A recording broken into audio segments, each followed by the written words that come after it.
بسم الله الرحمن الرحيم. کتێبخانەی دەنجی ڕۆشنایی. ناوی کتێب چەند حەڕامکراوێک کە لە دیدی خەڵکی بێبایەخن، پێویستە خۆیانی لێ بە دوور بگرن. نووسینی محەممەد ساڵح المونەجید، وەرجێڕانی ئەحمەد شێخ عەبدوڵڵا وەرتی، خوێندنەوەی هێمن تۆفیق گەردی، مۆنتاژ و کارە دەنجەکان ڕێبین کازم محەممەد، پێداچوونەوەی تۆماری ڤیان حەمید عوسمان، دیزاینی ناوەوە محەممەد حوسێن خەتی، دیزاینی بەرگ مەولان، چاپی یەکەم 2019، کۆی ژمارەی لاپەڕە 144 لاپەڕە، تیراژ 10,000 دانە. لە بەڕێوەبەرایەتی گشتی کتێبخانە گشتیەکان ژمارە سپاردنی 408 ساڵی 2019 پێدراوە. مافی لە چاپدانەوەی پارێزراوە بۆ پڕۆژەی بەهای فەرموودا. تێبینی سەرجەم کتێبە تۆمارکراوەکانی کتێبخانەی دەنجی ڕۆشنایی گزارش لە لۆچوونی نووسەر دەکەن و بە هەموو شێوەیەک بازرگانی پێوەکردنیان قەدەغەیە، بە هیوای سوود بینین.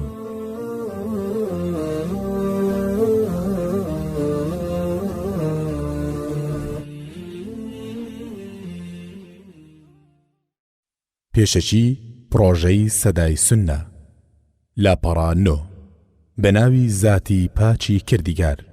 لە ڕۆژگاری ئەمڕۆماندا مرۆڤەکان لە نێو زەریای گوناهدا قەتیسماون و شەپۆڵەکان ڕاپێچی خەنکانی کردوون. بەهابەرز و ڕەوشتە پەسەندکراوەکانی نێو کۆمەڵگا کە لە ژێر تیشکی ئیسلامدا پڕشنجی داوە و ڕۆشنایی بە نێوچینەکانی کۆمەڵگەدا پەخش کردووە. ئێستا لە ژێر عەبای ڕەشی شەوگاری نەفس و هەوادا دەستەمۆن و خەریکە تروسکایی تیانامێنێ. بەهۆی دوورکەوتنەوەمان لە خۆری پڕنووری ئیسلام و هەنگاونان بەرەو تاریکی و گومڕاییە. بۆ دەربازبوون لە لیتە و زەلکاوی گوناه، ئیسلام تاکە کەشتیگەلی ڕزگاریە. بۆیە داماوین لەم ژیانە، چونکە جێماوین لەم قورئانە. پشتمان کردووە سنەت و بەرنامەی خوددا. لە کانیاوی سازگاری ئیسلام دوورکەوتینەتەوە و ڕوومان کردوتە سەراب و هەرگیز تامی ئەو نازانین. حەقیقەتمان جێهێڵاوە و بە دوای ئەفسانەدا ڕادەکەین. بۆ دەربازبوون لەم هەموو قەیرانی ڕۆحەدا باوەشمان لە نور ئاڵاندووە و دەمانەوێ بتان بینە ماڵی خۆر و چاوتان گەش و ڕۆشن بکەین. ئەم پەرتووکە دەکەینە دیاری ژیانتان، وەک نمەبارانی بەهار بەناختاندا دەپڕژێنین، چونکە ئەم پەرتووکە خەزێنەی دوڕ و گەوهەری وتەکانی پێشەوایە، دەرخەری ڕاستیەکان و بیرخەرەوەی لە بیرکراوەکانە، سنوورە قەدەغەکراوەکان دەناسێنێ و حەرام و حەڵاڵ ڕوون دەکاتەوە، چۆن بیان ناسین و مامەڵەیان لەگەڵدا بکەین. گەربێت و سەرنج بدەین دەبینین خودای گەورە شتگەلێکی حەڵاڵ کردووە و خستویەتیە بەر خزمەتی مرۆڤ لە هەموو بوارەکانی ژیان. تەنها شتانێکی کەم نەبێ کە حەرام کراون، ئەویش لە پێناو ئێمەدایە و بۆ سوود و زیانی ئێمەیە کە لە حیکمەتی زۆرێکیان تێناگەین.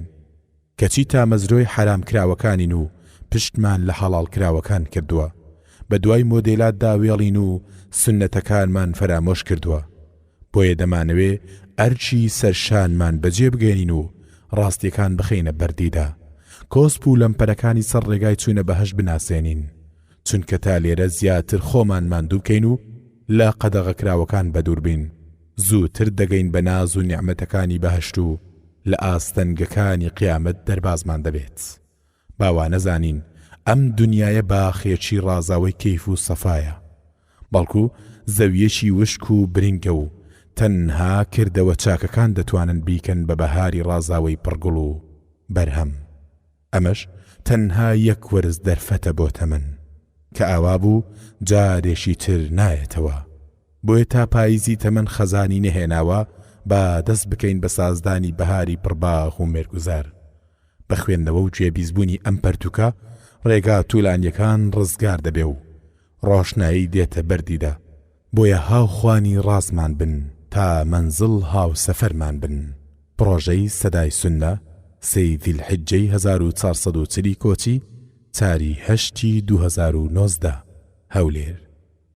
پێشەچی نووسەر لاپەڕە 12 إن الحمد لله نحمده ونستعينه ونستغفره ونعوذ بالله من شرور أنفسنا ومن سيئات أعمالنا من يهد الله فلا مضل له ومن يضلل فلا هادي له وأشهد أن لا إله إلا الله وحده لا شريك له وأشهد أن محمدا عبده ورسوله.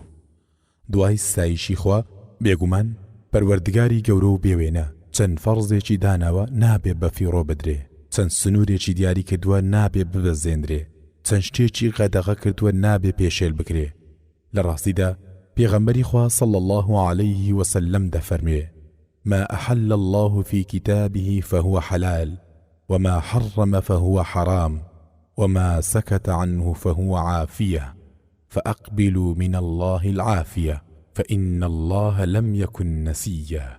واتا هەر شتێ پەروەردگار لە کتێبی خۆیدا حەڵاڵی کردبێت ئەوە حەڵاڵە، ئەوەی حرامیشی کردبێت ئەوە حرامە، ئەوەی بێدەنجیشی لێ کردبێت ئەوە بەخششی خوایە، جا بەخشش لە خوا قبول بکەن. بێگومان خوای گەورە شت لەبیر ناکات. پاشان ئەو ئاەتەی خوێندەوە: وما كان ربك نسيا. حرام کراوەکان سنووری خوای گەورە و بەدەسەڵاتن. تلك حدود الله فلا تقربوها. واتە ئەوانە چەند سنوورێکی خوان میان بەزێن و نزیکیان مەکەون. لە ڕاستیدا پەروەردگاری گەورە هەڕەشەی لەو کەسە کردووە سنووری ئەو دەبەزێنێ و قەدەغە کراوەکانی پێشێر لەکات.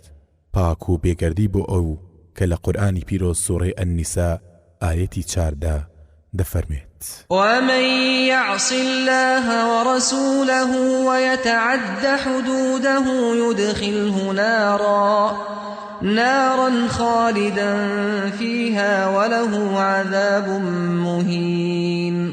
واتە ئەوەی یاخی بێت لە پەروەردگار و پێغەمبەرەکەی و دەرچێت لە سنوورەکانی، ئەوە خوا دەیخاتە ناو ئاگرێکەوە کە بۆ هەمیشە تیایدا دەمێنێتەوە و سزایەکی سەرشۆڕکەر و ڕیسواکەری بۆ هەیە. خۆ بە دوورگرتنیش لە حرامکراوەکان واجبە لە بەرفەرمایشی پێغەمبەری خوا صلى الله عليه وسلم کە دەفەرمێت: ما نهيتكم عنه فاجتنبوه وما أمرتكم به فافعلوا منه ما استطعتم. واتە ئەوەی لێم قەدەغە کردوون خۆی لێ بەدوور بگرن، ئەوەی فەرمانم پێکردوون ئەوەندەی دەتوانن ئەنجامی بدەن. شتێکی بەڵگەنەویستە هەندێ لە شوێنکەوتوانی هەوا و ئارەزوو دەروون لاواز کەم زانست ئەگەر چەند جارێ گوێبیستی حرام کراوەکان بن هەراسان دەبن و هاواریان لێ هەڵدەستێ و دەڵێن هەموو شتێ حرامە، هەموو شتێکتان قەدەغە کردووە، هیچتان نەهێشتۆتەوە، ژیانتان شێواندین، گوزەرانتان تێکداین، دڵتان تون کردین، هیچتان پێ نییە تەنیا حرام حرام حرام نەبێت. دین ئاسانە، بابەتەکە فراوانە، خوا لێبوردە و میهرەبانە. سەبارەت بە مشت و مڕ لەگەڵ ئەوانەدا دەڵێن بێگومان خوای گەورە و بەتوانە ئەوەی بیەوێ بڕیاری لەسەر دەدات و هیچ کەس ناتوانێت ڕەخنە لە بڕیاری ئەو بگرێ. ئەو لێزان و شارەزایە، پاک و بێگەردی بۆ ئەو هەر شتێ بیەوێ حەڵالی دەکات و هەر شتێ بیەوێ حرامی دەکات. یەکێکیش لە بنەماکانی بەندایەتی ئێمە بۆ خوای گەورە و بەتوانە ئەوەیە ئێمە بەوە ڕازی بین کە ئەو بڕیاری لەسەر داوە و بە تەواوی ملکەتی بین. یاسایەکانی خوای پاک و بێگەردیش لە زانست و لێزانی و دادپەروەری خۆیەوە سەرچاوە دەگرن و گاڵتە و گەبنین.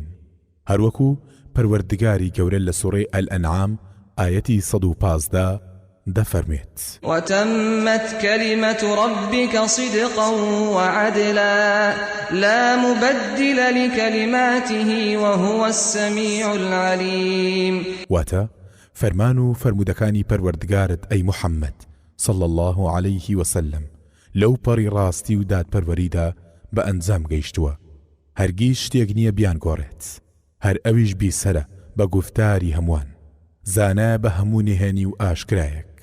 لە ڕاستیدا خوای گەورە و بەتوانە ئەو بنەمایی بۆ باس کردوین کە حرام و حەڵاڵی لەسەردا دەمەزرێ و دەفەرموێت لە سوورەی ئەلئاعراف ئایەتی 157: يأمرهم بالمعروف وينهاهم عن المنكر ويحل لهم الطيبات ويحرم عليهم الخبائث ويحرم عليهم الخبائث ويضع عنهم إصرهم والأغلال التي كانت عليهم فالذين آمنوا به وعزروه ونصروه واتبعوا النور الذي أنزل معه أولئك هم المفلحون.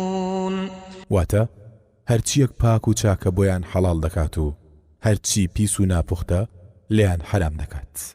اینجا شتی پاک حەڵاڵە و شتی پیس حرامە. حەڵالکردن و حرامکردن تەنیا مافی خوایە.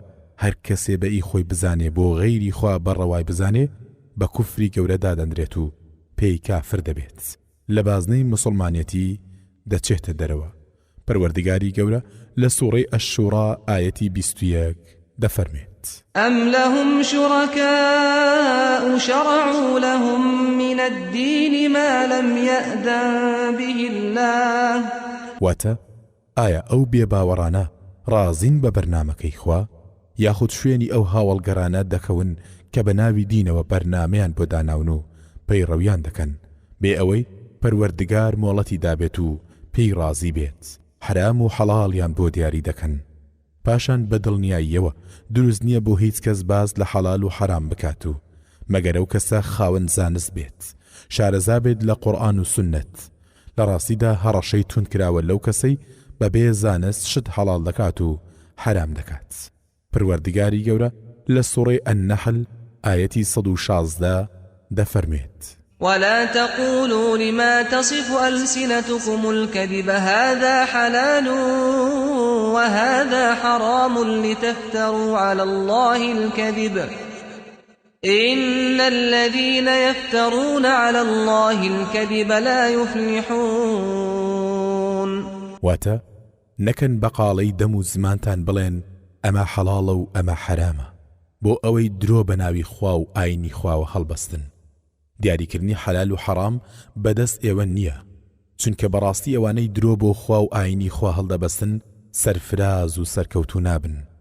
ئەو شتانەی بێکجاری حرام کراون لە قورئان و سوننەتدا باس کراون، وەک خوای بەرز و بەتوانە لە سوورەی ئەل-ئەنعام ئایەتی 151 دەفەرمێت: قل تعالوا أتل ما حرم ربكم عليكم ألا تشركوا به شيئا وبالوالدين إحسانا ولا تقتلوا أولادكم من إملاق نحن نرزقكم وإياهم ولا تقربوا الفواحش ما ظهر منها وما بطن ولا تقتلوا النفس التي حرم الله إلا بالحق ذلكم وصاكم به لعلكم تعقلون. واتە ئەی محەممەد صلى الله عليه وسلم پێیان بڵێ خەڵچینە وەرن با ئەو شتانەتان بۆ بخوێنمەوە کە پەروەردگارتان حرامی کردووە لەسەرتان.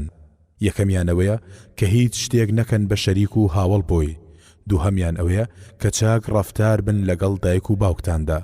سێهەمیان ئەوەیە منداڵانی خۆتان لەبەر برسیەتی و نەداری مەکوژن، چونکە ئێمە بەکتان ناخەین، ڕزق و ڕۆزی ئێوەش و ئەوانیش دەدەین. چارەمیان نزیکی گوناه و تاوان مەکەون، چ ئەوەی کە ئاشکرا بووە و چ ئەوەی کە شاراوە و پەنهان بووە. پێنجەمیان هیچ کەسیش مەکوژن کە خوا حرامی کردووە مەگەر بە حەق نەبێت. ئەوەی کە خوێنمەوە بۆتان پەروەردگار فەرمانی پێکردوون بۆ ئەوەی ژیر و هۆشمەند بن. بە هەمان شێوە زۆرێک لە حرامکراوەکان لە سوننەتدا باس کراون، وەک پێغەمبەر صلی الله عليه وسلم دەفەرموێ: إن الله حرم بيع الخمر والميتة والخنزير والأصنام. واتە بەڕاستی پەروەردگار فرۆشتنی شتی سەرخۆشکەر و مردارەوە بوو بەراز و بتی حرام کردووە. هەروەها دەفەرموێ: إن الله إذا حرم شيئا حرم ثمنه. واتە بێگومان ئەگەر پەروەردگار شتێکی حرام کرد ئەوە نرخەکەشی حرام کردووە.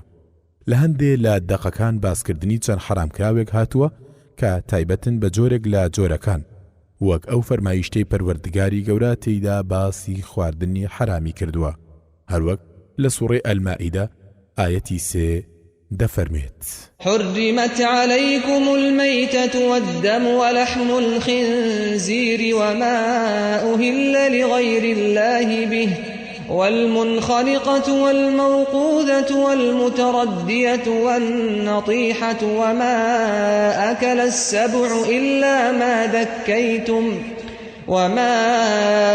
السبع إلا ما ذكيتم وما ذبح على النصب وأن تستقسموا بالأزلام ذلكم فسق اليوم يئس الذين كفروا من دينكم فلا تخشوهم واخشون اليوم أكملت لكم دينكم وأتممت عليكم نعمتي ورضيت لكم الإسلام دينا فمن اضطر في مخمصة غير متجانف لإثم فإن الله غفور رحيم واتە لەسەرتان حرام کراوە خواردنی گۆشتی مردارەوە بوو خوێن گۆشتی بەراز هەروەها ئەو ماڵاتەش کە سەر دەبڕدرێن و ناوی غەیری خوای لەسەر دەبرێت و ماڵاتی خنکاویش ئەوەش کە بە ئازار و لێدان مردار بۆتەوە ئەوەش کە دەکەوێتە خوارەوە ئەوەش کە بە لێدانی ماڵاتێکی تر مردار بوو بێتەوە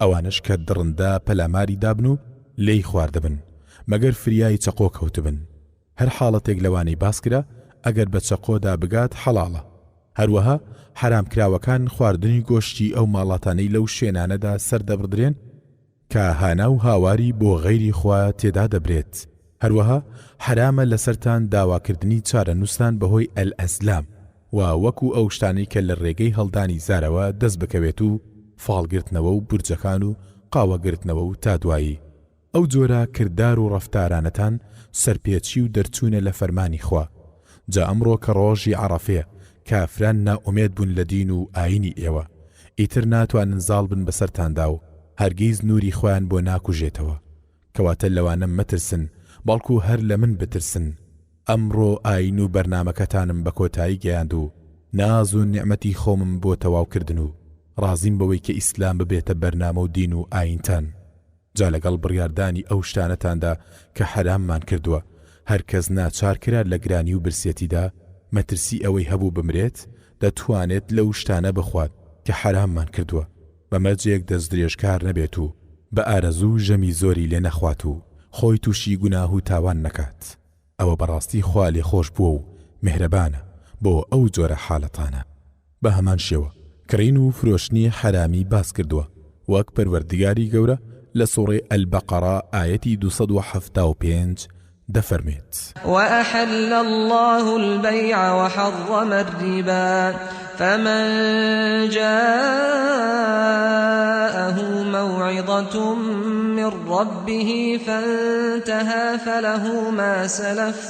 فله ما سلف وأمره إلى الله ومن عاد فأولئك أصحاب النار هم فيها خالدون واتا خوا کڕین و فرۆشتنی حەڵال کردو سوی حرام کردووە جاوی ئامۆژگاری پەروەردگاری پێگەیشت و وازی هێنا ئەوەی دەستی کەوتۆ بۆ خۆی کاری لێ لێپرسینەوەشی دەکەوێتە لای خوا بەڵامەوەی دەست بکاتەوە بە سوخۆری ئەوانە جێنشینی ناو ئاگری دۆزەخن و ژیانی هەمیشەی تیایدا دەبەنە سەر دوای ئەوە بێگومان ئەو خوای میهرەبانە بەرابەر بە بەندەکانی ئەوەندەشتی پاچی بۆ حەڵال کردوین کە لە ڕووی زۆری و جۆرا و جۆریەوە سەرژمێر ناکرێن هەر بۆیە بە درێژی باسی حەڵالکراوەکانی نەکردووە چونکە زۆرن ئەژمار ناکرێن تەنیا حرامکراوەکانی بە درێژی باس کردووە چونکە ئەژمار دەکرێن و تاوەکو بیان ناسین و خۆمانی لێ بە دوور بگرین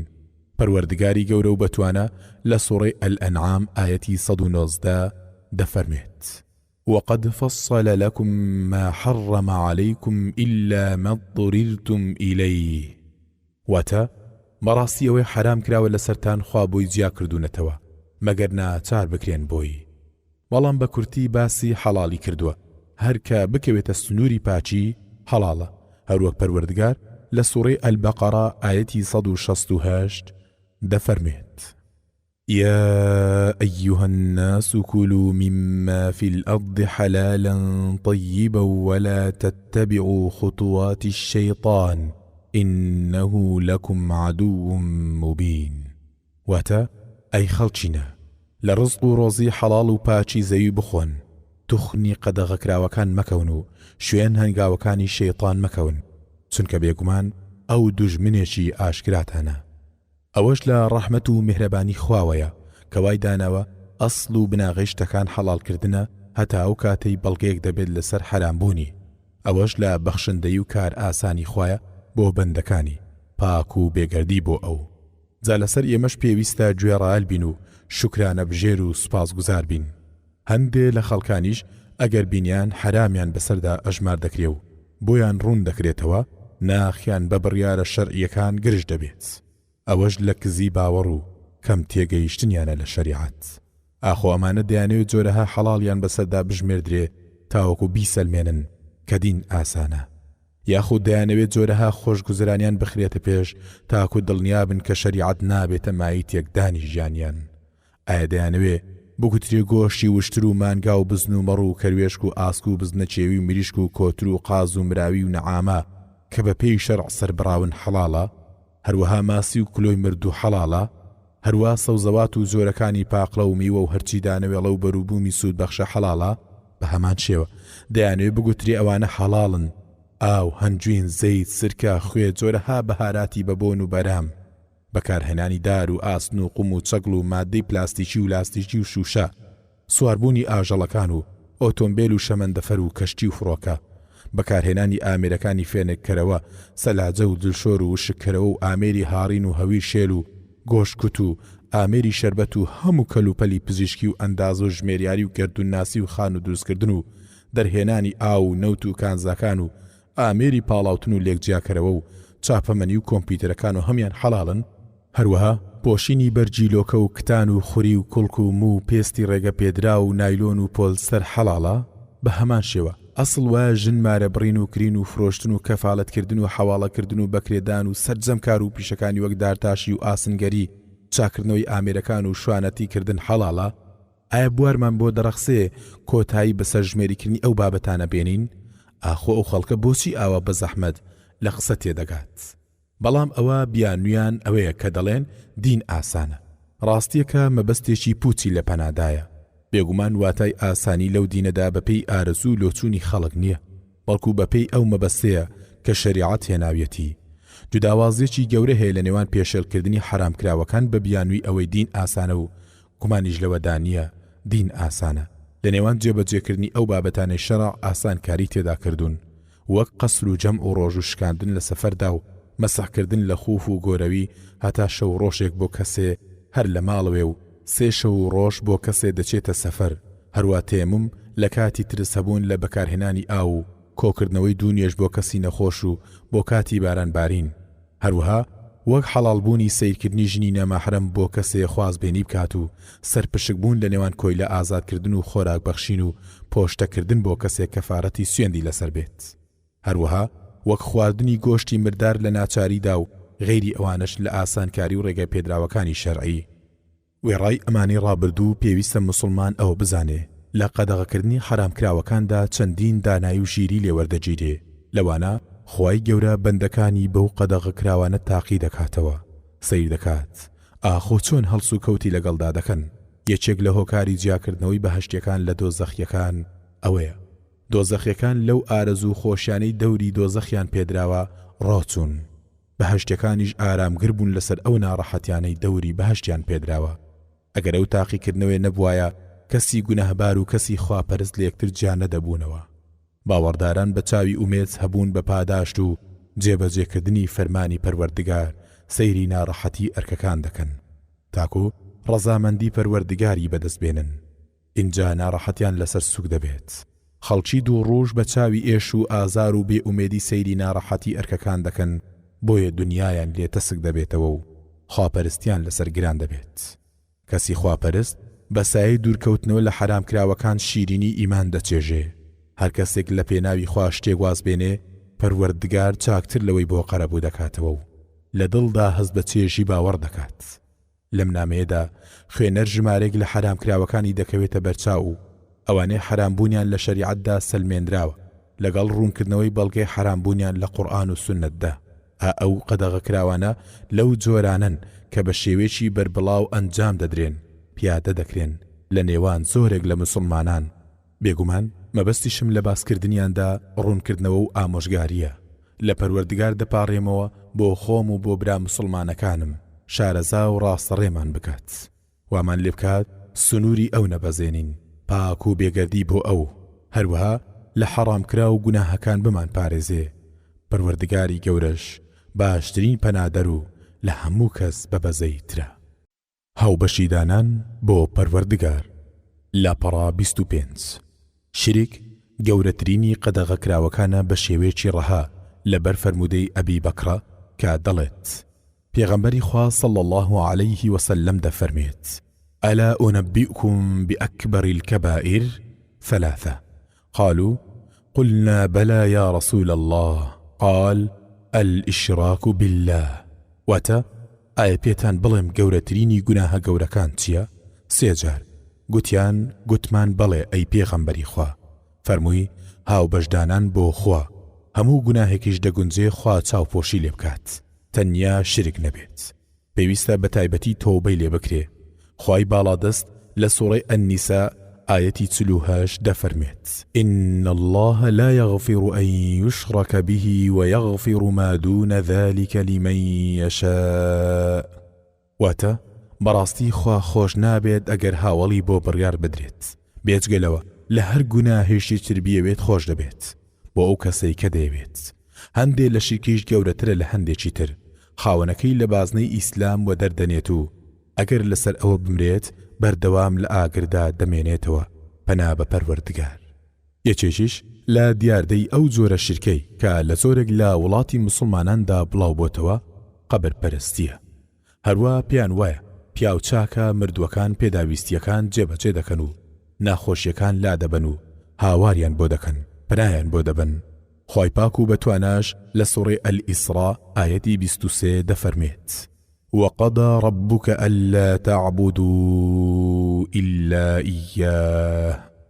واتە پەروەردگاری تۆ بڕیاری داوە کە جگە لەو کەسی تر نەپەرستن. هەروەها پاڕانەوە لە مردوان و پێغەمبەران و پیاوچاکان و غەیری ئەوانیش بۆ شەفاعەت و ڕزگار بوون لە ناڕەحەتیەکان. خوای گەورە لە سوورەی ئەننەمل ئاەتی 62 دەفەرمێت أمن يجيب المضطر إذا دعاه ويكشف السوء ويجعلكم خلفاء الأرض أإله مع الله. واتە ئایشیت جگەل لە ذاتی پەروەردگار کە بێت بەهانا و هاواری لێ قەوما و بێدەرەتان و بێداڵدەوە کاتێک نزا دەکات و لێی دەپاڕێتەوە، ئەوسا بەڵاو ناخۆشیەکان لا دەبات و دەتان کاتە نیشتە جێ و جێنشین لە زەویدا. ئایا ڕەوایە لەگەڵ ئەو زاتەدا خوای تر هەبێت؟ هەندێکشیان ناوی شێخ یان وەلی دەکەنە عادەت و وێردی سەرزمانیان.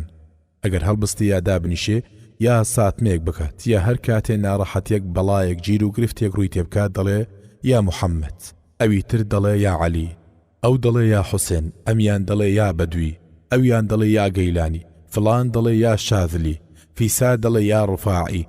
یەکێکیان هاوار دەکات ئەی دروس، یەکێکی تر داوا لە زەینەب دەکات، یەکێ پەنا بۆ ئیبن عەلوان دەبات. پەروەردگاری گەورە لە سوورەی ئەلئەعراف ئاەتی 194 دەفەرمێ إن الذين تدعون من دون الله عباد أمثالكم فادعوهم فليستجيبوا لكم. واتە بەڕاستیەوانەی ئێوە هاواریان لێ دەکەن جگەل لە خوا و لێیان دەپاڕێنەوە، چەند بەندێکی وەک ئێوەن هیچیان بەدەست نییە، دە هاواریان لێ بکەن با بێن بەدەمتانەوە ئەگەر ئێوە ڕاز دەکەن لەو داوایەتاندا.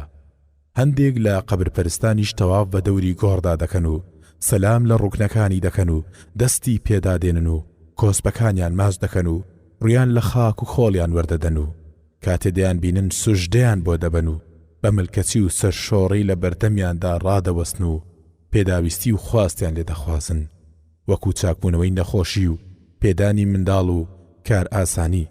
هەر کاتێکیش داوە لە خاوەنی گۆڕەکە دەکات ئەی گەورم لە وڵاتێکی دوورەوە هاتووم نائومێدم نەکەی.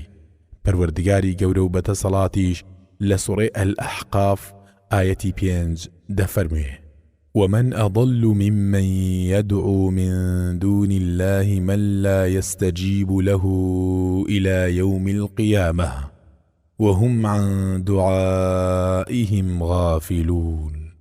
واتا زائیتر چێ لەو کەسە گومڕاترە کە دوعا و نزا و پارانەوە ڕوو بە کەسێک یان شتێک دەکات جگەل لەخوا کە ئەگەر هەتا ڕۆژی قیامەتیش لێی بپارێتەوە بێسوودە، نە بەهانایەوە دەچێت، نە بە پەرستنەکەش دەزانێت لە کاتێکدا ئەوانە لە دوعا و پارانەوەی ئەوان بێ ئاگا و غافڵن و هەستی پێناکەن. پێغەمبەری خوش صلى الله عليه وسلم دەفەرمێت: من مات وهو يدعو من دون الله أنداد دخل النار. واتا هەر کەسێک بمرێ لە غەیری خوا لە بتێک بپارێتەوە دەچێتە دۆزەخ. هەندێکیشیان لە لای گۆڕەکان سەریان دەتاشن و لە لای هەندێک گۆڕیش بە ناو نیشانی لە سەریان نووسراوە. جێگای عیبادەتی سەردانی گۆڕەکان مەبەستی گۆڕ و قەبری پیاوچاکانە. هەندێ لە خەڵکیش باوەڕیان وایە پیاوچاکان گردوون بەڕێوە دەبن و زەرەر و قازانجیان بەدەستە.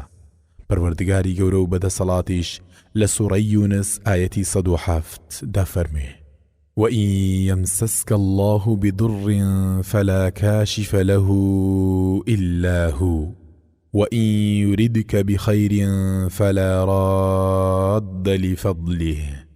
واتە ئەی ئینسان، ئەگەر خوا تووشی ناخۆشی و زیانێکت بکات ئەوە هیچ کەس ناتوانێت فریاد بکەوێت و لەسەرتی لابرێت جگەل لەو زاتە، یاخود ئەگەر بیەوێت تووشی خێر و خۆشیەکت بکات ئەوە هیچ کەس ناتوانێت بەری فەزڵ و بەخششی خوا بگرێت. هەرکام کە بیەوێت لە بەندەکانی بەهرەوەر دەکات لە ناز و نیعمەتەکانی بێشومار. هەروەها نەزرکردنیش بۆ غەیری خوا بە شرک دادەندرێ، هەروەکو کەسانێک مۆم و شتی ڕووناکەرەوە نەزر دەکات بۆ خاوەن گۆڕەکان. یەکێکی تریش لە دیاردەی شرکی گەورە ئاژەڵ سەربڕینە بۆ غەیری خوا. خوای گەورەش دەفەرمێ: فەصەلی لڕەبیکە وەنحەڕ. واتە بۆ خوا قوربانی بکە و لەسەر ناوی خوا بیکە. پێغەمبەریش صلى الله عليه وسلم دەفەرمێ: لعن الله من ذبح لغير الله. واتە خوا نەفرەتی کردووە لەو کەسەی بۆ غەیری خوا سەردەبڕێت. بێگومان لەو سەربڕینەدا دوو حرام ڕوودەدات: سەربڕین بۆ غەیری خوا و سەربڕین لەسەر ناوی غەیری خوا. هەردووکیشیان ڕێگرن لەوەی گۆشتی سەربراوەکە بخورێ. هەروەها یەشێکیش لە کوشتنەوەکانی نەفامی کە ئێستا باوە لە سەردەمی ئێمەدا، ئەو ئاژەڵانەیە کە بۆ جنۆکەکان سەردەبڕدرێ. بەو شێوەیە ئەوان کاتێک خانوێکیان بکڕی بایە یاخود دروستیان بکرد بایە یا بیرە ئاوێکیان هەڵکۆڵی بایە، ئاژەڵێکیان لەلای یا لەسەر کۆسپی دەرگا سەردەبڕی لە ترسی زیان پێگەیاندنی جنۆکەکان. یەکێکی تریش لە نمونەی شرکە هەرە گەورە و دیارەکان کە بەربڵاوە هەڵالکردنی ئەو شتەیە خوا حرامی کردووە و حرامکردنی ئەو شتەیە خوا حەڵالی کردووە. یاخود لای وابێ کەسێ لە غەیری خوای گەورە و بەدەسەڵات ئەو مافەی هەیە یان کێشەی بباتە لای مەحکەمەکان و یاسا نەفامیەکان بێ ئەوەی کەس زۆری لێ بکات بەویستی خۆی. پێیوا بێت ئەو کارێ حەڵاڵە یا بیر و باوەڕی ئەو کاری بە دروست بزانێ. بێگومان خوای گەورە و بەدەسەڵات ئەو کوفرە گەورە لە فەرمودەی خۆی باس کردووە لە سوورەی ئەت-تەوبە ئایەتی 31 کە دەفەرمێ: اتخذوا أحبارهم ورهبانهم أربابا من دون الله. واتە گاور و جوو حاخام و قەشەکانی خۆیان کردوتە پەروەردگاری خۆیان لە جیاتی خوا. کاتێ عەدی کوڕی حاتەم گوێی لە پێغەمبەری خوا صلى الله عليه وسلم بوو ئەو ئاەتەی دەخوێندەوە، دەڵێ گوتم ئەوانیان نەدەپەرست. فەرمی بەڵێ، بەڵام ئەوەی خوا حرامی کرد بوو بۆیان حەڵال دەکردن ئەوانیش بە حەڵالیان دەزانی و ئەوەی خوا حەڵالی کرد بوو بۆیان حرام دەکردن و ئەوانیش بە حرامیان دەزانی.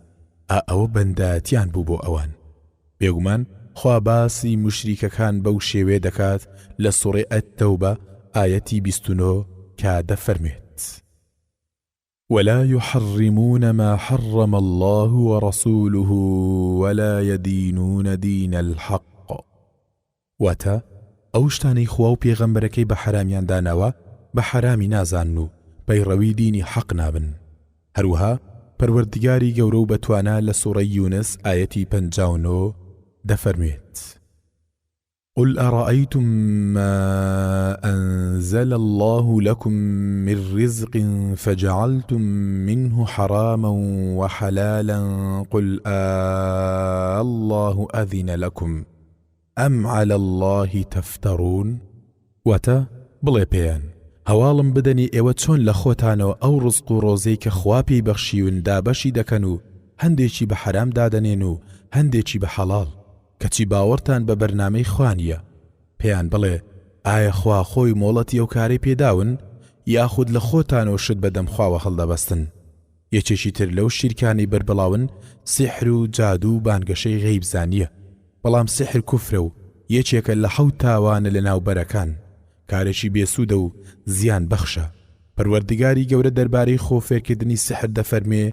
ويتعلمون ما يضرهم ولا ينفعهم واتە هەمیشە فێری شتێک دەبن کە زیانیان لێدەدا و سوودی نییە بۆیان هەروەها دەفەرمێ ولا يفلح الساحر حيث أتى واتە جادوگەریش بۆ هەر شێ بچێت و لە هەرچی بکات سەرکەوتو نابێت کەسی سەربازیش بێ باوەڕە پەروەردگاری گەورە لە سوورەی ئەلبەقەرە ئایەتی 102 دەفەرمێت وما كفر سليمان ولكن الشياطين كفروا يعلمون الناس السحر وما أنزل على الملكين ببابل هاروت وماروت وما يعلمان من أحد حتى يقولا إنما نحن فتنة فلا تكفر واتە هەرگیز سولەیمان کافر نەبووە بەڵکو شەیتانەکان کافر بوون و خەڵکیان فێری سحر و جادو دەکرد هەروەها مردومیان فێری ئەوە دەکرد کە بۆ هاروت و ماروت دابەزی بوو کە 2 فریشتە بوون لە بابل مەبەستیشیان تێگەیاندنی خەڵکی بوو لە سحر و جادو ئەوانیش کەسیان فێری هیچ شتێک نەدەکرد تا پێیان نەوتایە ئەم کارەی ئێمە بۆ تاقیکردنەوەیە و خۆت کافر مەکە بڕیاری شەرع دەربارەی جادوگەر کوشتنە و پیشەکەشی پیس و حرامە کەسی نەفام و ستەمکار و باوەڕکەس دەچنە لای جادوگەرەکان بۆ ئەنجامدانی جادو ستەمی پێ لە خەڵک دەکەن یان تۆڵەیان لێدەستێننەوە خەڵکانێکیش بۆ ئەوەی جادو هەڵبۆشێننەوە خۆیان تووشی حرامێک دەکەن پەنا بۆ جادوگەران دەبن کەچی پێویستە پەنا بۆ لای پەروەردگار ببەن و بە فەرمایشتی پەروەردگار و مەوعیدەتین و دوعای شەرعی چارەسەری خۆیان بکەن بەڵام کەسی فاڵچی و ئەوەی بانگەشەی غەیبزانی دەکات هەردووچیان بێباوەڕن بەرامبەر خوای گەورە چونکە لایەن وایە غەیب دەزانن تەنیا پەروەردگاری گەورەش غەیب دەزانێ زۆرێک لەوانە کەسانی ساویل کە هەڵدەخەڵەتێنن بۆ ئەوەی ماڵ و سامانیان ببن زۆر هۆکار دەگرنە بەر وەکو کێشانی هەڵ لەسەر لم و بەکارهێنانی گوێزکە ماسی و خوێندنەوە لە پەدەست بەرەدەست و بەکارهێنانی فنجان و تۆپی شوشە و ئاوێنە و غەیری ئەوانش ئەگەر جارێکیش ڕاست بکەن 99 جار درۆ دەکەن بەڵام خەڵکی ساویل کە تەنیا ئەو جاریان لەبیرە کە ئەو درۆزنانە تێیدا ڕازگۆ بووینە بۆ زانینی دەهاتویان و بەختەوەری و بەدبەختیان سەبارەت بە هاوسەرگیری و بازرگانی و کەلوپەلی ون بوو وێنەی ئەوانەش دەچن بۆ لایەن بڕیاری شەرعیش دەربارەی ئەوانەی بۆ لایەن دەچن ئەگەر باوەڕیان پێ بکەن بەوەی دەڵێن ئەوە بێباوەڕن و لە بازنەی ئیسلام دەردەچن بەڵگەشمان فرمودەی پێغەمبەرە صلی الله عليه وسلم کە دەفەرموێ من أتى كاهنا أو عرافا فصدقه بما يقول فقد كفر بما أنزل على محمد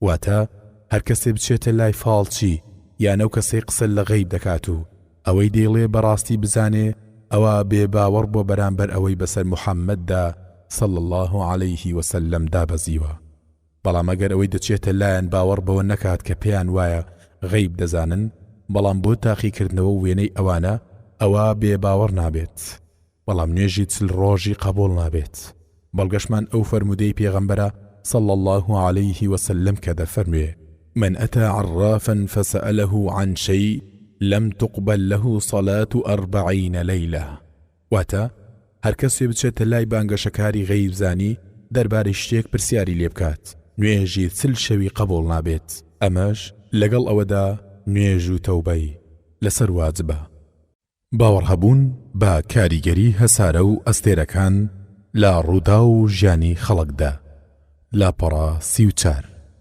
لا زەیدی کوڕی خالیدی جوهەینی دەگەڕنەوە دەڵێ پێغەمبەری خوا صلی الله عليه وسلم لا حودەیبیە نوێژی بەیانی بۆ ئێمە کرد.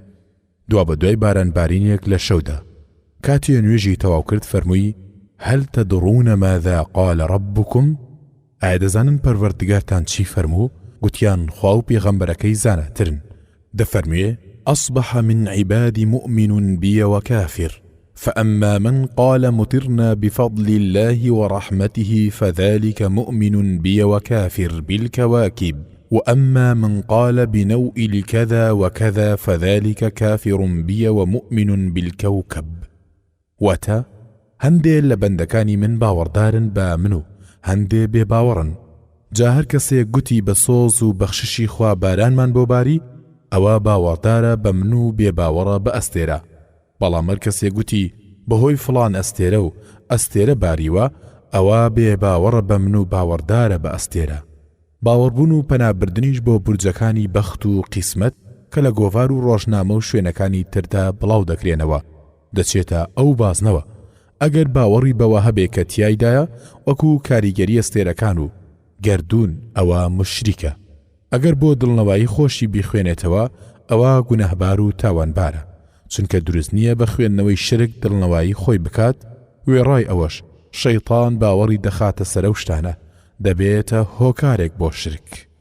هەروەها قەناعەت هەبوون بەوەی لە چەند شتێکدا سوود و قازانج هەیە کە خوای گەورە و بەتوانە داینەناوە بە شرک دادەندرێ، وەکو هەندێک کەس باوەڕی بە نوشتە و گشتەچی شیرکی و زۆرەها موڕ و گێچکە ماسی و ئەڵقەی کانزایی و غەیری ئەوانەش کە جادوگەرێک یان فاڵچیەک ئاماژەی پێکردووە یا لە باب و باپیرانەوە بۆیان بەجێماوە.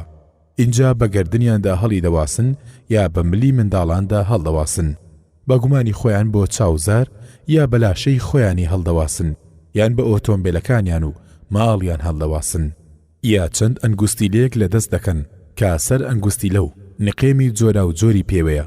باوەڕیان بە چەند شتێکی دیاریکراو هەیە کە پێی لابچێ وەکو لابردن و هەڵگرتنی بەڵاو ناڕەحەتی. ئەوەش گومانی تێدا نیە پێچەوانەی پشتبەستنە بە پەروەردگار.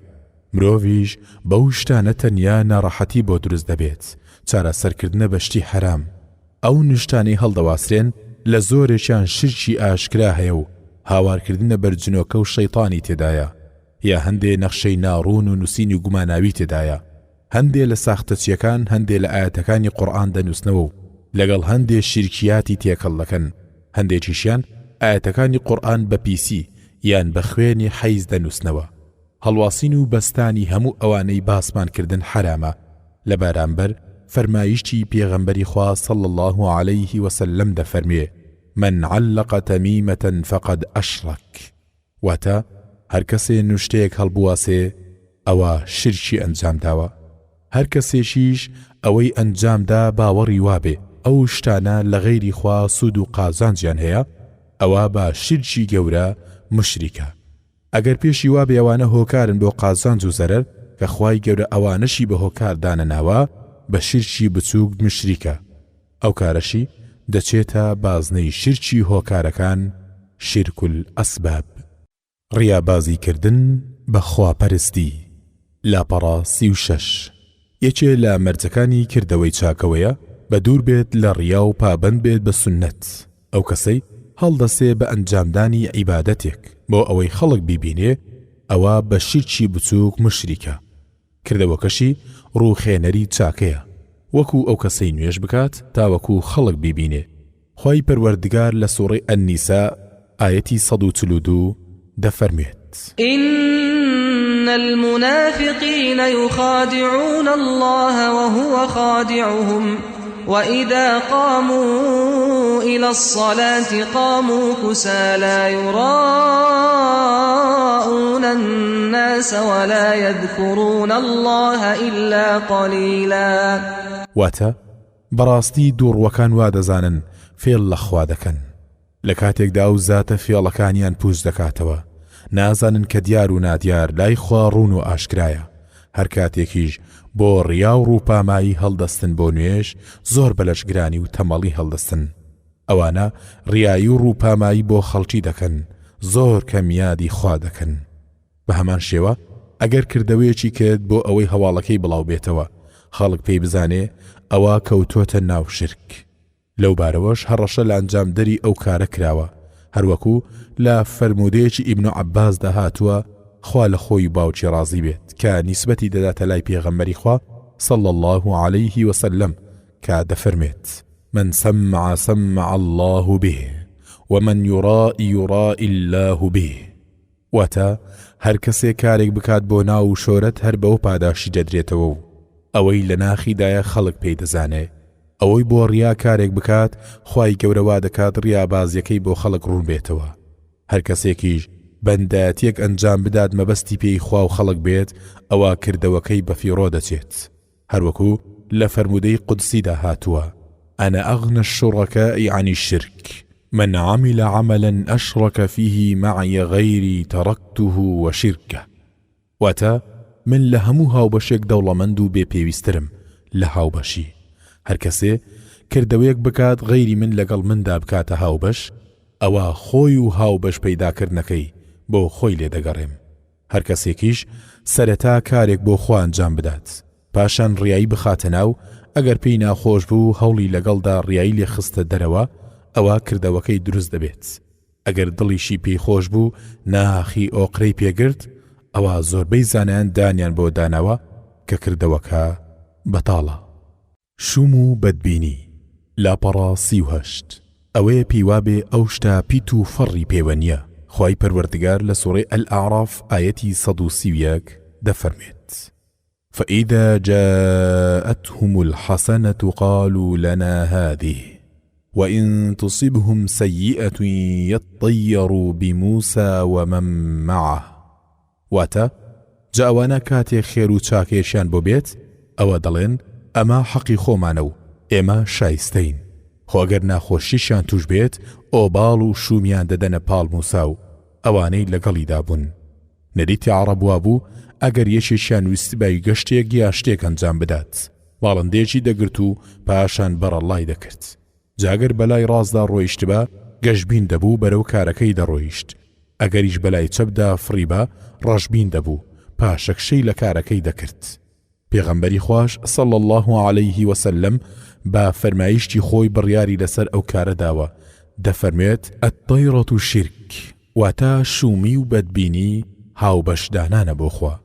یەکێکیش کە دەچێتە ناوبازنەی بیر و باوەڕی حرام کە پێچەوانەی یەک خواپەرستیەکی تەواوە بەدبین شوم بێت بەرامبەر مانگەکان وەکو ئەوەی هاوسەرگیری نەکات لە مانجی سەفەردا یا بەدبینی کرد بە ڕۆژەکان وەکو ئەوەی پێیوا بێ کۆتا چوارشەم لە هەموو مانگێکدا ڕۆژی شومە و بێفەڕیە بە بەردەوامی یا بەدبین بێت بە ژمارە وەکو ژمارە 13 یان بەناو یان بەوانەی دووچاری بەڵایەک هاتوون وەکو ئەوەی بچێت دوکانەکەی بکاتەوە کەسێ ببینێ کە چاوێکی لەدەست داوە لە ڕێگادا پێی ڕەشبین بێت و بگەڕێتەوە وێنەی ئەمانش ئەوانە هەمووی حرامن و بە شرک دادەنرێن.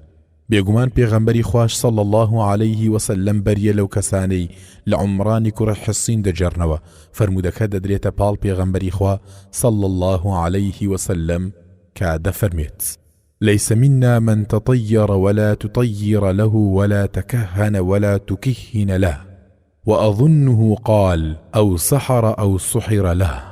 واتا لئێمەنیە و کەسەی شومی و بەدبینی لە شت بکات یا بەدبینی بۆ بکرێ یان فاڵچیاتی بکات یان فاڵی بۆ بکرێ وا گومان دەبم فەرمووی یان جادوو بکات یان جادووی بۆ بکرێ.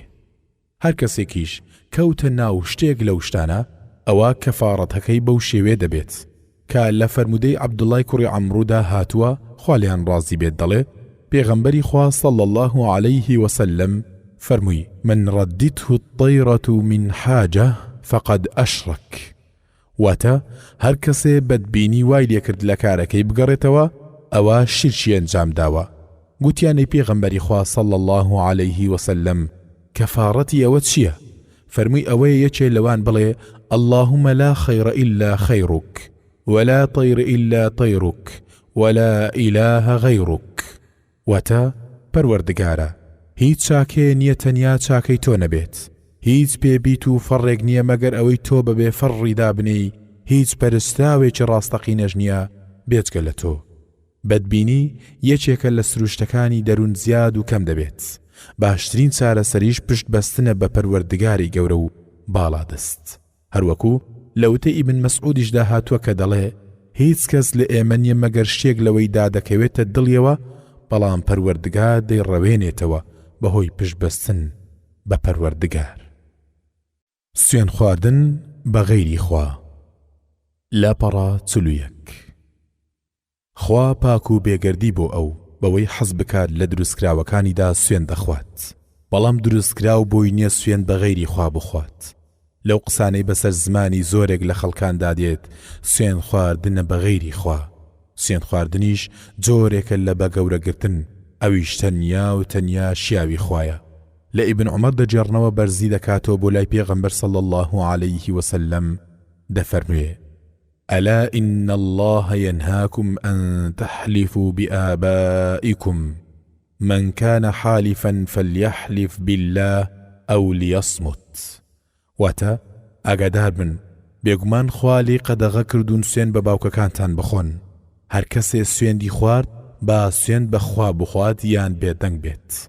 هەروە لە ئیبن عومەر دەجێڕنەوە نسبەتی دەداتە لای پێغەمبەری خوا صلی الله عليه وسلم دەفەرمێ: من حلف بغير الله فقد أشرك. واتا هەر کەسێ سوێن بە غەیری خوا بخوات ئەوە شرکی ئەنجام داوە. هەروە پێغەمبەری خوا صلی الله عليه وسلم دەفەرمێت: من حلف بالأمانة فليس منا. واتا هەر کەسێ سوێن بە ئەمانەت بخوا لە ئێمە نییە. دروست نییە سوێن بخورێ نە بە کەعبە، نە بە ئەمانەت، نە بە شەڕەف، نە بە پەیمان، نە بە بەرەکەتی فڵان، نە بە قەدر و ڕێزی پێغەمبەر صلی الله عليه وسلم، نە بە پلەپایی وەلی و نە بە باوکان و نە بە دایکان و سەری ئەولاد و ئەمانە هەمویان حرامن. هەر کەسێ دووچاری شتێک لەمانە هات کەفارەتەکەی ئەوەی بڵێ لا إله إلا الله. هەروەکو لە فەرمودەی صحیحدا هاتووە: من حلف فقال في حلفه باللات والعزى فليقل لا إله إلا الله. واتا هەر کەسێ سوێندی خوارد لە سوێندەکەیدا گوتی سوێن بە لات و عوزا با بڵێ لا إله إلا الله. بە هەمان شێوەی ئەو بابەتە ژمارەیە گوشەی حرامی شیرچی هەیە کە هەندێک لە مسلمانان بەسەر زاریان دادێ، وەکو ئەوەی پەنا دەگرم بە خوا و بە تۆ، من پشتم بە خوا و بە تۆ گرتووە، ئەوە لەلایەن خوا و لەلایەن تۆوەیە، من تەنیا خوا و تۆم هەیە، لە ئاسمان خوام هەیە لە زەوی تۆم هەیە، لەبەر خوا و فڵان نەبوایە، من بەریم لە ئیسلام، ئەی نائومێدی ڕۆژگار. بە هەمان شێوە هەر دەستەواژەیەک سوێن بە زەمانی تێدا بێت وەکو ئەوە ڕۆژگارێکی خراپە، ئەو کاتە کاتێکی بێفەڕە، ئەوە زەمانێکی ستەمکارە. وێنەی ئەوانش ئەمەش لەبەر ئەوەیە جوێندان بە زەمانە بۆ لای ئەو خوایە دەگەڕێتەوە کە زەمانەی دروست کردووە. یان بڵێ سروشت ویستی لەسەر بوو، یا هەر ناوێ گوشەی عەبدی بدرێتە پاڵ بێجگە لەخوا، وەکو بڵێ عەبدولمەسیح، عەبدولنەبی، عەبدولڕەسوول، عەبدولحوسێن. هەروەها هەندێک لەو زارا و دەستەواژە نوێیانەی کە پێچەوانی یەکتاپەرستین وەکو ئیشتراکیەتی ئیسلام، دیموکراسیەتی ئیسلام، ویستی گەل لە ویستی خوایە، دین بۆ خوایە و نیشتیمان بۆ هەمووان، بە ناوی عەرەبایەتی، بە ناوی شۆڕش. هەروەها یەکێ لە حەرامکراوەکان گوتنی وشەی مەلەک الملوک، هەروە ئەوەی ئەو وشەی وەکو ئەوە وابێ وەکو قاضی القوضاء کە بۆ مرۆڤەکان بەکاردێت. هەروەها وشەی سەید ئەوەی وەکو ئەو بێت بۆ بێباوەڕ و دووڕوان بەکاربێت. اینجا بە زمانی عەرەبی بێت یان غەیری زمانی عەرەبی بێت. هەروەها بەکارهێنانی وشەی ئەگەر کە واتای ناڕەزایی پەشیمانی و خەفەت دەگەێنێ و ڕێگای کاری شەیطان دەکاتەوە، وەکو ئەوەی بڵێ خوایە لێم خۆش بە ئەگەر ویستت لەسەر بێ. دانیشتن لەگەڵ خراپەکار و دووڕوان بۆ دڵنەوایی خۆت یا دڵنەوایی ئەوان. لاپەڕا 44. زۆرێک لەوانەی باوەڕ لە دڵیاندا نەچەسپاوە بەرەو کۆڕی لاڕێیان و خراپەکاران دەچن، بەڵکو زۆر جاران لەگەڵ کەسانێکی وا دادەنیشن کە تانە و تەشەر لە شەریعەتی دەدەن و گاڵتە بە دینەکەی و دۆستانی خوا دەکەن. بێگومان ئەوە کارێکی حرامە و بیر و باوەڕ لە کەدار دەکات. پەروەردگاری گەورە لە سوورەی ئەلئەنعام ئایەتی 68 دەفەرمێت: وإذا رأيت الذين يخوضون في آياتنا فأعرض عنهم حتى يخوضوا في حديث غيره وإما ينسينك الشيطان فلا تقعد بعد الذكرى مع القوم الظالمين.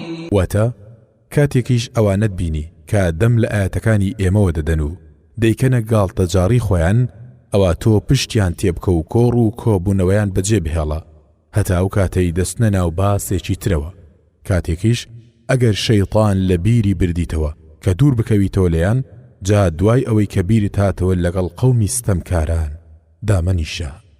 لەو حاڵەتەدا دروست نییە لەگەڵیان دابنیشیت بە هەرچەند خزمی زۆر نزیکیش بن و یا بەگفت و لفت و زمان شیرن بن مەگەر بۆ کەسێ دروستە بیەوێ بیان جێڕێتەوە و ڕووبەڕوویان ببێتەوە و بەرپەچی قسە پوچەکانیان بداتەوە، بەڵام قایلبوونیان بێدەنگبوون دروست نییە.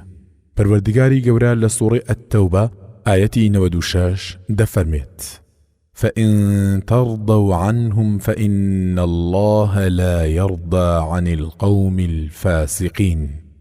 واتە خۆ ئەگەر ئێوە ڕازی بن لێیان ئەوە بێگومان خوا لە کەسانی لە ئاین دەرچوو ڕازی نابێت. بێئۆقرەیی لە ڕوکنەکانی نوێژدا لە پەڕا 45. گەورەترین تاوانی دزیکردنە لە ناو نوێژدا. پێغەمبەری خوا صلی الله عليه وسلم دەفەرمێ خراپترین کەسی دز ئەو کەسەیە دزی لە نوێژەکەیدا بکات. گوتیانەی پێغەمبەری خوا صلی الله عليه وسلم چۆن دزی لە نوێژەکەیدا دەکات؟ فەرمووی ڕوکوع و سوژدەکانی تەواو ناکات. لە ڕاستیدا ئۆقرە نەگرتن و پشڕانەگرتن لە ڕوکوع و سوژدەدا ڕازنەکردنەوەی پشت لە دوای هەستانەوە لە ڕوکوع و ڕازنەبوونەوەی تەواو لە نێوان دوو سوژدەکاندا ئەوانە هەمووی زانراون و دەبینرێن لە ناو ئاپۆڕای نوێژ خوێنان. لەوانەیە هیچ مزگەوتێک بەدەر نەبێت لە نمونەی ئەوانەی لە نوێژەکانیاندا ئۆقرە ناگرن. ئارامگرتن ڕوکنی نوێژە، نوێژیش بەبێ ئەو دروست نییە، ئەو کارەش ترسناکە. پێغەمبەری خوا صلی الله عليه وسلم دەفەرمێت لا تجزئ صلاة الرجل حتى يقيم ظهره في الركوع والسجود. واتە پیاو نوێژی دروست نابێت هەتا وەکو لە ڕوکوع و سوژدەدا پشتی ڕاز نەکاتەوە. گومانیش لەوەدا نییە ئەوە بێشەرعیە و خاوەنەکەی پێویستی بە سەرزەنوشت و ترساندنە. لە ئیبن عەبدوڵڵاه الئەشعەر دەجێڕنەوە دەڵێ پێغەمبەری خوا صلی الله عليه وسلم نوێژی بە هاوڵەکانی کرد، پاشان لەناو پۆلێک لە هاوڵانیدا دانیشت. پیاوێک بە ژوور کەوت و دەستی بە نوێژ کرد، ڕوکوعی دەبرد و لە سوژدەدا وەکو دەنوگ لێدان سوژدەی دەبرد. پێغەمبەری خوا صلی الله عليه وسلم فەرمووی ئایا ئەوەی دەیبینن هەر کەسێ لەسەر ئەو شێوێ بمرێ لەسەر غەیری دینی موحەممەد دەمرێ. لە نوێژەکەیدا دەنوگ لێ دەدات هەر وەکو قەل دەنوگ لە خوێن دەدات. ئەو کەسە ڕوکوع دەبات و لە سوژدە بردندا دەنوگ لێ دەدات. نمونەی تەنیا وەکو کەسی برسی وایە، تەنیا دەنکە قەسپێک یا دوو دەنکە دەخوات، هیچ برسایەتیەکەی ناشکێنن. لە زەیدی کوڕی وەهب دەجێڕنەوە دەڵێ حوضەیفە پیاوێکی بینی ڕوکوع و سوژدەی تەواو نەدەکرد. گوتی تۆ نوێژت نەکرد، ئەگەر بژمری لەسەر غەیری ئەو دینە پاکە دەمری کە خوا بە پاچی داویەتی بە پێغەمبەر صلی الله عليه وسلم. پێویستیشە لەسەر ئەو کەسەی لە ناو نوێژدا ئۆقرە ناگرێ ئەگەر فەرمانی شەرعی زانی ئەو فەرزەی تێیدا دووبارەی بکاتەوە و تۆبەش لە ڕابردوو بکات. لەسەریشی پێویست نییە نوێژەکانی ڕابردوو دووبارە بکاتەوە. ئەوە فەرمایشتە بەڵگەیە لەسەری ئێرجیع فەصەلی فإنك لم تصلي. بگەڕێوە نوێژەکەت بکە، بەڕاستی نوێژت نەکرد. گاڵتە و زۆر جوولەکردن لە نوێژدا لاپەڕا 47. ئەوەش بەڵایەکە لەوانەیە ژمارێکی زۆر لە نوێژ خوێنان لێی بەدەر نەبن، چونکە فەرمانی خوا بەجێ ناکەن وقوموا لله قانتين. واتە هەمیشە و بەردەوامیش هەستن بە ئەنجامدانی فەرمانەکانی بۆ خوا بەگەردن کەچیەوە. عەقڵ لەو فەرمایشتەی پەروەردگار وەرناگرن کە دەفەرموێ قد أفلح المؤمنون الذين هم في صلاتهم خاشعون. واتە بەڕاستی و بڕوادارانە سەرکەوت و سەرفراز بوون. ئەوانەش ئەوانن کە لە نوێژەکانیاندا ملکەت و دڵ ئارام و دڵدامەزراون و دڵیان لای خوایە. کاتێکیش دەربارەی ڕێکردنی خۆڵ لە کاتی سوژدەدا پرسیار لە پێغەمبەری خوا صلی الله عليه وسلم کرا، فەرمووی لا تمسح وأنت تصلي فإن كنت لا بد فاعلا فواحدة تسوية الحصى. واتە دەست بە خۆڵدا مەیەنە کاتێ تۆ لە ناو نوێژدای ئەگەر پێویست بوو هەر دەستی پێدابێنی یەک جار دەستی بە وردەکان دابێنە ڕێکیان بخە. بێگومان زانایانیش باسی ئەوەیان کردووە کە جوڵەی زۆر یەک لە دوای یەک بەبێ پێویست نوێژ بەتاڵ دەکاتەوە، جا چ جای ئەوانەی لە نوێژەکانیاندا گاڵتە و گەپ دەکەن لە بەردەم خوای گەورەدا ڕاوەستاون و یەکێ لەوان لەو کاتەدا سەیری جێگایەک دەکات یان جلەکانی ڕێک دەخات یان پەنجە دەخاتە لوتیەوە، چاوی بەلای ڕاست و چەپدا دەجێڕێ، یا بەرەو ئاسمان ناشترسێ چاوی کوێر بێت، یا شەیطان لە نوێژەکەی کەم بکاتەوە و بیدزێ. بە پێشکەوتنەوەی ئیمام بە ئەنقەس لە نوێژدا. لاپەڕە 48 پەلەکردن لە سروشتی مرۆڤە. وەکانە الئینسان عەجوولە، واتە ئینسان هەمیشە و بەردەوام بە پەلە و هەڵەشەیە. پێغەمبەریش صلى الله عليه وسلم دەفەرمێ التأني من الله والعجلة من الشيطان، واتە لەسەر خۆی و ئارامی لە خواوەیە و پەلەکردنیش لە شەیطانەوەیە. زۆر جار مرۆڤ سەرنجی نوێژخێنان دەدات لە لای ڕاست و لە لای چەپی کاتێ لە ناو نوێژدایە، بەڵکو هەندێک جار سەرنجی خودی خۆشی دەدات کە پێشبڕشێ دەکەن لەگەڵ ئیمامدا لە ڕکوع و سوجدە و الله ئەکبەرکردنی بەرزبوونەوە و نزمبوونەوە بە شێوەیەکی گشتی. هەتا جاری وایە پێشبڕچێ دەکەن لە سەلامدانەوەش. ئەو کارەش لەلایەن زۆر کەس جێگای پایەق پێنەدانە. بێگومان لەلایەن پێغەمبەری خواوە صلى الله عليه وسلم هەڕەشەی توندی لێکراوە. دەفەرموێ ئەما يخشى الذي يرفع رأسه قبل الإمام أن يحول الله رأسه رأس حمار، واتە ئایا ئەو کەسەی لە پێش ئیمامدا سەری بەرز دەکاتەوە ناترسێ خوای گەورە سەری بکات بە سەری گوێدرێژ؟ جا ئەگەر نوێژخوێن داوای لێ بکرێ بە ئارامی و هێمنی بەرەو نوێژ بچێ، دەبێت چۆن بێت سەبارەت بە خودی نوێژ. لەلای هەندێک کەس بابەتی پێشبڕشێ لەگەڵ ئیمام و بە دواکەوتن لە ئیمام تێکەڵ دەکات. با بزانێ زانایان ڕەحمەتی پەروەردگاریان لێبێت لەو بارەوە بنەمایەکی جوانیان باس کردووە. ئەویش ئەوەیە کەسی مەئموم لەسەری پێویستە ئەو کاتە ئیمام کۆتایی بە الله ئەکبەر هێنا ئەوسا مەئموم دەست بە جۆڵە بکات. ئەگەر پیتی ڕا لە الله ئەکبەردا تەواو بوو کەسی مەئموم دەست بە جۆڵە دەکات، نە بە پاش دەکەوێ نە پێش دەکەوێت لەو بارەوە. بەو شێوەیە کارەکە ڕێک دەبێت.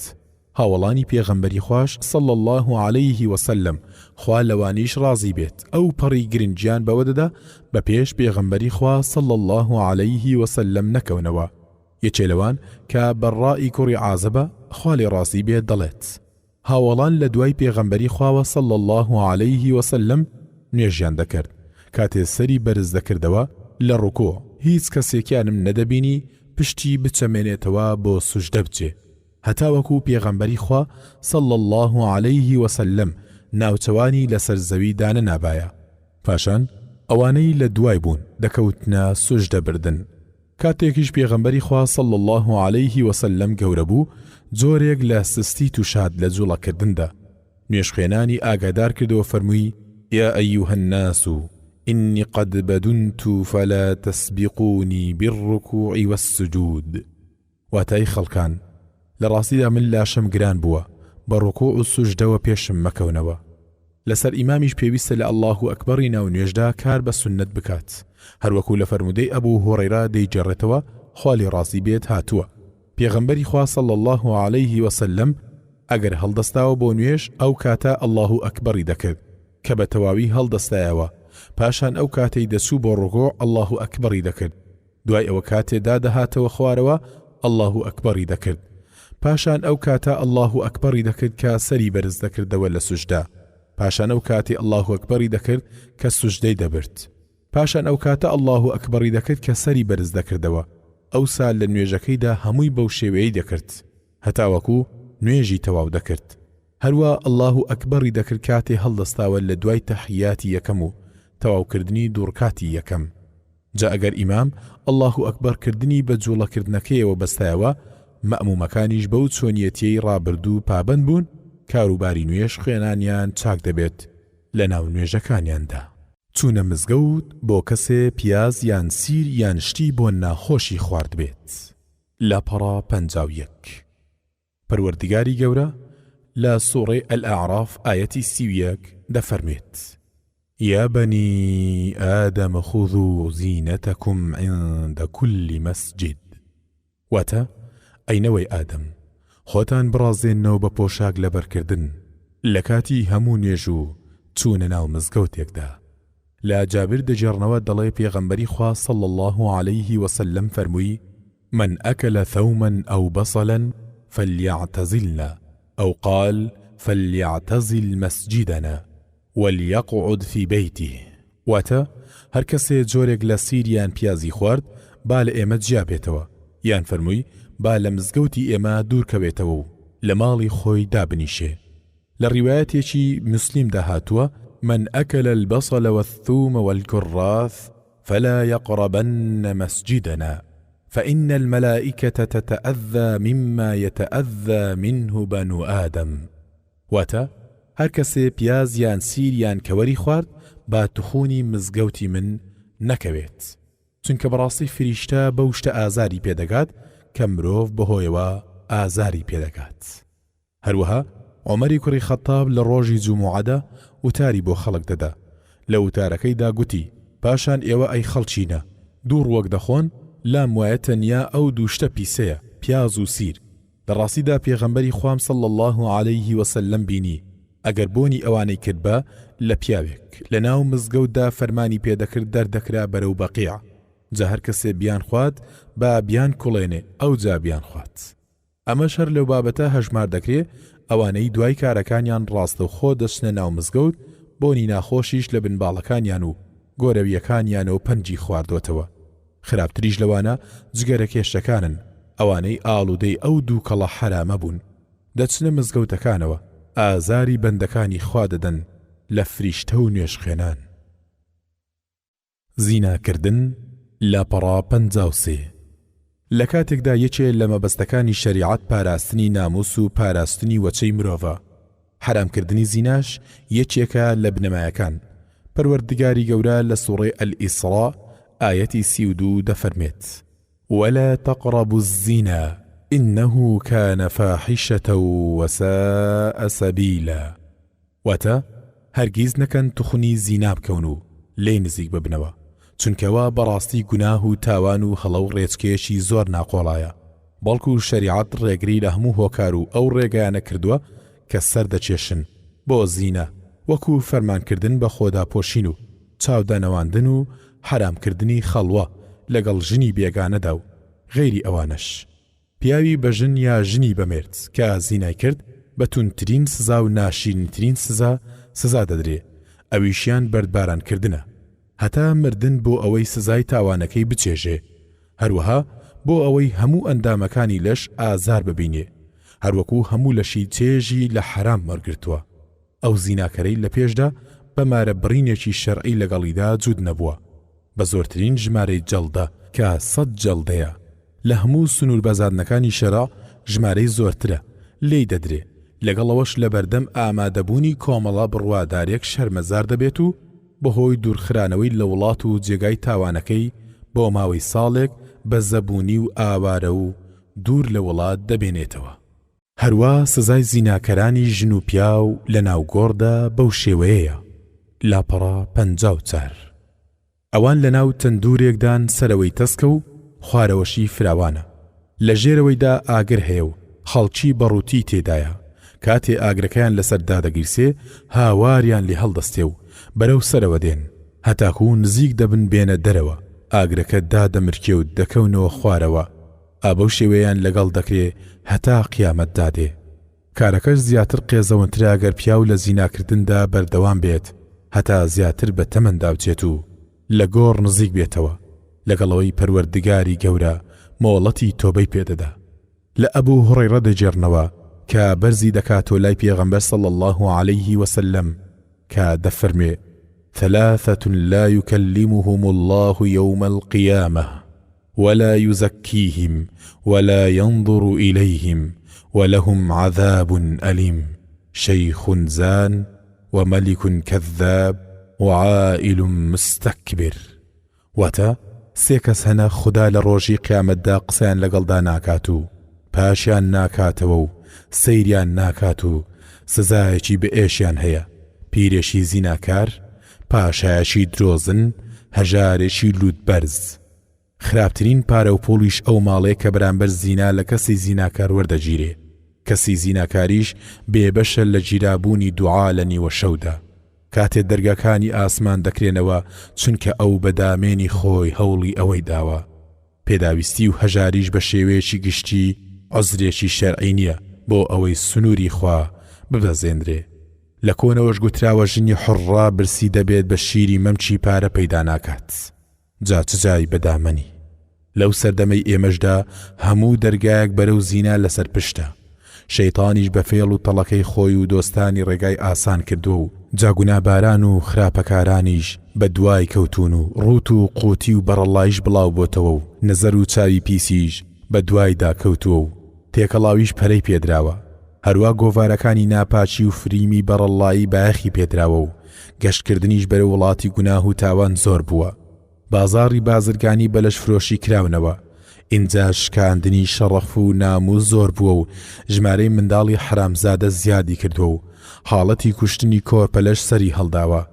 جا پەروەردگارە داوای سۆز و ڕەحمەت و پەنادان و پاراستنیش لە تۆ دەکەین. بە پەنای خۆت لە خراپەکاری پەنامان بدەی. داواشت لێ دەکەین دڵ و دامێنمان بە پاک ڕابگری و لە نێوان ئێمە و حرامدا بربەستێکی بەهێزدا بنی. کردەوەی قەومی لووط. لاپەڕا 56 تاوانی گەلی لووط ئەوە بوو نێرینەکان تووشی یەکتر دەبوون. پەروەردگاری گەورە لە سوورەی ئەلعنکەبوت ئایەتی 29 دەفەرموێت أئنكم لتأتون الرجال وتقطعون السبيل وتأتون في ناديكم المنكر. واتا ئایا ئێوە بەڕاستانە نێربازی دەکەن و ڕێگا بە خەڵکی دەگرن و لایەنەکانتاندا کاری نابەجێ و ناشیرن و نادروست ئەنجام دەدەن؟ لەبەر قێزەونی و ناشیرنی و دەرەنجامی خراپیە و تاوانە پەروەردگاری گەورە تاوانکارانی ئەو تاوانی بە 4 جۆرە سزا دەدات کە خوا بەسەر هیچ گەلێکدا نەیسەپاندووە. ئەویش ئەمانن: چاوەکانی کوێرکردن، سەرە و ژووری کردن، بە بەردی سوکراوەی بەلێزمە بەربارانی کردن، دەنجی تۆقێنەر و بەهێزی بەسەردا ناردن. لە شەریعەتی ئیسلامیشدا سزای کوشتنە بە شمشێر بە پێی ڕای هەڵبژێردرا و ئەو سزایش بۆ هەردوو لە لایەنی ئەنجام دەرە. ئەگەر بە ڕەزامەندی و ڕای هەردوو لا بێت جا لە ئیبن عەباس دەجێڕنەوە بەرزی دەکاتەوە بۆ لای پێغەمبەر صلی الله عليه وسلم کە دەفەرمێ: من وجدتموه يعمل عمل قوم لوط فقتلوا الفاعل والمفعول به. واتە هەر کەسێکتان بینی کردداری قومی لووتیان ئەنجام دەدا ئەوەی کارەکە دەکات و ئەوەی لەگەڵی دەکرێ هەردووچیان بکوژن. ئەوەی لە سەردەمی ئێمەدا ڕوودەدات وەکو پەتاکوشندەکان و چەندین نەخۆشی ئەوتۆ کە لە پێشینەکانی ڕابردووی ئێمەدا نەبووە ئێستا ڕوودەدات وەکو نەخۆشی ئایدزی کوشندە. ئەوەش بەهۆی ناپاچی و زیناکردنە. ئەوەش بەڵگەیە لەسەر حیکمەت و کاربەجێی پەروەردگاری گەورە لە دانانی ئەو سزا زۆرەی دیاری کردووە. خۆ بە دوورگرتنی ژن لەسەر جێیی پیاوەکەی بەبێ بیانووی شەرعی. لاپەڕا 57 لە ئەبی هوڕەیرە دەجێڕنەوە خوا لێ ڕازی بێت. ئەویش لە پێغەمبەری خواوە صلی الله عليه وسلم دەیجێڕێتەوە دەفەرمێ: إذا دعا الرجل امرأته إلى فراشه فأبت فبات غضبان عليها لعنتها الملائكة حتى تصبح. واتە ئەگەر پیاو داوای لە خێزانەکەی کرد بۆ سەرجێیی خۆی ئەویش ڕێگر بوو، پیاوەکە ئەو شەوە تا بەیانی لێی تووڕە بوو، ئەوە فریشتەکان نەفرەت لەو ژنە دەکەن هەتا بەیانی دەکاتەوە. زۆرێک لە ژنان ئەگەر ڕاجیایی کەوتە نێوان خۆیان و پیاوەکانیان بەلۆچوونی خۆی بە پێنەدانی مافی سەرجەیی سزای دەدات. زۆر جار خراپەکاری گەورە لەسەر دەرەنجامی ئەوە دروست دەبێت. لەوانە پیاو دەکەوێتە ناو حرام و گوناه، هەندێک جاریش بە پێچەوانەوە بەسەر ژنەکەدا دەشکێتەوە، بەڕاستی بیر لەوە دەکاتەوە ژنی بەسەر بێنێت. اینجا ژن لەسەری پێویستە بە پەلا وەرامی مێردەکەی بداتەوە کاتێ داوای لێ کرد. ئەوەش بۆ جێبەجێکردنی فەرمانی پێغەمبەری خوا صلی الله عليه وسلم کە دەفەرمێت: إذا دعا الرجل امرأته إلى فراشه فلتجب وإن كانت على ظهره قتب. واتە ئەگەر پیاو داوای لە ژنەکەی کرد بۆ سەرجێی خۆی با وەرامی بداتەوە ئەگەرچی لەسەر کورتانی پشتی وڵاخی سوار ببوو. لەسەر مێردیش پێویستە ڕەچاوی باری ژنەکەی بکات، ئەگەر نەخۆش بێت یان دووجیان بێت یان خەمبار بێت بۆی تەبایی یان بەردەوام بێت و ناکۆچی ڕوونەدات. ژن داوای جیابوونەوە لە پیاوەکەی بکات بێ بیانووی شەرعی. لاپەڕا 59 زۆرێک لە ژنان لە کاتی پەیدابوونی کەمترین ناکۆچی داوای جیابوونەوە لە پیاوەکانیان دەکەن، یاخود ژن داوای جیابوونەوە دەکات ئەگەر ئەو ماڵ و سامانی دەیەوێت لە پیاوەکەی پێی نەدات. هەندێک جاریش لەلایەن هەندێک لە خزمانی یا جیرانە تێکدەرەکانی هان دەدرێ. جاری واشەیە بە چەند دەستەواژەیەکی بێزارکەر ڕوبەڕووی مێردەکەی دەبێتەوە، وەکو ئەوەی بڵێ ئەگەر تۆ پیاوی تەلاقم بدە. شتێکی ڕوون و ئاشکراشە لە دەرەنجامی تەلاق چەندین خراپەی گەورە دێتە ئاراوە، وەکو لێک هەڵوەشانەوەی خێزان و پرش و بڵاوبوونی منداڵ. بێگومان کاتێکیش پەشیمان دەبێتەوە کە پەشیمانی دادی نادات. جا لەبەر ئەو هۆکارە و غەیری ئەوەش کار لە جێی شەریعەت دەردەکەوێ، کاتێ هاتووە ئەو کارێ حرام کردووە. لا ثەوبان دەجێڕنەوە، خوالی ڕازی بێ بەرزی دەکاتەوە لای پێغەمبەر صلی الله عليه وسلم کە دەفەرمێت: أيما امرأة سألت زوجها طلاقا في غير ما بأس فحرام عليها رائحة الجنة. واتە هەر ژنێک بەبێ ئەوەی هیچ بیانوێکی هەبێت داوای تەلاق لە مێردەکەی بکات، ئەوە بۆنی بەهەشتی لەسەر حرامە. هەروەها لە عوقبەی کوڕی عامر خوالی ڕازی بێ دەجێڕنەوە، بەرزی دەکاتەوە بۆ لای پێغەمبەر صلی الله عليه وسلم دەفەرموێت: إن المختلعات والمنتزعات هن المنافقات. واتە بێگومان ئەو ژنانی خۆلع دەکەن و ئەوانەی خۆیان بە تەلاقدان دەدەن ئەوانە ژنانی دووڕوون. بەڵام ئەگەر بێت و بە هۆکارێکی شەرعی ئەو کارە بکات، وەکو نوێژنەکەری و ئاڵوودەبوونی مێردەکەی بە مادەی هۆشبەر و سەرخۆشکەرەکان، یان ئەوە تا مێردەکەی ناچاری بکات کارێکی حرام ئەنجام بدات، یان ستەمی لێ بکات بە سزادانی، یان قەدەغەکردنی مافە شەرعیەکانی و ئامۆژگاری سوودی نەبێت و هەوڵی چاکردنیشی بێهودە بێت، ئەوە لەو کاتەدا ژنەکە هیچ تاوانی لەسەر نییە ئەگەر ئەو بۆ ڕزگاربوونی خۆی و دینەکەی داوای جیابوونەوە بکات. ڤیهار وێچواندنی ژن بە پشتی دایک. لاپەڕا 61 یەکێ لە قسەی سەردەمی نەفامی پێش ئیسلام کە لەو سەردەمەشدا بڵاو بۆتەوە، خەڵک دووچاری ڤیهارکردن دێت، وەکو ئەوەی مێرد بە ژنەکەی بڵێ تۆ لەسەر من وەکو پشتی دایکمی، یان تۆ لەسەر من حرامی وەکو خوشکم. وێنەی ئەوانەشی ئەو دەستەواژە ناشرینانەی شەریعەت بە قێزەون ناوزەندیان دەکات، چونکە ستەمکردنی تێدایە دەرحەق بە ژنان. پەروەردگاری پاک و بێگەردیش بە فەرمایشتی خۆی وێنەیان دەکات کە لە سوڕەی المجادلە ئایەتی 2 دەفەرمێت: الذين يظاهرون منكم من نسائهم ما هن أمهاتهم إن أمهاتهم إلا اللائي ولدنهم وإنهم ليقولون منكرا من القول وزورا وإن الله لعفو غفور. واتە ئەوانەتان بە هاوسەرانیان دەڵێن تۆ لە جێگەی دایکمانیت، هاوسەرەکەیان بەو قسێ نابنە دایکیان، چونکە دایکیان تەنها ئەوانن کە ئەوانیان لێ بووە. ئەوانە قسێکی نابەجێ دەکەن و بوختانێکی ناپەسەند دەڵێن. بێگومان پەروەردگار چاوپۆشی دەکات و لێ خۆش دەبێت. ئەگەر ئەوانە پەشیمان ببنەوە و داوای لێ خۆشبوون بکەن. شریعەتیش کەفارەتی چڕ و گەورەی بۆ ئەو کارە داناوە، وەکو کەفارەتی کوشتنی بەهەڵە و وەکو کەفارەتی جیماع لە مانجی ڕەمەزاندا. ئەو کەسەی ڤیهاری کردووە بۆی نییە لە ژنەکەی نزیک بێتەوە هەتا ئەو کاتەی کەفارەتەکەی نەدات. پەروەردگاری گەورەش لە سوڕەی المجادلە ئایەتی 3 و 4 دەفەرموێت: والذين يظاهرون من نسائهم ثم يعودون لما قالوا فتحرير رقبة من قبل أن يتماسا ذلكم توعظون به والله بما تعملون خبير. فمن لم يجد فصيام شهرين متتابعين من قبل أن يتماسا فمن لم يستطع فإطعام 60 مسكينا ذلك لتؤمنوا بالله ورسوله وتلك حدود الله وللكافرين عذاب أليم.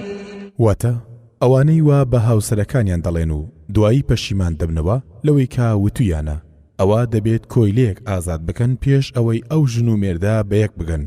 ئەو بڕیارە ئێوەی پێ ئامۆژگاری دەکرێت. پەروەردگاریش ئاگادارە بەو کار و کردەوانەی ئەنجامی دەدەن.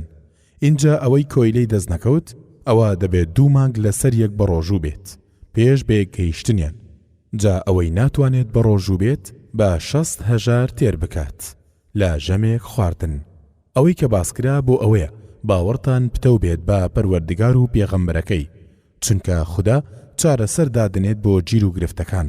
ئەو بڕیارانەش سنووری خوان بۆ ئەوانش کە کافرن ملکەتی فەرمانی پەروەردگار نابن، سزای بە ئێش و ئازار بۆیان ئامادەیە. چوونە لای ژن لە بێنوێژیدا. لاپەڕا 63. پەروەردگاری گەورە دەفەرمێت لە سوڕەی ئەلبەقەرە ئایەتی 22: ويسألونك عن المحيض قل هو أذى فاعتزلوا النساء في المحيض ولا تقربوهن حتى يطهرن. واتە ئەی پێغەمبەر صلى الله عليه وسلم پرسیارت لێ دەکەن دەربارەی عادەتی مانگانەی ئافرەت. پێیان بڵێ ئەوە ئازار و زەرەرە کەوا بوو خۆتان بە دوور بگرن لە هاوسەرەکانتان کە لەو حاڵەتەدا بن و نزیکیان مەکەون تا پاک دەبنەوە. بۆی حەڵاڵ نییە بچێتە لای ژنەکەی تاوەکو لە دوای خاوێن بوونەوەی خۆی نەشوات، چونکە خوا سبحانه وتعالى لە سوڕەی ئەلبەقەرە ئایەتی 222 دەفەرمێت: فإذا تطهرن فأتوهن من حيث أمركم الله. واتە جاکاتێک پاک و خاوێن بوونەوە و خۆیان شوشت بچنە لایەن بەو شێوەی کە خوا فەرمانی داوە.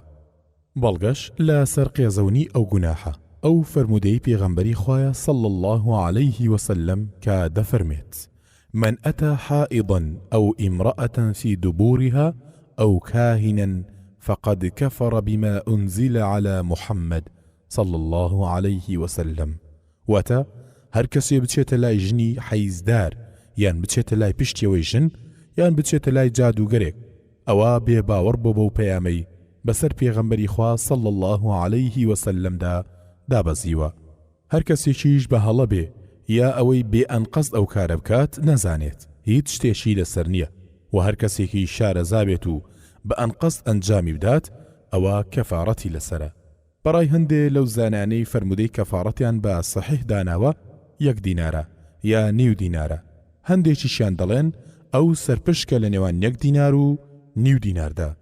هەندێکیشیان دەڵێن ئەگەر لە سەرەتای حەیزدا لە کاتی خوێنبینینی زۆردا ئەوە دینارێکی لەسرە، ئەگەریش لە کۆتایی حەیزدا کاتێ خوێنی کەم دەبینێ یان بەر لە خۆشۆردنی دوای خاوێن بوونەوەی ئەوە 9 دیناری لەسرە.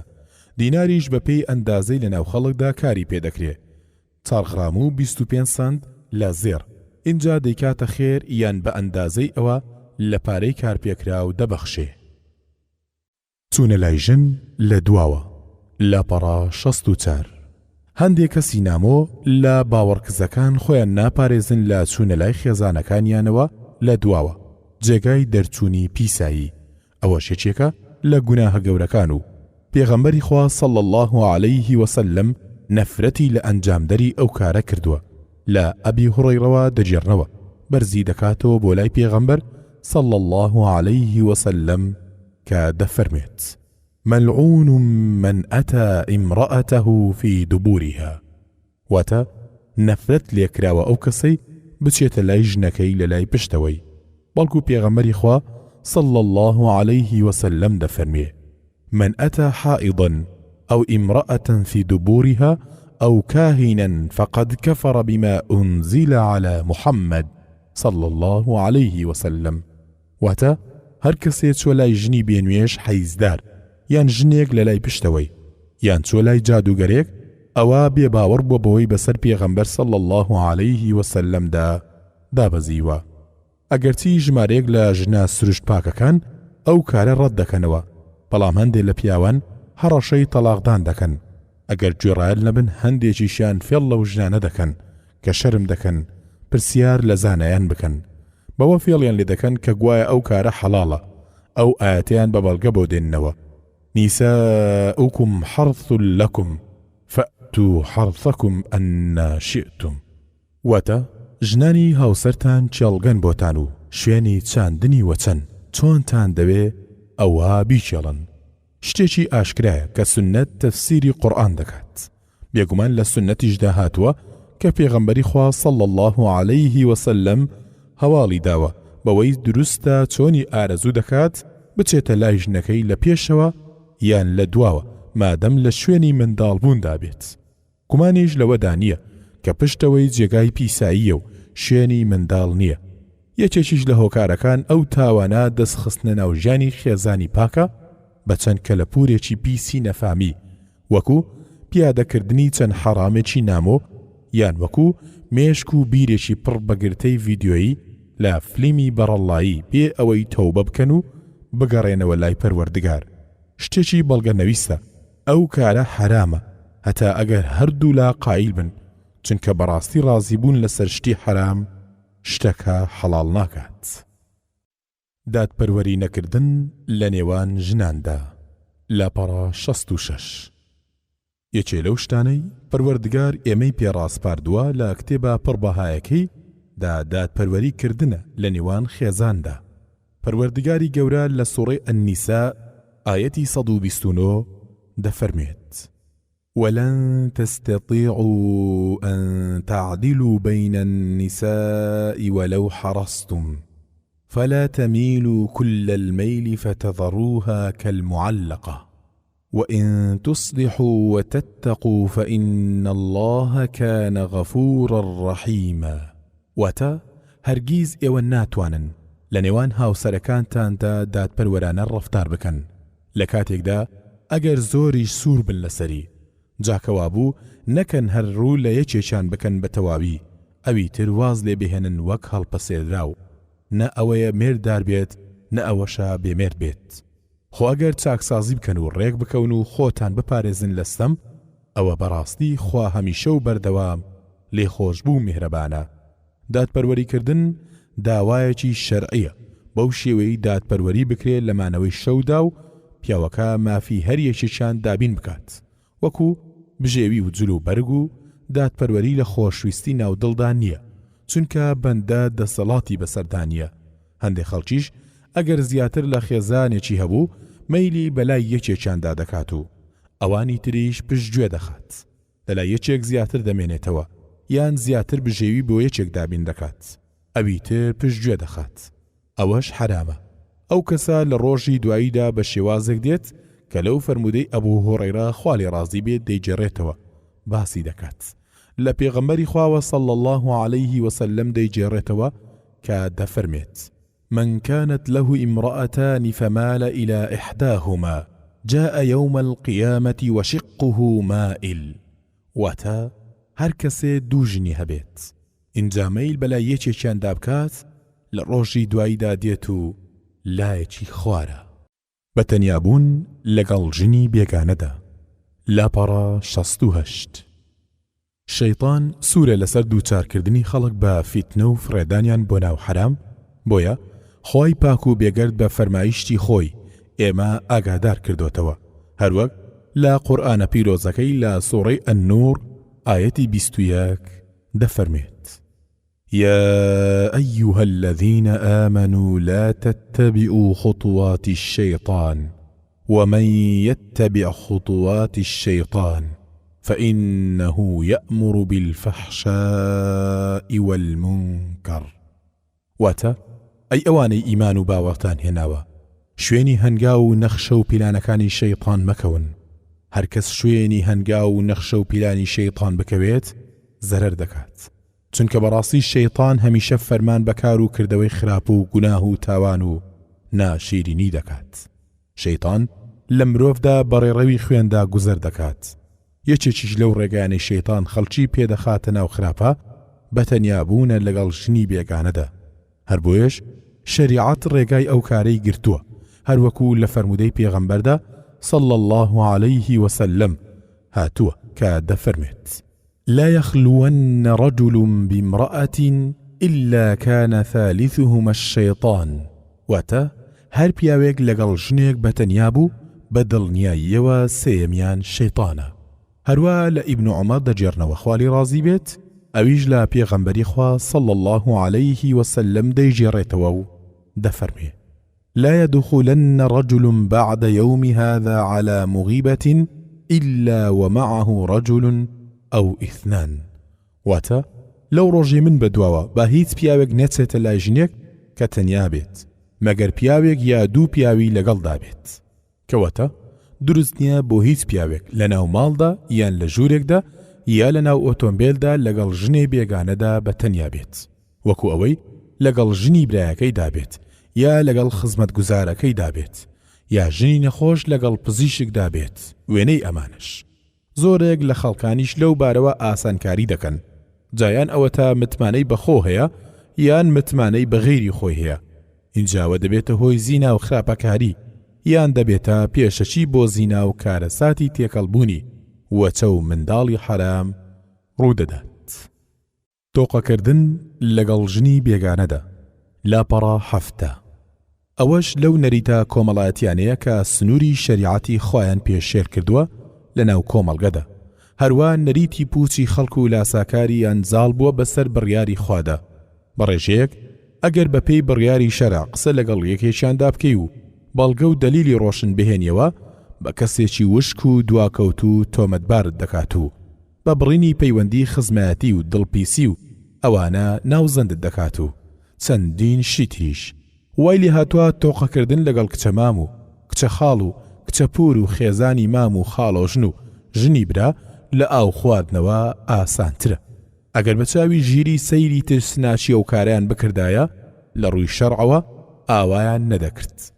پێغەمبەری ڕەوانەکراو صلى الله عليه وسلم دەفەرمێ لأن يطعن في رأس أحدكم بمخيط من حديد خير له من أن يمس امرأة لا تحل له واتە بێگومان کە یەکێ لە ئێوە بە دەرزیەکی ئاسنی بدرێ لەسەری چاکترە بۆ ئەو لەوەی دەست لە ژنێک بدات کە بۆی حەڵال نەبێت.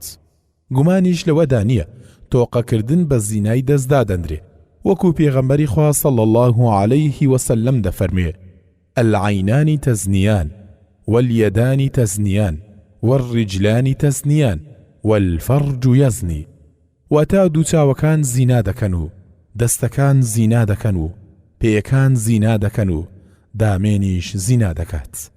ئایا هیچ کەس لە پێغەمبەری خوا صلى الله عليه وسلم دڵپاکترە لەگەڵ ئەوەشدا دەفەرمێ إني لا أصافح النساء واتە بێگومان من تۆقە لەگەڵ ژنان ناکەم. هەروەها دەفەرمێ إني لا أمس أيدي النساء واتە بێگومان من دەست لە دەستی ژنان نادەم. هەروە لە عایشە خواری ڕازی بێت دەجێڕنەوە دەڵێت ولا والله ما مست يد رسول الله صلى الله عليه وسلم يد امرأة قط غير أنه يبايعهن بالكلام واتنا سوێن بەخوا پێغەمبەری خوا صلى الله عليه وسلم هەرگیز دەستی بەدەستی هیچ ژنێک نەکەوتووە تەنیا ئەوە نەبێت بە قسە بەیعەتی لێوەرگرتن. با لەخوا بترسن کەسانێک ژنە چاکەکانیان دەترسێنن بە تەلاقدان ئەگەر تۆقە لەگەڵ برایەکانی ئەوان نەکەن. پێویستیشە بزاندرێ کە دانانی پەردە و تۆقەکردن بەرگێکی بەسەر دەستیەوە بێ هیچ لە بابەتەکە ناگۆڕێ ئەوە بە هەردوو شێوازەکە حرامە. خۆبۆن خۆشکردنی ژنان لە کاتی چوونە دەرەوە و تێپەڕبوونیان بەلای خەڵکدا بە بۆنی خۆشەوە. لاپەڕە 72 سەرەڕای ئەو هەڕەشەتوندەی پێغەمبەری خوا صلى الله عليه وسلم ئەو نەریتە لەو سەردەمەی ئێمەدا باوە. پێغەمبەری خوا صلى الله عليه وسلم دەفەرمێ أيما امرأة استعطرت فمرت على قوم ليجدوا ريحها فهي زاني واتە هەر ژنێ خۆی بۆن خۆش بکات پاشان بەلای خەڵکدا تێپەڕێ بۆ ئەوەی بۆنی خۆشی لێ بکەن ئەوە زیناکارە.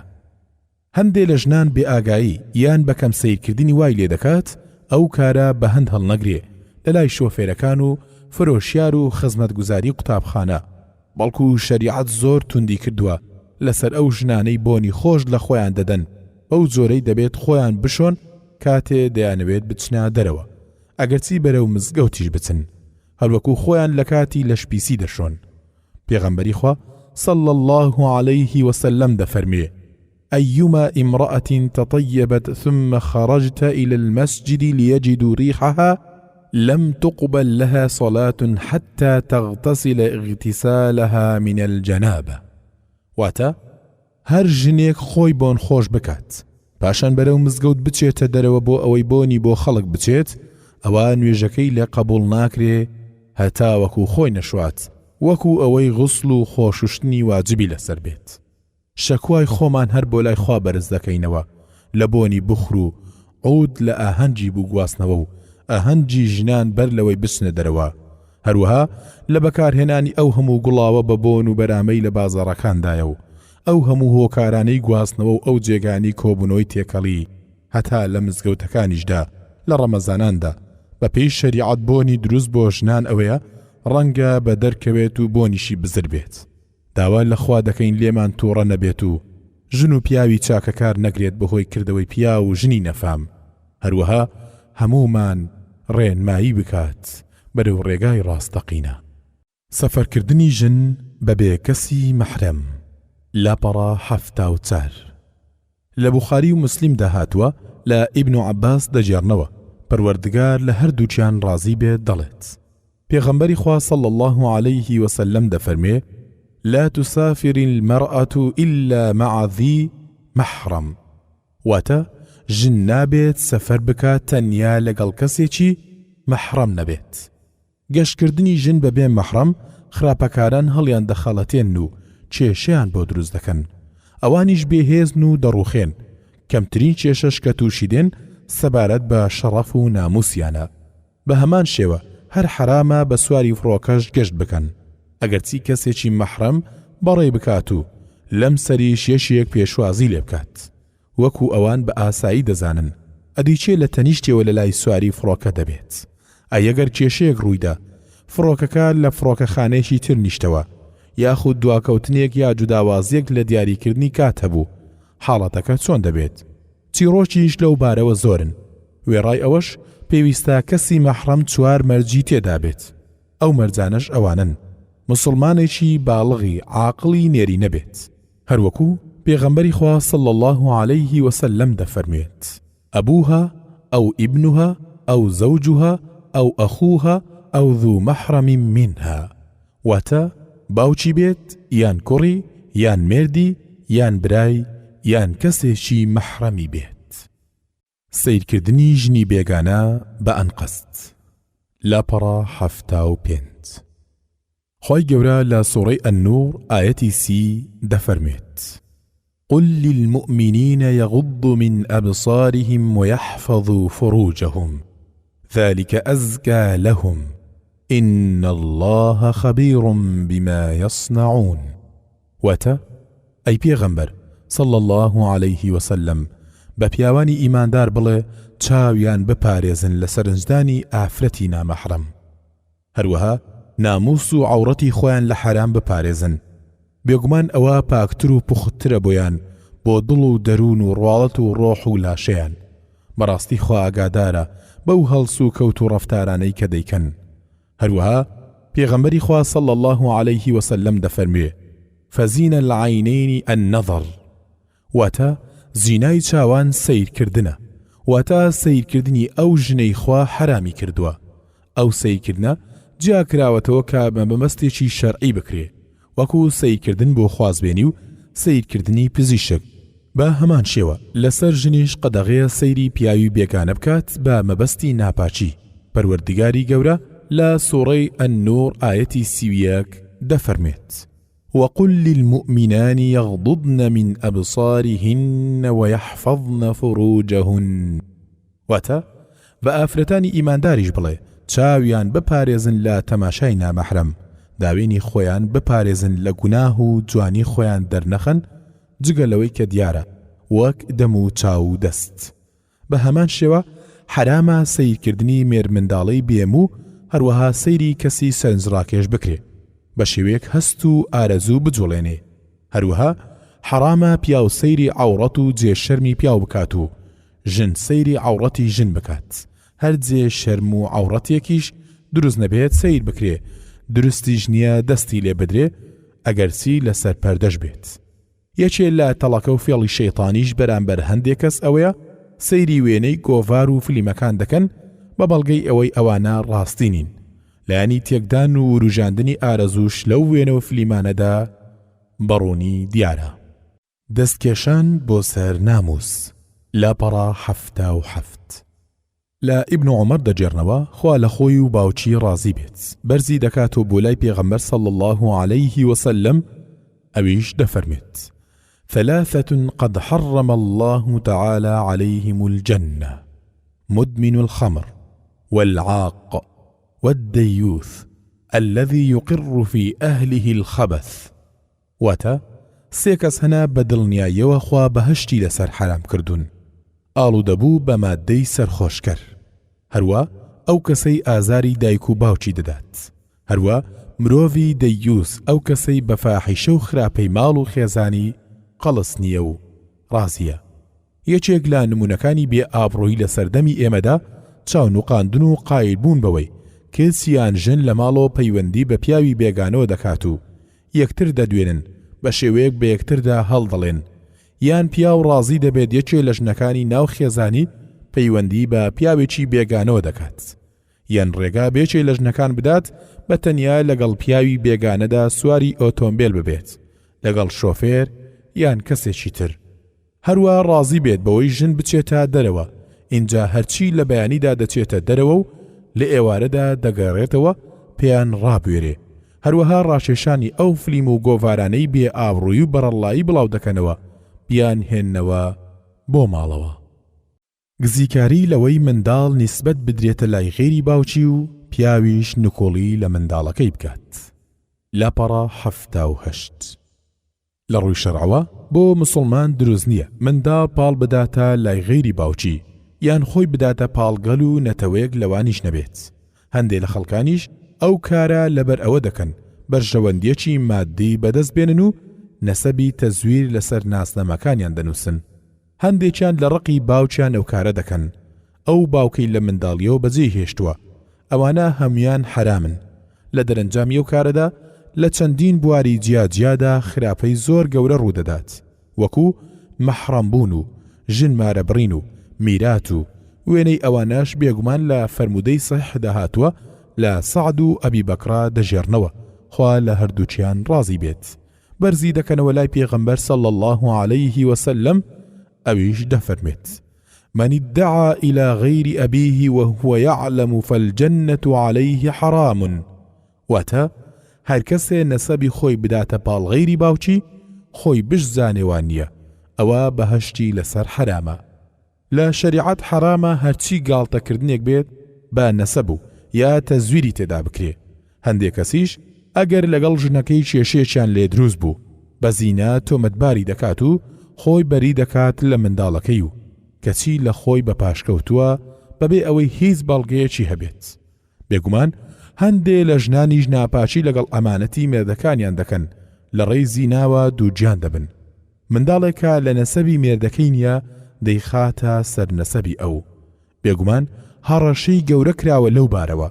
لەو فەرمودەی ئەبوو هوڕێرا خوالی ڕازی بێت دەیجێڕێتەوە کە ئەو لە پێغەمبەری خوای صلی الله عليه وسلم بیستووە لەو کاتەی ئاەتی مولاعانە نەفرینکردن لە یەکتری ژن و مێرد دەفەرمێت: أيما امرأة أدخلت على قوم من ليس منهم فليست من الله من شيء ولن يدخلها الله الجنة وأيما رجل جحد ولده وهو ينظر إليه احتجب الله منه وفضحه على رؤوس الأولين والآخرين.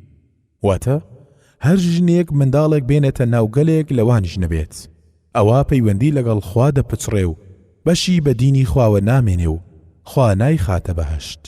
هەر پیاوێکیش منداڵەکەی لە خۆی داببڕێ و بڵێ لە من نییە کەچی ئەو منداڵە سەیری باوکی بکات، خوا پەردە دەخاتە نێوانی و لە بەرچاوی و سەرەتا و کۆتایی هەموو مرۆڤەکان ڕیسوای دەکات. خواردنی ڕیبا. لاپەڕە 8. خوای گەورە لە کتێبەکەیدا شەڕی بەرامبەر هیچ کەس ڕانەگەیاندووە تەنیا ڕیباخۆرەکان نەبێت. پەروەردیگاری گەورە لە سوورەی ئەلبەقەرە ئایەتی 278 و 279 دەفەرمێت: يا أيها الذين آمنوا اتقوا الله وذروا ما بقي من الربا إن كنتم مؤمنين فإن لم تفعلوا فأذنوا بحرب من الله ورسوله. واتا أي أواني باورتان هناوا پارێزگار و خواناز بن و واز لە پاشماوەی سوور ڕیبا بهێنن ئەگەر ئیماندارن، خۆ ئەگەر وانەکەن ئەوە جەنگ لەگەڵ خوا و پێغەمبەرەکەیدا ڕابگێنن. ئەو ئەندازێ بەسە بۆ قێزەونی ئەو تاوانە لەلایەن خوای گەورە و بەدەسەڵات. ئەو کەسەی لەسەر ئاستی تاک و دەوڵەت سیر بکات ئەندازەی کاولکاری و داڕمان هەست پێ دەکات. هەست بەو کاریگەریەی ڕیبا دەکات کە دوای خۆی بەجێ هێشتووە، وەکو هەرەسێنان و بڕینەوە و زیانی بەردەوام و دەستەوەستانی لە دانەوەی قەرز و ئیفلیجی ئابووری و بەرزبوونەوەی ڕێژەی بێکاری و داڕمانی زۆرێک لە کۆمپانیا و دام و دەستگاکان.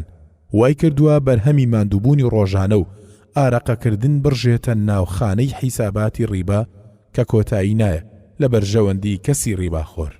هەروە چینایەتی لە ناو کۆمەڵگادا دروست کردووە. وای کردووە سامانی گشتی لە دەستی کۆمەڵە خەڵکێکی کەمچەقی بەستووە. لەوانەیە ئەوە وێنەیەک بێت لەو شەڕەی خوای گەورە ڕیباچیەکانی پێترساند بێ. هەر کەسێکیش بەشداری بکات لە ڕیبادا وەکو لایەنە سەرەکیەکان و ناوەندیەکان و یارمەتیدەر و کۆمەچی کارەکان لەسەر زمانی پێغەمبەری خوا صلی الله عليه وسلم نەفرەت لێکراون. لا جابیر دەجێڕنەوە خواری ڕازی بێت دەڵێت: لعن رسول الله صلى الله عليه وسلم آكل الربا ومؤكله وكاتبه وشاهديه وقال هم سواء. وتا پێغەمبەری خوا صلى الله عليه وسلم نەفرەتی کردووە لە ڕیباخۆر و وەکیلەکەی و نووسەر و شایەتیەکانی. هەروە فەرمووی ئەوان هەموو یەکسانن. بەپێی ئەوە دروست نییە ئیشکردن لە نووسینەوەی ڕیبا و هەروە لە گرێبەست و سەرژمێری و پێدان و وەرگرتن و دانان و پاسەوانی و بە شێوێکی گشتی بەشداریکردن تیایدا و بە هەر ڕوویەک لە ڕووەکان پاڵپشتی بکرێ حرامە. لە ڕاستیدا پێغەمبەری خوا صلی الله عليه وسلم جەخر لەسەر ڕوونکردنەوەی و ناشیرینی ئەو گوناهە گەورەیە کردوتەوە. لەو فەرمایشتەی لە عەبدوڵای کوڕی مەسعود دەجێڕنەوە خوای لێ ڕازی بێت، ئەویش بەرزی دەکاتەوە بۆ لای پێغەمبەر صلی الله عليه وسلم کە دەفەرمێت: الربا 73 بابا أيسرها مثل أن ينكح الرجل أمه وإن أربى الربا عرض الرجل المسلم. واتا ربا 73 بەشە، هەرە ئاسانەکەیان وەکو ئەوە وایە پیاو زینا لەگەڵ دایکی بکات. هەروە لە هەموو جۆرەکانی ڕیبا خراپتر شەڕەف و ناموسی پیاوی مسلمانە. هەروە بەو فەرمایشتەی لە عەبدوڵای کوڕی حەنظەلە دەجێڕنەوە، خوا لە هەردووچیان ڕازی بێت، کە بەرزی دەکاتەوە لای پێغەمبەر صلی الله عليه وسلم و دەفەرموێ: درهم الربا يأكل الرجل وهو يعلم أشد من 36 زنية. واتا درەمێکی ڕیبا پیاو بیخوا و بشزانی ڕیبایە لە 36 زینا خراپترە. حرامکردنی ڕیباش گشتیە و تایبەت نییە بە کەسی دەوڵەمەند و کەسی هەژار، هەروەکو هەندێک کە زوا گومان دەبن، بەڵکو هەموو حاڵەتێک و هەموو کەسێک دەگرێتەوە. چەندین دەوڵەمەند و گەورە بازرگان بەهۆی ڕیبا هەرەسیان هێناوە. واقعیش ئەوەی سەلماندووە کەمترین دەرهاویشتەشی بەرەکەت لە ماڵ نامێنێ، گەرچی ڕێژەشی زۆر بێت. پێغەمبەری خوا صلی الله عليه وسلم دەفەرموێ: الربا وإن كثر فإن عاقبته تصير إلى قل. واتا ڕیبا ئەگەرچی زۆریش بێت سەرنجامی بەرەو کەمی دەچێت. بە هەمان شێوە ڕیبا تایبەت نەکراوە بەوەی ڕۆژەی زۆر بێت یان کەم، بەرز بێ یان نزم، هەر هەمووی حرامە. لە ڕۆژی دواییدا خاوەنەکەی لە ناو گۆڕەکەیدا زیندوو دەکرێتەوە، هەروەکو ئەو کەسەی نەخۆشی فێی سەڕی هەبێت. بەهۆی دەست لێوەشاندنی شەیطان ئاوا لە گۆڕەکەی هەڵدەستێتەوە. لەگەڵ قێزەونیە و تاوانەدا بەڵام خوا هەواڵی داوە بە تۆبە قبولکردن و چۆنیەتیشی ڕوون کردوتەوە. خوای باڵا دەست بە ڕیباخۆران لە سوڕەی ئەلبەقرە ئایەتی 275 دەفەرمێت: فإن لم تفعلوا فأذنوا بحرب من الله ورسوله وإن تبتم فلكم رؤوس أموالكم لا تظلمون ولا تظلمون. واتە خۆ ئەگەر وانەکەن ئەوە جەنگ لەگەڵ خوا و پێغەمبەرەکەیدا ڕابگێنن کە سەرنجامەکەی زۆر ترسناکە و سامناکە. خۆگەر تەوبە بکەن و لە سوخۆری واز بهێنن ئەوە تەنها سەرمایەکانتان بۆ هەیە وەری بگرنەوە، نەستەم دەکەن لە قەرزارەکان، نەستەمتان لێ دەکرێت. ئەوەش دادپەروەری ڕاستەقینەیە. واتبە کەسی مسلمان لەو گوناهە گەورەیە خۆی بەدوور بگرێ و هەز بە ناشیرینی بکات، هەتا ئەوانەی سامانەکانیان لە بانکی سوخۆری دادنێن لە ناچاری و لە ترسیەوەی بەفێڕۆ بچێ و بدەزرێ.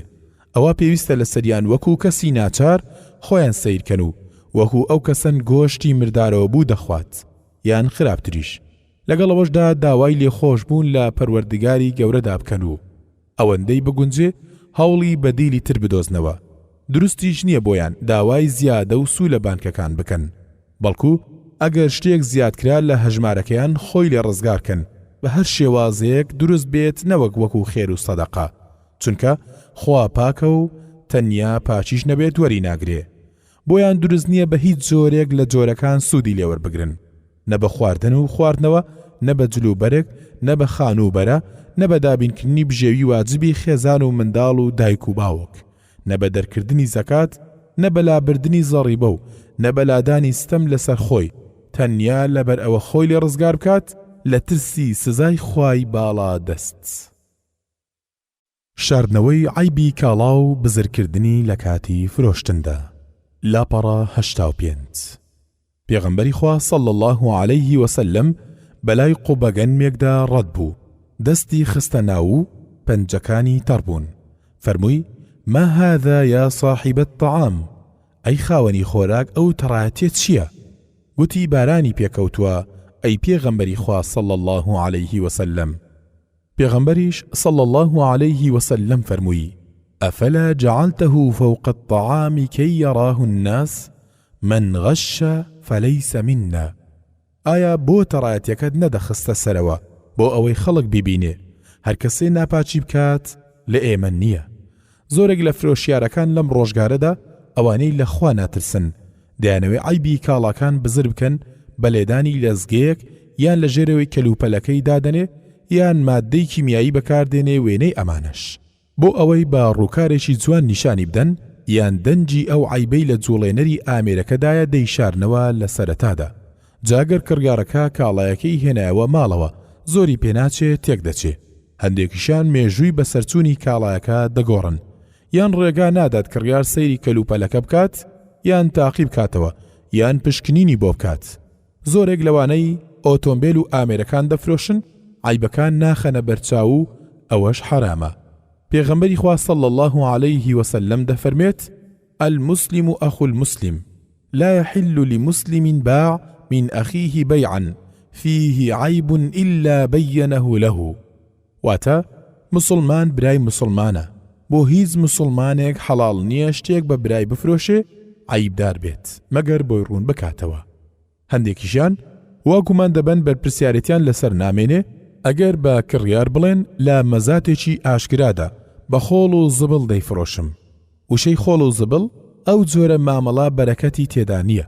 هەروەکو پێغەمبەری خوا صلی الله عليه وسلم دەفەرمێ: البيعان بالخيار ما لم يتفرقا فإن صدقا وبينا بورك لهما في بيعهما وإن كتما وكذبا محقت بركة بيعهما. واتە کڕیار و فرۆشیار بۆیان هەیە پەشیمان ببنەوە تا ئەو کاتەی لە یەکتر جیا دەبنەوە. جا ئەگەر ڕاستیان کرد و ڕوونیان کردە و پیت و فەڕیان بۆ دەکەوێتە ناوکڕین و فرۆشتنیان، ئەگەر درۆشیان کرد و شاردیانەوە پیت و فەڕی کڕین و فرۆشتنەکەیان نامێنێت. زیادکردنی نرخی کاڵا بۆ فریودانی خەڵک. لاپەڕە 87 بەو شێوەیە کەسێ نرخی کاڵا زیاد دەکات کە ناوێ بیکڕێ بۆ ئەوەی فێڵ لە غەیری خۆی بکات و پەلچێشی بکات بۆ ئەوەی نرخی زیاتر بکات. پێغەمبەری خوا صلی الله عليه وسلم دەفەرمێ لا تەناجەشوا واتە بۆ فریودان نرخی کاڵا زیاد مەکەن. ئەوەش جۆرێکە لە فێڵکردن. گومان لەوەدانە بێگومان پێغەمبەری خوا صلی الله عليه وسلم دەفەرمێ المەکر والخەدیعة في النار واتە فێڵ و ناپاچی لەناو ئاگردایە. زۆرێک لە دەڵاڵەکان لە دەڵاڵخانەکان و جێگای مەزادکردن و پێشانگاکانی ئۆتۆمبیل پیشەکانیان پیسە لەبەر چەندین حرام کە ئەنجامی دەدەن. هەندێک لەو حرامانە لەگەڵ مامەڵەی ئەننەجەش تێک دەکەنەوە. هەروە سەر لەو کڕیارە دەشێوێنن و یان فێڵ لەو فرۆشیارە دەکەن کە لە دەرەوە دێت. ڕێک دەکەون لەسەرەوەی نرخی کاڵایەکەی کەم بکەنەوە. بەڵام ئەگەر کاڵایەکی خۆیان بێت یان ئەگەر یەکێکیان بێت ئەوە بە پێچەوانەوە دەکەونەوە ناو کڕیارەکان و نرخی کاڵاکان زیاد دەکەن. فێڵ لە بەندەکانی خوا دەکەن و زیانیان پێدەگەێنن. کڕین و فرۆشتن لە دوای بانگی دووەم لە ڕۆژی هەینیدا. لاپەڕە 88. پەروەردگاری گەورە لە سوورەی ئەلجوموعە ئایەتی 9 دەفەرمێت يا أيها الذين آمنوا إذا نودي للصلاة من يوم الجمعة فاسعوا إلى ذكر الله وذروا البيع ذلكم خير لكم إن كنتم تعلمون. واتە ئەی ئەوانەی باوەڕتان هێناوە کاتێک کە بانگ درا بۆ نوێژ لە ڕۆژی هەینیدا ئێوە بەپەلە بچن بەدەم یادی خوا و واز لە کڕین و فرۆشتن بهێنن چونکە ئەو کارەتان چاکترە بۆتان ئەگەر بزانن و تێبگەن. هەندێک لە فرۆشیارەکان بەردەوامن لە مامەڵەکەیان لە دوای بانگی دووەمدا لە ناو دوکانەکانیان یان لە بەردەم مزگەوتەکاندا ئەوەی شتیشیان لێ دەکڕن هاوبەشی گوناهن ئەگەرچی یەک سیواچیش بێت. ئەو کڕین و فرۆشتنەش بەتاڵە بە پێی قسەی هەڵبژێردراو. هەندێک لە خاوەنی چێشتخانەکان و نانەواتچیەکان و پیشەگەرەکان و کرێکارەکانیان ناچار دەکەن لە کاتی نوێژی جومعەدا ئیش بکەن. ئەوانە ئەگەرچی لە ڕووکاردا قازانج بکەن بەڵام لە ڕاستیدا تەنیا زەرەریان زیاد دەبێت. بەڵام کرێکاریش پێویستە ئیش نەکات بە گوێرەی ئەو فەرمودەی پێغەمبەری خوا صلی الله عليه وسلم دەفەرمێ لا طاعة لبشر في معصية الله واتە گوێڕالی بۆ هیچ مرۆڤێک نییە لەسەر پێچی خوادا. قمارکردن لاپەڕە 89. خوای گەورە لە سوورەی ئەلمائیدە ئایەتی 90 دەفەرمێت يا أيها الذين آمنوا إنما الخمر والميسر والأنصاب والأزلام رجس من عمل الشيطان فاجتنبوه لعلكم تفلحون. واتە ئەی ئەوانی باوەڕتان هێناوە دڵنیابن کە عەرەق و قومار و گۆشتی ماڵاتی سەربڕاو بۆ غەیری خوا لەو شوێنانەی کە خەڵک بە پیرۆزی داناوە نەک ئیسلام بروج حرام و حەڵاڵ نین بەهۆی هەڵدانی زارەوە ئەمانە هەر پیسن و لە کار و کردەوەی شەیطانن کەواتە ئێوەش خۆتانی لێ بە دوور بگرن و خۆتانی لێ بپارێزن بۆ ئەوەی سەرفرازی و بەختەوەری بەدەست بهێنن لە هەردوو جیهاندا. خەڵکی لە سەردەمی نەفامی قوماریان دەکرد. دیارترینی شێوەی قوماریش لە لایوان ئەوە بوو 10 کەس لە وشترێکدا بوونە هاوبەش بە یەکسانی پاشان پەرداخیان لێدەدا. زۆرێک بوو لە تیر و پشک. اینجا 7 کەس بەشیان دەبرد هەر یەکیان بە جیا لە یەکتر بەشێشی دیاریکراویان دەبوو بە پێی نەریتی خۆیان 3 کەسیش هیچ پشتیان نەدەبرد. بەڵام لە سەردەمی ئێمەشدا قومارکردن چەندین شێوەی هەیە. لەوانە ئەوەی ناسراوە بەیانەسیب چەندین شێوازیشی هەیە. سادەترین شێوەش کڕینی چەند ژمارەیەکە بە پارە بەڕاکێشان ئەنجام دەدرێت. براوەی یەکەم خەڵات دەکرێ و ئەو سایی دووەم ئابە و شێوێت چەندین خەڵاتی جیاجیا کە جوداوازیان هەیە. ئەوە حرامە ئەگەرچی بە گومانی خۆیان پێی بڵێن خێرخوازی. شێوازێکی تر ئەوەیە کەسێک کاڵایەک بکڕێ شتێکی نەزاندراوی تێدا بێت یان لە کاتی کڕینی کاڵا ژمارەیەک بدرێ پاشان ڕاکێشانی بۆ بکرێ بۆ دیاریکردنی ئەوانەی براوەی خەڵاتن.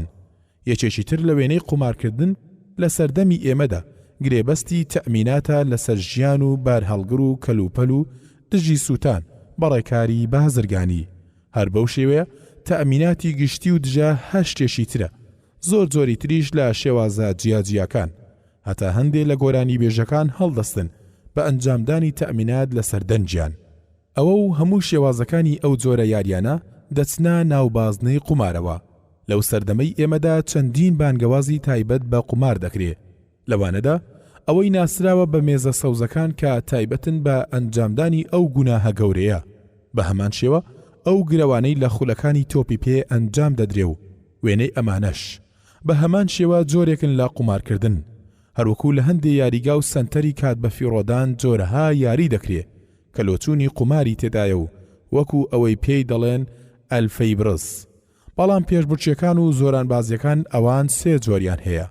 یەکەم جۆری وا هەیە مەبەستێکی شەرعی تێدایە، ئەوە حەڵاڵە، اینجا شتێکدا بنرێ وەکو خەڵات یا دانەنرێ، وەکو پێشبڕچەی وشتر و ئەسپ و تیرهاوێژی و زانینی ڕاست و هەڵا. هەروە پێشبڕچەی زانستی شەرعی وەکو لەبەرکردنی قورئان بە پێی ڕای هەڵبژێردرا و ئەوەج دەچێتە ئەو باسنەوە. دووهەم ئەو جۆرە پێشبڕچیانەی لە خودی خۆیاندا حەڵاڵن، وەکو خولەکانی تۆپی پێ، پێشبڕچەی خاردان کە بە دەربن لە شتی حرام وەکو نێشتواندن و دەرکەوتنی عەوڕەت. ئەو جۆرانە دروستن بەو مەرجەی بێبەرامبەر بن. سێم هەیانە حرامە لە خودی خۆیدا، یان سەر دەچێشێ بۆ حرامێک وەکو پێشبڕچیەکانی تاوانکاری کە پێی دەکوترێ پێشبڕچەی مەلیکە جەمالەکان یان لێکدانی بە کۆڵەمشت کە لە دەم و چاوی دەدرێ، ئەوەش حرامە، یان ئەو شەڕە چەقۆبەران و شەڕە دەنووشی کەڵەشێر و وێنەی ئەمانەش هەروایە. دزی کردن لاپەڕا 92. خوای گەورە لە سوڕەی ئەلمائیدە ئایەتی 38 دەفەرمێت: والسارق والسارقة فاقطعوا أيديهما جزاء بما كسبا نكالا من الله والله عزيز حكيم. واتە دەستی پیاوی دز و ئافرەتی دەست ببڕن لە پاداشتی کاری ناڕەوایاندا. ئەمەش تۆڵەیەکە لەلایەن خوای باڵا دەست و دانا. گەورەترین تاوانی دزیکردنە لە حاجەکان و ئەوانەی ماڵی ئازادی خوای گەورەیان ئاوەدان کردوتەوە. ئەو جۆرە دزانە هیچ سنجێک بۆ سنوورەکانی خوای گەورە دانانێن لە باشترین پارچەی زەوی و لە دەوروبەری بەیتی خوادا. پێغەمبەری خوش صلی الله عليه وسلم لە چیرۆکی نوێژی خۆرگیراندا دەفەرمێت: سوێن بێ دۆزەخیان هێنا. ئەوەش لەو کاتەدا بوو من تان بینی دواکەوتم لە ترسی ئەوەی گەرماییەکەی بمگاتێ، هەتا خاوەنی مەتاڵەکەم بینی ڕێی خۆڵەکەکانی بە دوای خۆیەوە ڕادەکێشا لە ناو ئاگردا. حاڵی بەو شێوە بوو کە بە گۆچانەکەی دزی لە حاجی دەکرد. جاگەر حاجی ئاگادار بووە دەیگوت تەنیا ئەوە بوو ئەو کاڵایە پێوە بووە بە گۆچانەکەی من، ئەگەریش لێی بێ ئاگا بووایە دەیبرد. گەورەترین جۆری دزیش دزیکردنە لە سامانی گشتی. هەندێ لەوانەی لێشی بێ ئاگان دەڵێن ئێمەش وەکو خەڵکی تر، هەروە ئەوان دەیدزن، نازانن ئەوە دزیکردنە لە هەموو مسلمانان، چونکە ماڵی گشتی هی هەموو مسلمانانە. کردەوەی کەسانێکیش کە لە خوا ناترسن نابێتە پاساوی چاولێکەری بۆ ئەوان. هەندێک کەسیش دزی لە ماڵی بێباوەڕان دەکات بە پاساوی ئەوەی ئەوان بێباوەڕن. ئەوەش دروست نییە. بێگومان ئەو بێباوەڕانەی دروستە ماڵیان ببردرێ ئەوانن لەگەڵ مسلمانان دەجەنگن. هەرچی کۆمپانیا و تاچی بێباوەڕانە ناچنە ناو ئەو باسنەوە. یەکێکیش لە هۆکارەکانی دزیکردن ئەوەیە دەستباری بۆ خەڵکی تر بگیرێ بۆ دزیکردن. هەندێک کەسیش دەچێتە ماڵی خەڵکو و دزی دەکات. هەندێک کەسیش لە جانتای میوانەکەی دزی دەکات و هەندێکیشیان دەچنە دوکان و بازاڕی بازرگانی قوماش و کەلوپەل لە ژێر جلەکانیانەوە دەشارنەوە، یا هەندێک لە ژنان لە ژێر پۆشاشیان دەیشارنەوە. هەندێکیش دزینی شتی کەم و هەرزان بەکەم دەزانێ، کەچی پێغەمبەری خوا صلی الله عليه وسلم دەفەرمێت: لعن الله السارق يسرق البيضة فتقطع يده ويسرق الحبل فتقطع يده. واتا خوا نەفرەتی کردووە لە دز هێڵکە دەدزێ و دەستی دەبردرێ و گوریز دەدزێ و دەستی دەبردرێ.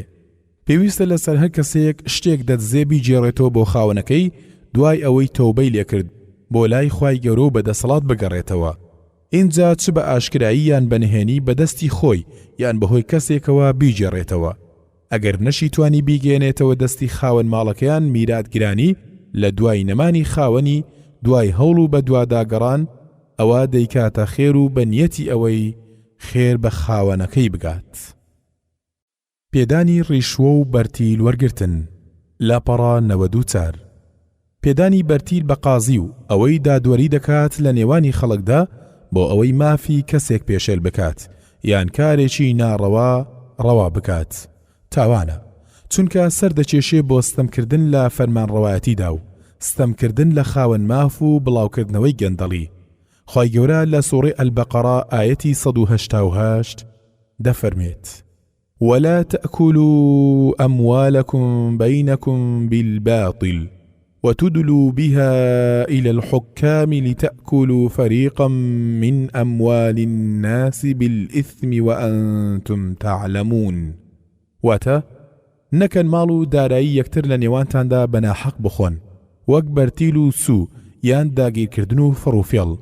نەکەن هەندێکی بدەن بەکار بەدەستان بۆ ئەوەی هەندێک ماڵی خەڵکی بخۆن لە ڕێگەی ناحەق و گوناهەوە لە کاتێکدا خۆشتان دەزانن کە ئەو کارە ڕەوانیە. هەروەها لە ئەبی هوڕەیرە دەجێڕنەوە خوالی ڕازی بێت بەرزی دەکاتۆ بۆ لای پێغەمبەر صلی الله عليه وسلم: لعن الله الراشي والمرتشي في الحكم. واتا خوا نەفرەتی لە بەرتیل دەر و بەرتیل وەرگر کردووە لە حکم و دادوەریدا. بەڵامەوەی بۆ گەیشتن بە مافێک یان لادانی ستەمێک ئەنجام دەدرێ کە ناگونجێت تەنیا لە ڕێگەی بەرتیلۆ نەبێت، ئەوە ناچێتە ناو ئەو هەڕەشەوە. لە سەردەمی ئێمەشدا بە ڕێژەیەکی وا بەرتیل بڵاو بۆتەوە بە ئەندازەیەک پێگەی لا پلە و پایە گەورەترە بەلای هەندێ لە فەرمانبەرانەوە، بەڵکو بۆ بند و خاڵێک لە میزانی زۆرێک لە کۆمپانیەکان بە چەندین ناونیشانی شاراوە و زۆرێک لە گرێبەستەکان سەرەتا و کۆتاییان تەنیا بە بەرتیلەوەیە. لەوەشدا هەژاران زیانی گەورەیان بەبەردەکەوێ و زۆرێک لە کەفالە و بەڵێننامەکان گەندەڵ دەبن بەو هۆیەوە. دەبێتە هۆکار بۆ تێکدانی کرێکارەکان لە بەرامبەر خاوەنکارەکان و خزمەتی چاک پێشکەش ناکرێ تەنیا بە بەرتیل دەرنەبێ. ئەوەی بەرتیلیش نەدات کەم خزمەتی دەکرێ یان دوا دەخرێ و پشتگوێ دەخرێ. بەرتیلدەرەکانیش کە لە دوای ئەو دەستیان پێکردووە بە ماوەیەکی زۆر پێشی ئەو کۆتاییان پێهێناوە بەهۆی بەرتیل و سامانێکی زۆر کە مافی خاوەن ئیشەکان بووە دەچێتە گیرفانی نوێنەرانی کاڵای فرۆشرا و کردرا و لەبەر ئەوە و هۆکاری تریش جێگای سەرسوڕمان نییە. پێغەمبەری خوا صلی الله عليه وسلم دوعا لە بەشداروانی ئەو تاوانە و ئەندامانی ئەو تاوانە بکات وەوەی خوا لە ڕەحمەتی خۆی بە دەریان خات. لە عەبدوڵای کوڕی عومەر دەجێڕنەوە خوا لە هەردووچیان ڕازی بێ دەڵێ پێغەمبەری خوش صلی الله عليه وسلم فەرمووی: لعن الله الراشي والمرتشي. واتا نەفرەتی خوا لەسەر بەرتیل دەر و بەرتیل خۆر بێت. دەست بەسەر زەوی داگرتن. لاپەڕا 96 ئەگەر ترس لە خوا نەما هێز و توانا دەشکێتەوە بەسەر خاوەنەکەیدا لە زوڵم و ستەمدا بەکاری دێنێ وەکو ئەوەی دەستگرێ بەسەر ماڵی خەڵکدا یەکێکیش لەوانە دەستگرتنە بەسەر زەوی و زاردا. ئەو پەڕی سزا و تۆڵەش بۆ ئەوەی دانراوە لە عەبدوڵای کوڕی عومەر دەجێڕنەوە بەرزی دەکاتەوە لای پێغەمبەر صلی الله عليه وسلم دەفەرموێ: من أخذ من الأرض شيئا بغير حقه خسف به يوم القيامة إلى 7 أرض. واتا هەر کەسێ بەناحەق شتێک لە زەوی داگیری بکات لە ڕۆژی دواییدا بە 7 تەبەقەی زەویدا دەبردرێتە خوارەوە. هەروەها لە یعلەی کوڕی مەڕا دەجێڕنەوە بەرزی دەکاتەوە لای پێغەمبەر صلی الله عليه وسلم دەفەرموێ: أيما رجل ظلم شبرا من الأرض كلفه الله أن يحفره في طبراني يحضره حتى يبلغ آخر 7 أرض ثم يطوقه إلى يوم القيامة حتى يقضى بين الناس. واتا هەر پیاوێ بستێک لە زەوی داگیر بکات خوا ناچاری دەکا زەوی هەڵبکۆڵێ لە تەبەڕانی داهاتوە ئامادەی بکات هەتا دەگاتە کۆتایی 7 تەبەقەی زەوی پاشان لە قیامەت لە ملی خۆی بکات هەتاوەکو خوا دادوەری لە نێوانی خەڵکدا دەکات. ئەوەش دەچێتە ئەو بازنەوە دروشمەکانی زەوی و سنوورەکانی بگۆڕێ. اینجا ڕووبەری زەوی خۆی لەسەر حیسابی خەڵک و جیرانی خۆی فراوان بکات. پێغەمبەری خوش صلی الله عليه وسلم بە فەرمایشتی خۆی هەر ئاماژە بۆ لای ئەمە دەکات: لعن الله من غير منار الأرض. واتا خوا نەفرەتی کردووە لەو کەسەی نیشانەکان و دروشمەکانی سەوی دەگۆڕێ. وەرگرتنی بەخشش لە بەرامبەر تکاکاریدا. لاپەڕا 98. ڕێز و شکۆ لە نێوان خەڵکدا ئەگەر مرۆڤ ستایشی لەسەر بکات یەکێکە لەو بەخشانەی خوا پێی بەخشیوە. شێوەیەک لە ستایشکردنی ئەو بەهرەیە ئەوەیە خاوەنەکەی بۆ بەرژەوەندی مسلمانان بەکاری بێنێت. ئەوەش ئەو فەرمودەی پێغەمبەری خوا صلى الله عليه وسلم لەخۆ دەگرێت: من استطاع منكم أن ينفع أخاه فليفعل. واتە هەرچێ لە ئێوە بتوانێت سوود بە براکەی بگەێنێ با بیکات. ئەو کەسەی بەهۆی پلەپایی سوود بە برای مسلمانی خۆی دەگەێنێ لە لابردنی ستەمێک لەسەری یان دەست بەسەرکردنی بەرژەوەندیەک بۆی بێ ئەوەی دووچاری حرامێک بێت یان سنوور بەزێنی بکات بۆ سەرمافی کەسێک، ئەوە لەلایەن خواوە پاداش دەکرێت. گەورەی و دەسەڵات بۆ خوا، ئەوەش لە کاتێکدا نیازت بۆ خوا یەکلا بکەیتەوە، وەکو پێغەمبەری خوا صلى الله عليه وسلم دەفەرمێ: ئیشفعوا تؤجروا، واتە تکا بکەن پاداشتان دەدرێتەوە. دروستیش نییە لە بەرامبەر ئەو تکایە و چاکەکردنەدا سامانێک وەربگیرێ، بەڵگەشمان ئەو فەرمایشتەیە کە ئەبی ئومامە دەیگێڕێتەوە بەرزی دەکاتەوە لای پێغەمبەر صلى الله عليه وسلم کە دەفەرمێت: من شفع لأحد شفاعة فأهدى له هدية عليها فقبلها منه فقد أتى بابا عظيما من أبواب الربا. واتا هر کەسێک تکای بۆ کەسێک کرد لەسەر ئەوە بەخششێکی پێدرا، ئەویش قبوڵی کرد، ئەوە چۆتە ناو دەرگایەکی گەورە لە دەرگاکانی ڕیبادا. هەشە لە خەڵکان پلە و ڕێزی دەفرۆشێ لە بەرامبەر ئەندازێک لە سامان دەیکاتە مەرج بۆ دامەزرانی کەسێک لە سەرپیشێک یا گواستنەوە یەکێک لە فەرمانگەیەک لە جێگایەکەوە بۆ جێگایەکی تر، یا بۆ چارەسەرکردنی نەخۆشێک وێنەی ئەمانەش.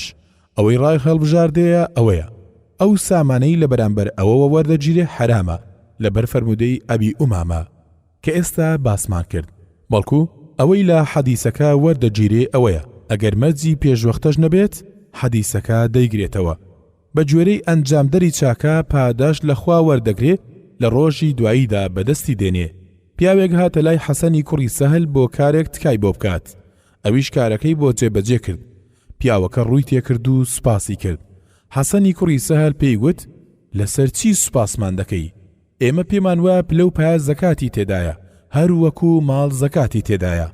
وا باشە لێرەدا ئاماژە بەوە بکرێت جوداوازی هەیە لە نێوان ئەوەی کەسێک بەکرێ بگیرێ بۆ ڕایکردنی گرێبەستێک و چاودێریکردنی و بە دوواداچوونی لە بەرامبەر کرێک.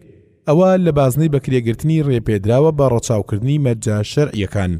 هەروە لە نێوان ئەوەی پلە و پایی بەکاربێنێ لە بەرامبەر سامانێکدا تکاکاری بکات، ئەوە ڕێلی گیراوە. بێوەفایی بەرامبەر کرێکار لە کاتێکدا کارەکەی خۆی تەواو کرد بێت. لاپەڕا 100. لە ڕاستیدا پێغەمبەری خوا صلى الله عليه وسلم خەڵکی هانداوە بۆ ئەوەی با پەلا مافی کرێکار بدرێ. فەرموویەتی: أعطوا الأجر أجره قبل أن يجف عرقه. واتە کرێکار بدەن بەر لەوەی عراقەی وشک بێتەوە. یەکێ لە جۆرەکانی زوڵم کە لە کۆمەڵگەی مسلمان بەرپا بووە ئەوەیە کرێکار و کرێگرتە و فەرمانبەران مافیان پێشێڵ دەکرێ. ئەوەش چەند ڕوویەکی هەیە. لەوانە: یەکەم، بە تەواوی نوکۆڵی لە مافی کرێکار بکات و کرێکارەکەش هیچ بەڵگەیەکی پێ نەبێت. ئەو کەسە گەرچی لە دنیادا مافی دەخورێ، بەڵام لە ڕۆژی دواییدا لە لای خوا بە فیڕۆ ناڕوات. بێگومان کەسی ستەمکار دێت کە ماڵی ستەم لێکراوی خواردووە. ستەمکار چاکەی لێدەسێنرێ و دەدرێ بە ستەم لێکراو. ئەگەر چاکەژی بڕا لە گوناهەکانی ستەم لێکراو وەردەگیرێ و دەخرێتە سەر ئەستۆی ستەمکارەکە، پاشان فڕێ دەدرێتە ناو دۆزەخەوە. دووهەم، لە مافی کرێکار کەم بکاتەوە بە تەواوی پێی نەدات و بەناحەق لێ کەم بکاتەوە.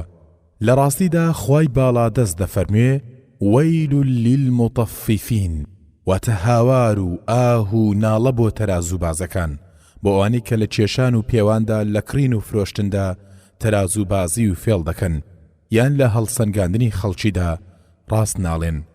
هەندێ لەو نمونانەی ئەوانە ئەوەیە: کەسانێکی خاوەنکار ئەگەر چەند کرێکارێک لە شارەکەی خۆیان ببەن بۆ کارکردن، ئەگەر کرێ بەستیان لەگەڵدا بکەن لەسەر کرێکی دیاری کراو، کاتێ دەست بەکاربوون دامەزران دەست دەکەن بە گۆڕینی گرێبەستەکە و کرێکە کەم دەکەنەوە ئەوانیش بە ناچاری لەسەر کار دەمێننەوە و ناشتوانن مافی خۆیان بەدەست بێنن.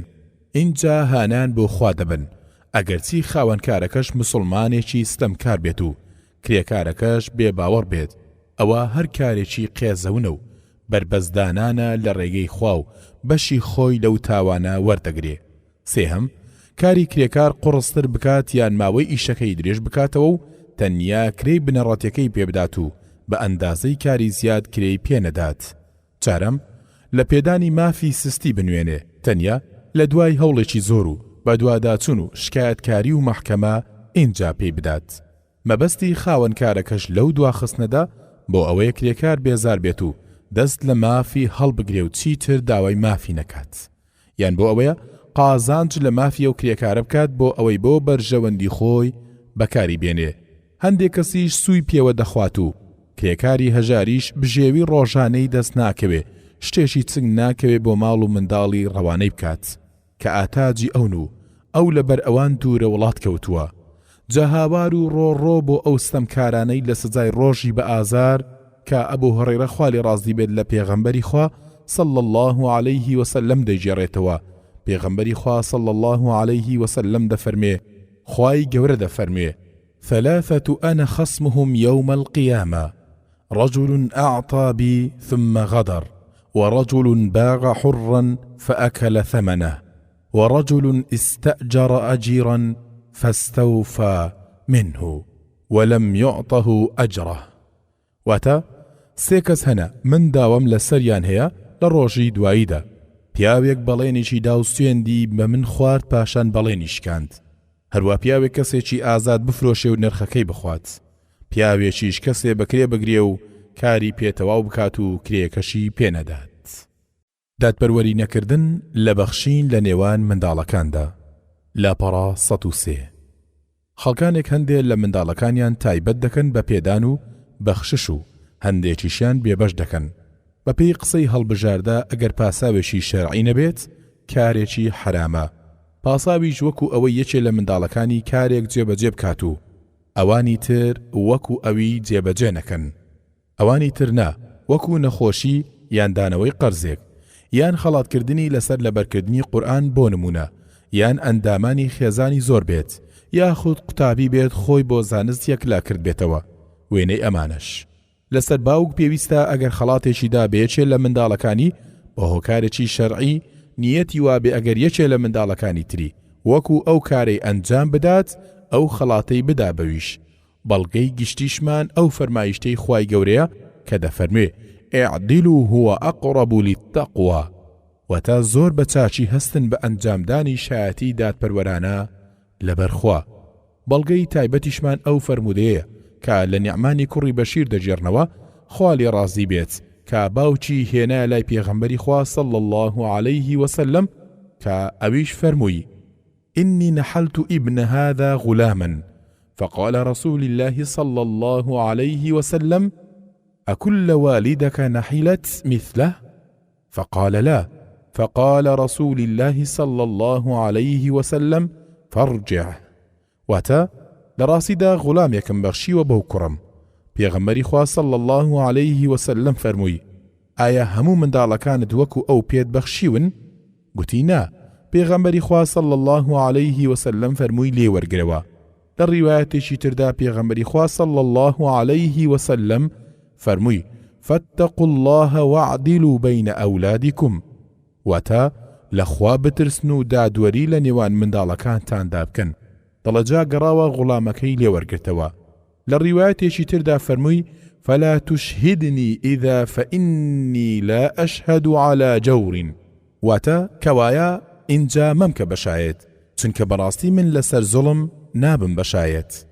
هەروە نێرینە دوو ئەوەندەی مێینەی پێدەدرێ وەکو میرات. ئەوەش قسەی پێشەوە ئەحمەدە ڕەحمەتی خوای لێبێت. ئەوەی سەیری بار و گوزەرانی هەندێک خێزان بکات، دەبینی چەند کەسێ لە باوکان لەخوا ناترسن لەوەی چەند منداڵێکیان بە پێدانی چەند بەخششێک بەسەر ئەوانی تردا هەڵدەبژێرن. ئینجا هەندێکیان بەرامبەر هەندێکیان کینە لە دڵدا دەگرن، دژمنایەتی و ڕقیان دەکەوێتە نێوان. بە یەکێکیان دەبەخشێ چونکە دەچێتەوە سەر مامەکانی، ئەوی تر بێبەش دەکات چونکە بە خاڵەکانی دەچێت، یاخود دەبەخشێتە منداڵی خێزانێکی و نایدات بە منداڵی ئەوی تریان یان جاری وایە منداڵی یەکێکیان لە قوتابخانەی تایبەتدا دەنێ و ئەوی تریان نا ئەوە دەبێتە ناحەزی چونکە بێگومان زۆر جاران کەسی بێبەش لە داهاتوودا بەرامبەر باوکی چاکە نانوێنێ بێگومان پێغەمبەری خوا صلی الله علیه وسلم بەرامبەر ئەو کەسانەی لە بەخشیندا جوداوازی لە نێوان منداڵەکانیاندا دەکەن دەفەرموێ ئەلەیس یەسڕک ئەن یەکونوا ئیلەیکە فی البر سەواء واتە ئایا خۆشحاڵ نی منداڵەکانت لە چاکەکردن لەگەڵ تۆدا وەکو یەک بن؟ داوا لە خەڵککردن بێ ئەوەی پێویستت بێ واتە سوالکردن. لاپەڕا 106 لە سەهلی کوڕی حەنظەڵە دەجێڕنەوە خوا لێ ڕازی بێت دەڵێ پێغەمبەری خوا صلی الله علیه وسلم فەرمووی هەر کەسێ داوا بکات و بە ئەندازەی پێداویستی خۆشی هەبێت ئەوە تەنیا لە پشکۆیەکانی دۆزەخ بۆ خۆی زیاد دەکات. گوتیان ئەو ڕێژەی بێپێویستت دەکات لە داواکردن چەندە؟ فەرمووی بە ئەندازەی ئەوەی خۆراک و بژێوی دابین بکات. هەروە لە عەبدوڵای کوڕی مەسعود دەجێڕنەوە خوا لێ ڕازی بێت دەڵێ پێغەمبەری خوا صلی الله علیه وسلم فەرمووی من سأل وله ما يغنيه جاءت يوم القيامة خدوشا أو كدوشا وجهه واتە هەر کەسێ داوای کرد و ئەوەندەشی هەبێت پێویست نەبێت ئەوە لە ڕۆژی دواییدا دێت دەم و چاوی ڕووشاوە یان باری لەسەرە.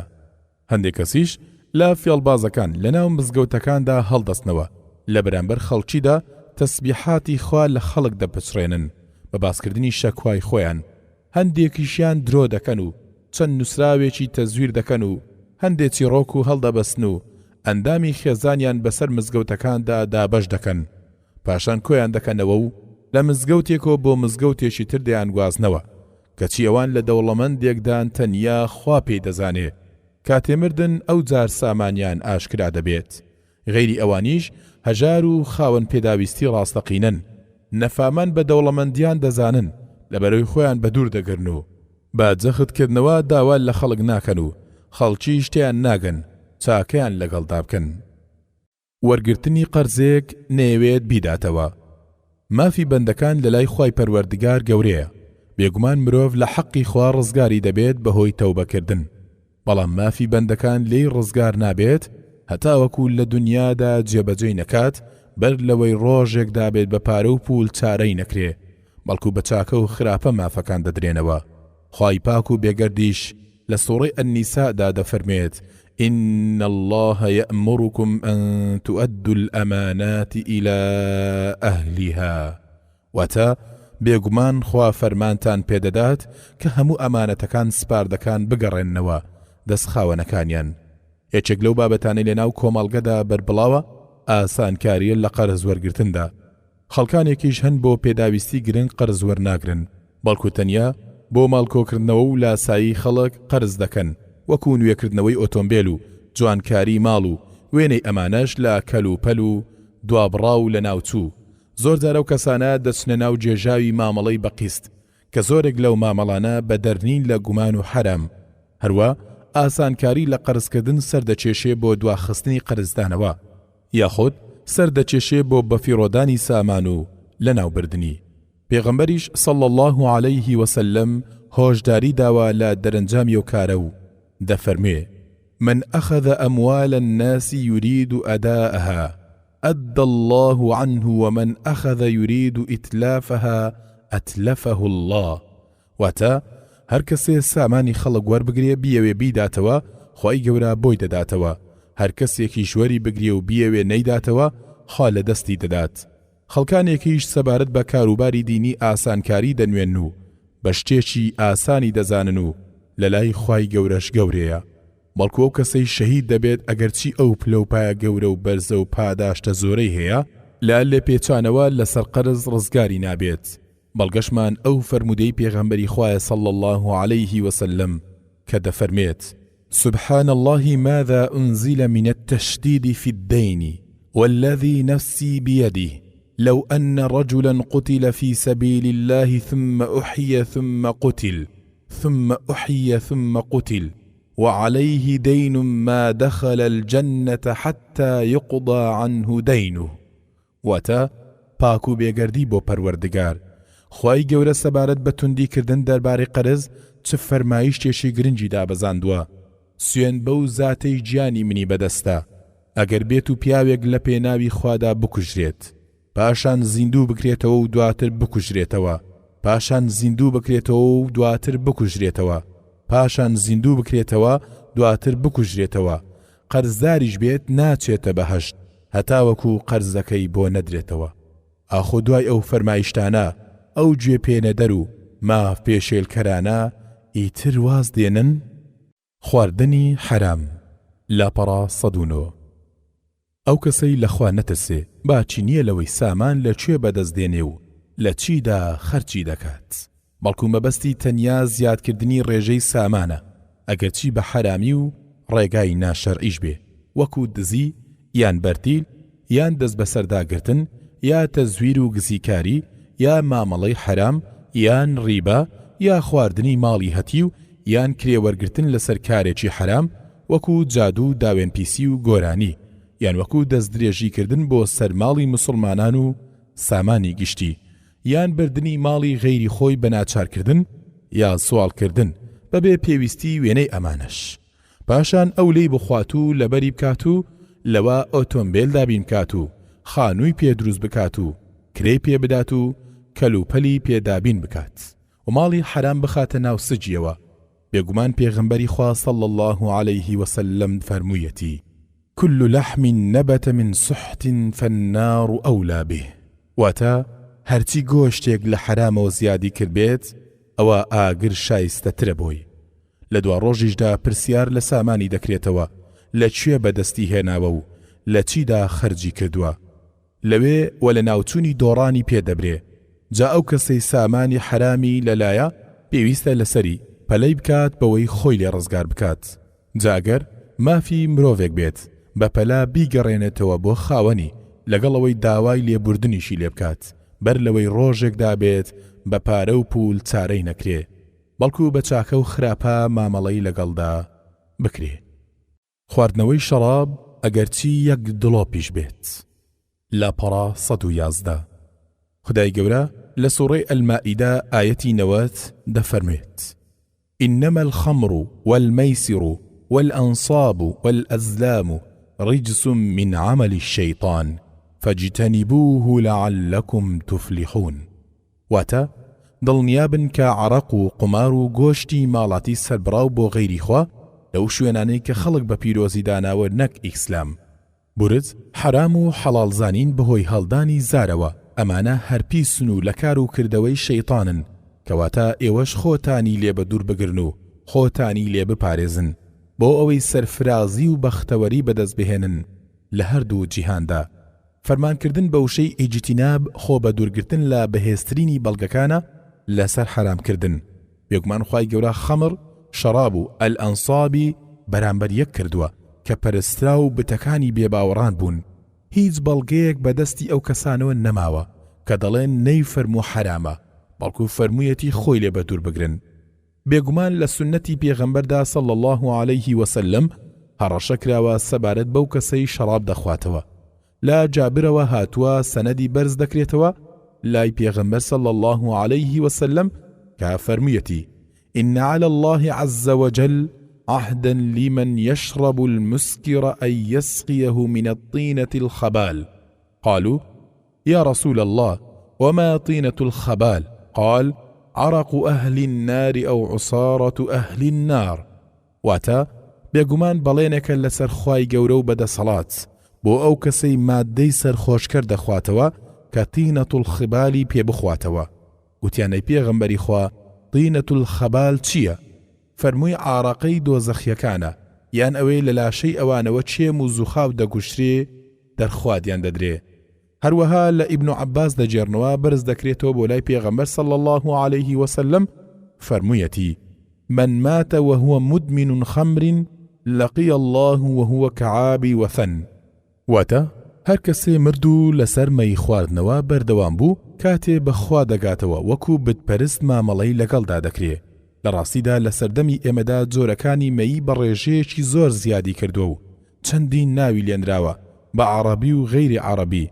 پێی دەڵێن بیرە، ئەلجەحە، مادەی هۆشبەر، ئاڕاق، شەمپانیا غەیری ئەمانش لەم ئومەتەدا ئەو چینانەی پێغەمبەری خوا صلی الله عليه وسلم بە فەرمایشتی خۆی دەربارەیان هەواڵی داوە بە دەرکەوتن کە دەفەرمێ ليشربن الناس من أمة الخمر يسمونها بغير اسمها واتا بەدڵنیاییەوە خەڵکانێک لە ئومەتی من مەی دەخۆنەوە جگە لە ناوی خۆی ناوی تری لێدەنێن ئەوان پێی دەڵێن مەشروباتی ڕۆحی لە جیاتی خەمر مەیی بە مەبەستی ڕازاندنەوە و خەڵەتاندن پەروەردگار لە سوڕی ئەلبەقەرە ئایەتی 9 دەفەرموێت يخادعون الله والذين آمنوا وما يخدعون إلا أنفسهم وما يشعرون واتا ئەوانە بە خەیاڵی خۆیان وا دەزانن خوا و ئەو کەسانت دەخەڵەتێنن کە باوەڕداری ڕاستەقینن کەچی جگەل لە خۆیان کەسی پێ ناخەڵەتێنرێ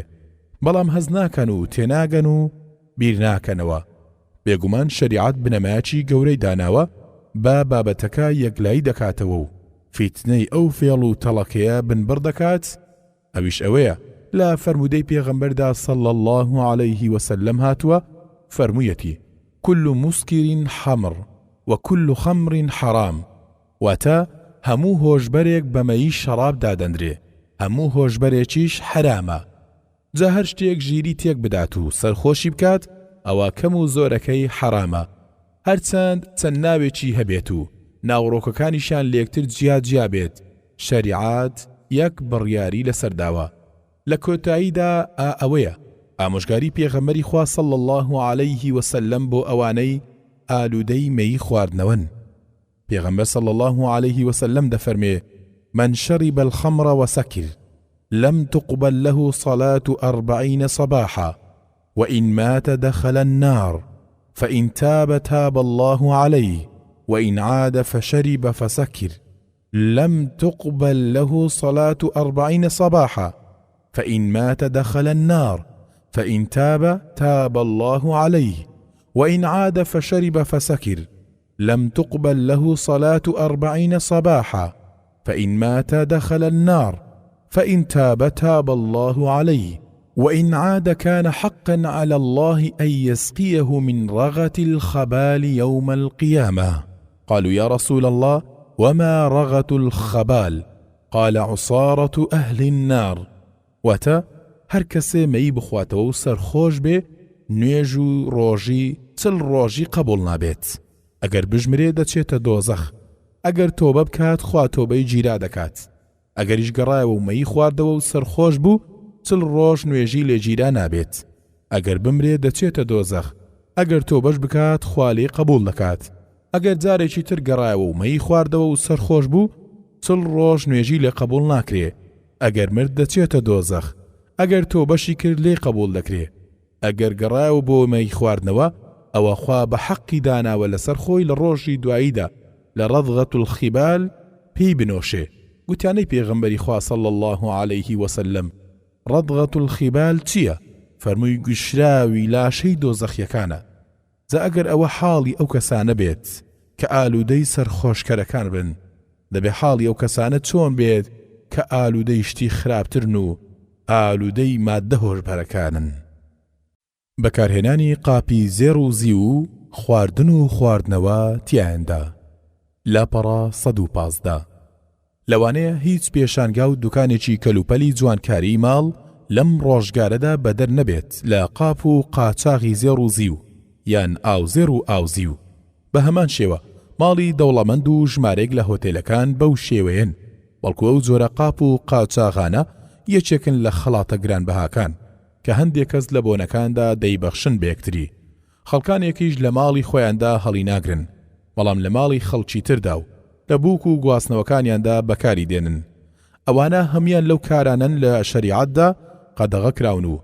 هەڕەشەی توندیان دەربارە هاتووە لە پێغەمبەری خواوە صلی الله عليه وسلم سەبارەت بە بەکارهێنانی ئەو جۆرە قاپانە لە سەلەمە دەجێڕنەوە خواری ڕازی بێت بەرز دەکرێتەوە بۆ لای پێغەمبەری خوا صلی الله عليه وسلم کە فەرموویەتی إن الذي يأكل أو يشرب في إناء الفضة أو ذهب إنما يجرجر في بطنه نار جهنم واتا بەڕاستی ئەو کەسەی دەخوات یان دەخواتەوە لە قاپی زێڕ و زی و تەنیا ئاگری دۆزەخ لە ناوسکی خۆی دەکات. ئەو حکم و بڕیارە هەموو جۆرەکانی قاپ و ئامێرەکانی خواردن دەگرێتەوە، وەکو سینی و چەنگاڵ و کەوچک و چەقۆ و قاپی پێشخۆری میێوان و ئەوانەی شیرینی پێدەجێڕن لە بۆنەی بوو گواستنەوە و وێنەی ئەوانەش. هەندێک کەسیش دەڵێ ئێمە بەکاری ناهێنین، بەڵکو لەسەر ڕەفا لە ناوجامدا بۆ جوانی دایدەنێن. ئەوەش بە هەمان شێوە دروست نییە بۆ ڕێگرتن لە بیانووی بەکارهێنانی.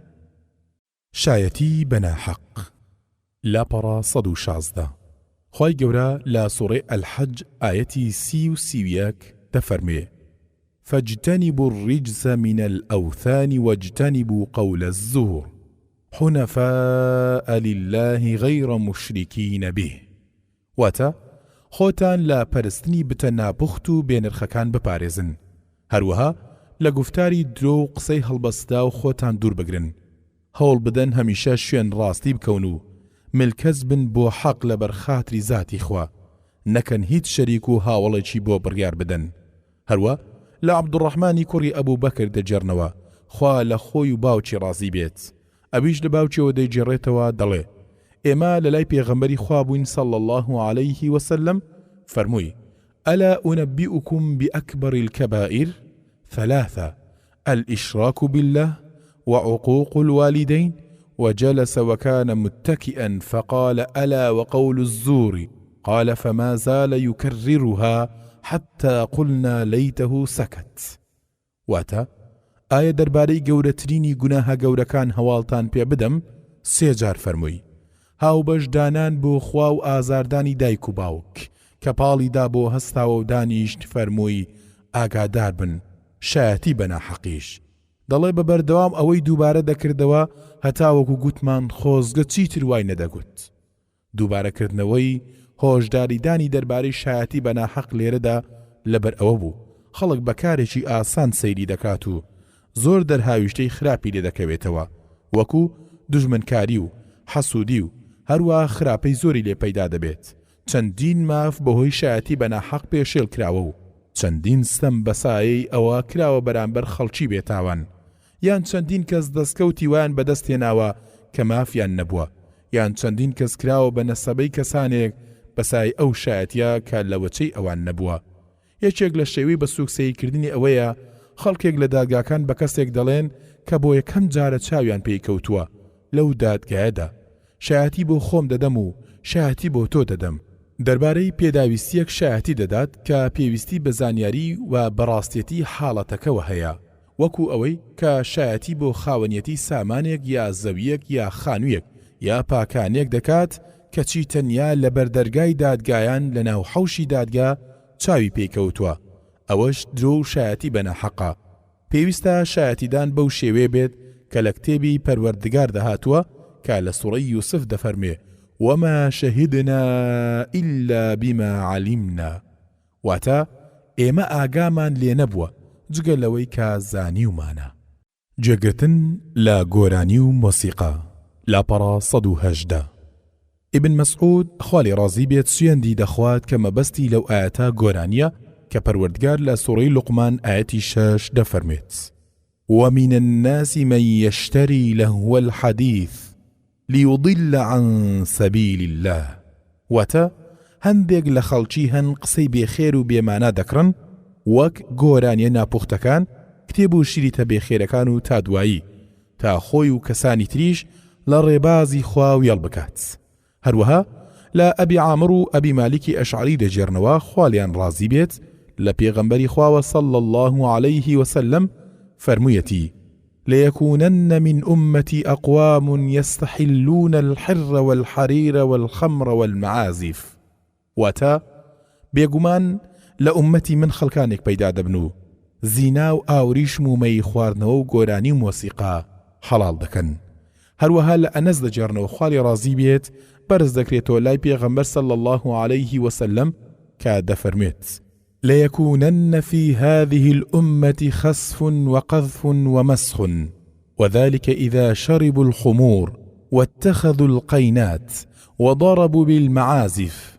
واتا بێگومان لەو ئومەتەدا زەوی ڕۆچوون و بەرد هەڵوەرین و شێوانی مرۆڤ ڕوودەدات ئەوەش لە کاتێکدا دەبێت ئەگەر خەڵک مەی خواردەوە و پەریان بەژنی سەماکار و گۆرانی بێژدا و گۆرانی و مۆسیقان دەست پێوە گرت بێگومان پێغەمبەری خوا صلی الله علیه وسلم ڕێگری کردووە لەوەی تەپڵ لێ بدرێ و دەنجی مۆسیقای بە دەنگێکی چەموش سەرکەش و تێک دەروێ ناکردووە. لە ڕاستیدا زانانی پێشینەش وەکو پێشەوە ئەحمەد ڕەحمەتی خوای لەسەر بێت فەرمایشتیان لەسەر حرامی ئامێری گاڵتە و گەپ و گۆرانی هەیە وەکو عود و تەمبور و شەبابە و ڕەبابە و سەنج و گومانیش لەوەدا نییە ئامێرەکانی گاڵتە و گەپ و گۆرانی ئەو سەردەمە دەچنە بازنەی فەرمودەی پێغەمبەر صلی الله علیه وسلم کە قەدەغەی گۆرانی و مۆسیقای کردووە وەکو ئامێری کەمانچە و قانون و ئەورگ و پیانۆ و گیتار و وێنەی ئەمانەش بەڵکو ئەو ئامێرانە لە سەرنج ڕاکێشانی خەڵک بەرەو خراپە و وروشاندنیان و کاریگەریان چەندین پلە زیاترە لە ئامێرە کۆنەکان کە لە هەندێک فەرمودە حرام کراون بەڵکو هەزجولاندنی مۆسیقا و مەسکردنی گەورەترە لەسەر مەسکردنی مەیی هەروەکو زانانی وەکو ئیبن القەیم و غەیری ئەویش باسییان کردووە. گومانیش لەوەدا نییە ئەگەر لەگەڵ مۆسیقادا گۆرانیش بگوترێ وەکو ئاوازیش نەگۆرانی بێژەکانی لەگەڵدا دەبێت کە ئەوان بە گۆرانی سەرنجی خەڵک ڕادەکێشن کارەساتەکە گەورەتریش دەبێت کاتێ وشەکان خۆشەویستی و عشقبازی و پێ هەڵدانی جوانی ئافرەتی تێدا بێت. هەر بۆیەش زانان باسییان کردووە کە گۆرانی سەر دەچێشێ بۆ زینا و نیفاق و دووڕووی لە دڵدا دەڕوێنێ بە شێوەیەکی گشتی بابەتی گۆرانی و مۆسیقا یەکێکە لە گەورەترین فیتنەی ئەو ڕۆژگارە. ئەوەی لە سەردەمی ئێمەدا بەڵایەکەی گەورەتر کردووە ئەوەی مۆسیقا لەسەر زۆر کەل و پەل تۆمار کراوە وەکو کاتژمێرەکان و زەنگەکان و یاری منداڵان و کۆمپیوتەر و هەندێ ئامێری پەیوەندی وای لێ هاتووە خۆ بە دوورگرتن لەوە پێویستی بە خۆڕاگریەک هەیە و هەر خوای گەورەش یارمەتی دەرە. باسکردنی خەڵک لە پاشملە واتە غەیبەتکردن. لاپەڕا 121 غەیبەت بوویتە میوەی زۆرێک لە کۆڕ و دانیشتەکانی مسلمانان و دەمخستنە ناوباسی شەڕەف و ناموسیان بۆ تەباو. ئەوەش کارێکە خوای گەورە ڕێگری لێ کردووە بەندەکانی لێی ترساندووە بە وێنەیەکی ناشیرن وێنای کردووە کە سروشتی مرۆڤ بێزی لێ دەکات. خوای گەورە و بەدەسەڵات لە سوورەی الحجورات ئایەتی 12 دەفەرمێت ولا يغتب بعضكم بعضا أيحب أحدكم أن يأكل لحم أخيه ميتا فكرهتموه واتە لەپاش مەلەباسی یەکتری بە خراپ مەبن ئایا کەستان خۆشی دێت لەوەی گۆشتی برای خۆی بە مردووی بخوات؟ دیارە کاری واتان زۆر پێ سەخت و ناخۆشە. بێگومان پێغەمبەری خوا صلی الله علیه وسلم مانای ئەو ئاەتەی بە فەرمودەی خۆی ڕوون کردوتەوە کە دەفەرمێت ئەتەدڕون مە الغیبە؟ قالوا الله ورسوله أعلم قال ذكر أخاك بما يكره قيل أفرأيت إن كان في أخي ما أقول قال إن كان فيه ما تقول فقد أغتبته وإن لم يكن فيه فقد بهته واتە ئایا دەزانن غەیبەت چییە؟ گوتیان خوا و پێغەمبەرەکەی دەزانن. فەرمووی باسکردنی تۆیە بۆ براکەت بە شتێک پێی ناخۆشە. وترا ئەی ئەگەر ئەوەی دەیڵێم لە براکەمدا هەبوو؟ فەرمووی ئەگەر ئەوەی دەیڵێی تێیدا هەبوو ئەوە غەیبەتت کردووە ئەگەریش تێیدا نەبوو بوختانت بۆی هەڵبەستاوە. اینجا غەیبەتکردن ئەوەیە تۆ باسی مسلمانێک بکەی بە شتێک پێی ناخۆش بێ جا چ دەربارەی جەستەی بێت یا دەربارەی دینی یا دنیای یان خودی خۆی بێت یا هەڵس و کەوتی یا شێوەی بێت. غەیبەتیش چەندین شێوەی هەیە لەوانە عیبەکانی باز بکرێ یان بە شێوەی سوکایەتی چیرۆکی هەڵس و کەوتێکی بەژێردرێتەوە. خەڵکانێک دەربارەی غەیبەت ئاسانکاری دەکەن ئەگەرچی لای خوای گەورە زۆر قێزەون و ناشیرنە. ئەو فەرمودەی پێغەمبەر صلی الله علیه وسلم بەڵگەیە لەسەری کە دەفەرمێ الربا 72 بابا أدناها مثل إتيان الرجل أمه وأربى الربا استطاله الرجل في عرض أخيه واتە ڕیبا 72 جۆرە پلەی هەرە نزمی وەکو ئەوەیە پیاو بچێتە لای دایکی. لە هەموو جۆرەکانی ڕیباش خراپتر ئەوەیە پیاو درێژە بە باسکردنی ناموسی براکەی بدات. واجبیشە لەسەر ئەو کەسەی لە کۆڕەکەی دانیشتووە ڕێگری لە بێشەرعی بکات و بەرگری لە برای غەیبەتکرایی بکات. پێغەمبەری خوش صلی الله علیه وسلم بە فەرمودەی خۆی خەڵکی بۆ ئەوە هانداوە کە دەفەرمێت من رد عن عرض أخيه رد الله عن وجهه النار يوم القيامة واتە هەر کەسێ تۆمەت لەسەر ناموسی براکەی ڕەت بکاتەوە خوای گەورەش لە ڕۆژی دواییدا ئاگری لەسەر ڕوخساری لا دەدات. دووزمانی کردن لاپەڕا 123 هەمیشە گواستنەوەی قسەی خەڵک لە هەندێک کەسەوە بۆ هەندێکیان بە مەبەستی تێکدانی نێوانیان لە گەورەترین هۆکاری پچڕانی پەیوەندیەکانە، هەروەها هۆی هەڵگیرساندنی گڕیکینە و دوژمنایەتیە لە نێوان خەڵکدا. بێگومان خوای گەورە و بەدەسەڵات بە خراپە باسی بکەری ئەو کارەی کردووە لە سوڕەی ئەلقەلەم ئایەتی 10 کە دەفەرمێت ولا تطع كل حلاف مهين هماز مشاء بنميم واتە بە قسەی هەموو ئەوانە مەکە کە زۆر سوێن دەخۆن و زۆر سووک و ڕیسوان، ئەوانەی کە بە شوێن عیب و عاردا دەگەڕێن و دووزمانی دەکەن و فیتنە دەجێڕن و حەزیان لە ئاشوبە. هەروەها لە حوذەیفە دەجێڕنەوە بەرز دەکرێتەوە لای پێغەمبەر صلی الله عليه وسلم کە دەفەرمێت لا يدخل الجنة قتات واتە کەسی دووزمان ناچێتە بەهەشت. هەروەها لە ئیبن عەباس دەجێڕنەوە خوالیان ڕازی بێت دەڵێ پێغەمبەری خوا صلی الله عليه وسلم بەلای باخێک لە باخەکانی مەدینەدا تێپەڕی گوێی لە بیستنی دەنجی دوو مرۆڤ و لە گۆڕەکەیاندا سزا دەدران. پێغەمبەریش صلی الله عليه وسلم فەرمووی ليعذبان وما يعذبان في كبير ثم قال بلى وفي الرواية وإنه لكبير كان أحدهما لا يستتير من البول وكان الآخر يمشي بالنميمة واتە ئەوانە سزا دەدرێن لەسەر تاوانی گەورەش سزا نادرێن. پاشان فەرمووی بەڵێ لە ڕیوایەتێکی تردا بەڵکو تاوانەکە گەورەیە، یەکێکیان خۆی پاک نەدەکردەوە لە میز ئەوی تریشیان قسەی دەهێنا و دەبرد. یەکێکیش لە نمونە خراپەکانی ئەم کارە تێکدانی نێوانی ژن و مێردە، ئەویش هەوڵدانی تێکدانی پەیوەندی نێوانیانە. بە هەمان شێوە هەندێک لە کارمەندەکانیش هەڵدەستن قسەی خەڵکێک دەگوازنەوە بۆ بەڕێوبەر یا بەرپرس بە شێوەیەک لە شێوەکانی دووزمانی بۆ ئەوەی زیان بە پەیوەندی نێوانیان بگێنن. ئەوانەش هەمووی لە شەریعەتدا حەرام کراون. سەیرکردنی ناوماڵی خەڵک بەبێ ڕێپێدان لاپەڕا 125 خوای گەورە لە سوڕەی ئەننوور ئایەتی 27 دەفەرمێت يا أيها الذين آمنوا لا تدخلوا بيوتا غير بيوتكم حتى تستأنسوا وتسلموا على أهلها واتە ئەی ئەوانەی باوەڕتان هێناوە مەچنە هیچ ماڵێشی تر جگە لە ماڵەکانی خۆتان هەتا کارێک نەکەن کە ئەوان ئاگادار بن وەکو زەنگ لێدان یا لە دەرگادان. هەروەها پێغەمبەری خوا صلی الله عليه وسلم ڕوونی دەکاتەوە کە هۆکاری ئیزن وەرگرتن لە ترسی ئەوەیە خەڵک چاوی بە عیب و عاری ئەندامانی ناوماڵ بکەوێت. دەفەرموێ إنما جعل الاستئذان من أجل البصر واتە بۆیە داوای ڕێگاپێدان دانراوە بۆ ئەوەی چاو پارێزراو بن. ئەم ڕۆژگارش لەگەڵەوەی خانوەکان لێکتر نزیکن و باڵەخانەکان بەیەکەوە لکاون و پەنجەرەکان بەرامبەر یەکن و دەرگا ڕووی لە دەرگایە ئەگەری بە دەرکەوتنی دراوسەیەکان بۆ یەکتر ئەگەرێکی گەورەیە. زۆرێکیش چاوەکانیان نانوقێنن، زۆر جاریش ئەوانەی لە نهۆمی سەرەوەن جێگان بەرزترا لە پەنجەرەکانیانەوە بەسەر ئەوانی ترەوە بڕوانن و سەیری سەربانەکانی ئەوانەی خوارەوەی خۆیان بکەن لە دراوسەکانیان. ئەوەش ناپاچی و بەزاندنی سنووری حورمەتی جیرانەکانە و هۆکارێکە بۆ حرام بەهۆی ئەوەوە زۆرێک لە بەڵاو فیتنا ڕوودەدات. ئەو بەڵگەیەش کە شەریعەت دایناوە چاوی کەسێک کە بە دوای شەرم و شکۆی خەڵکەوە دەڕوانێ ئەگەر کوێر بکرێ بە فیڕۆ دەڕوات. ئەوەندە بەسە بۆ ترسناچی ئەو کارە.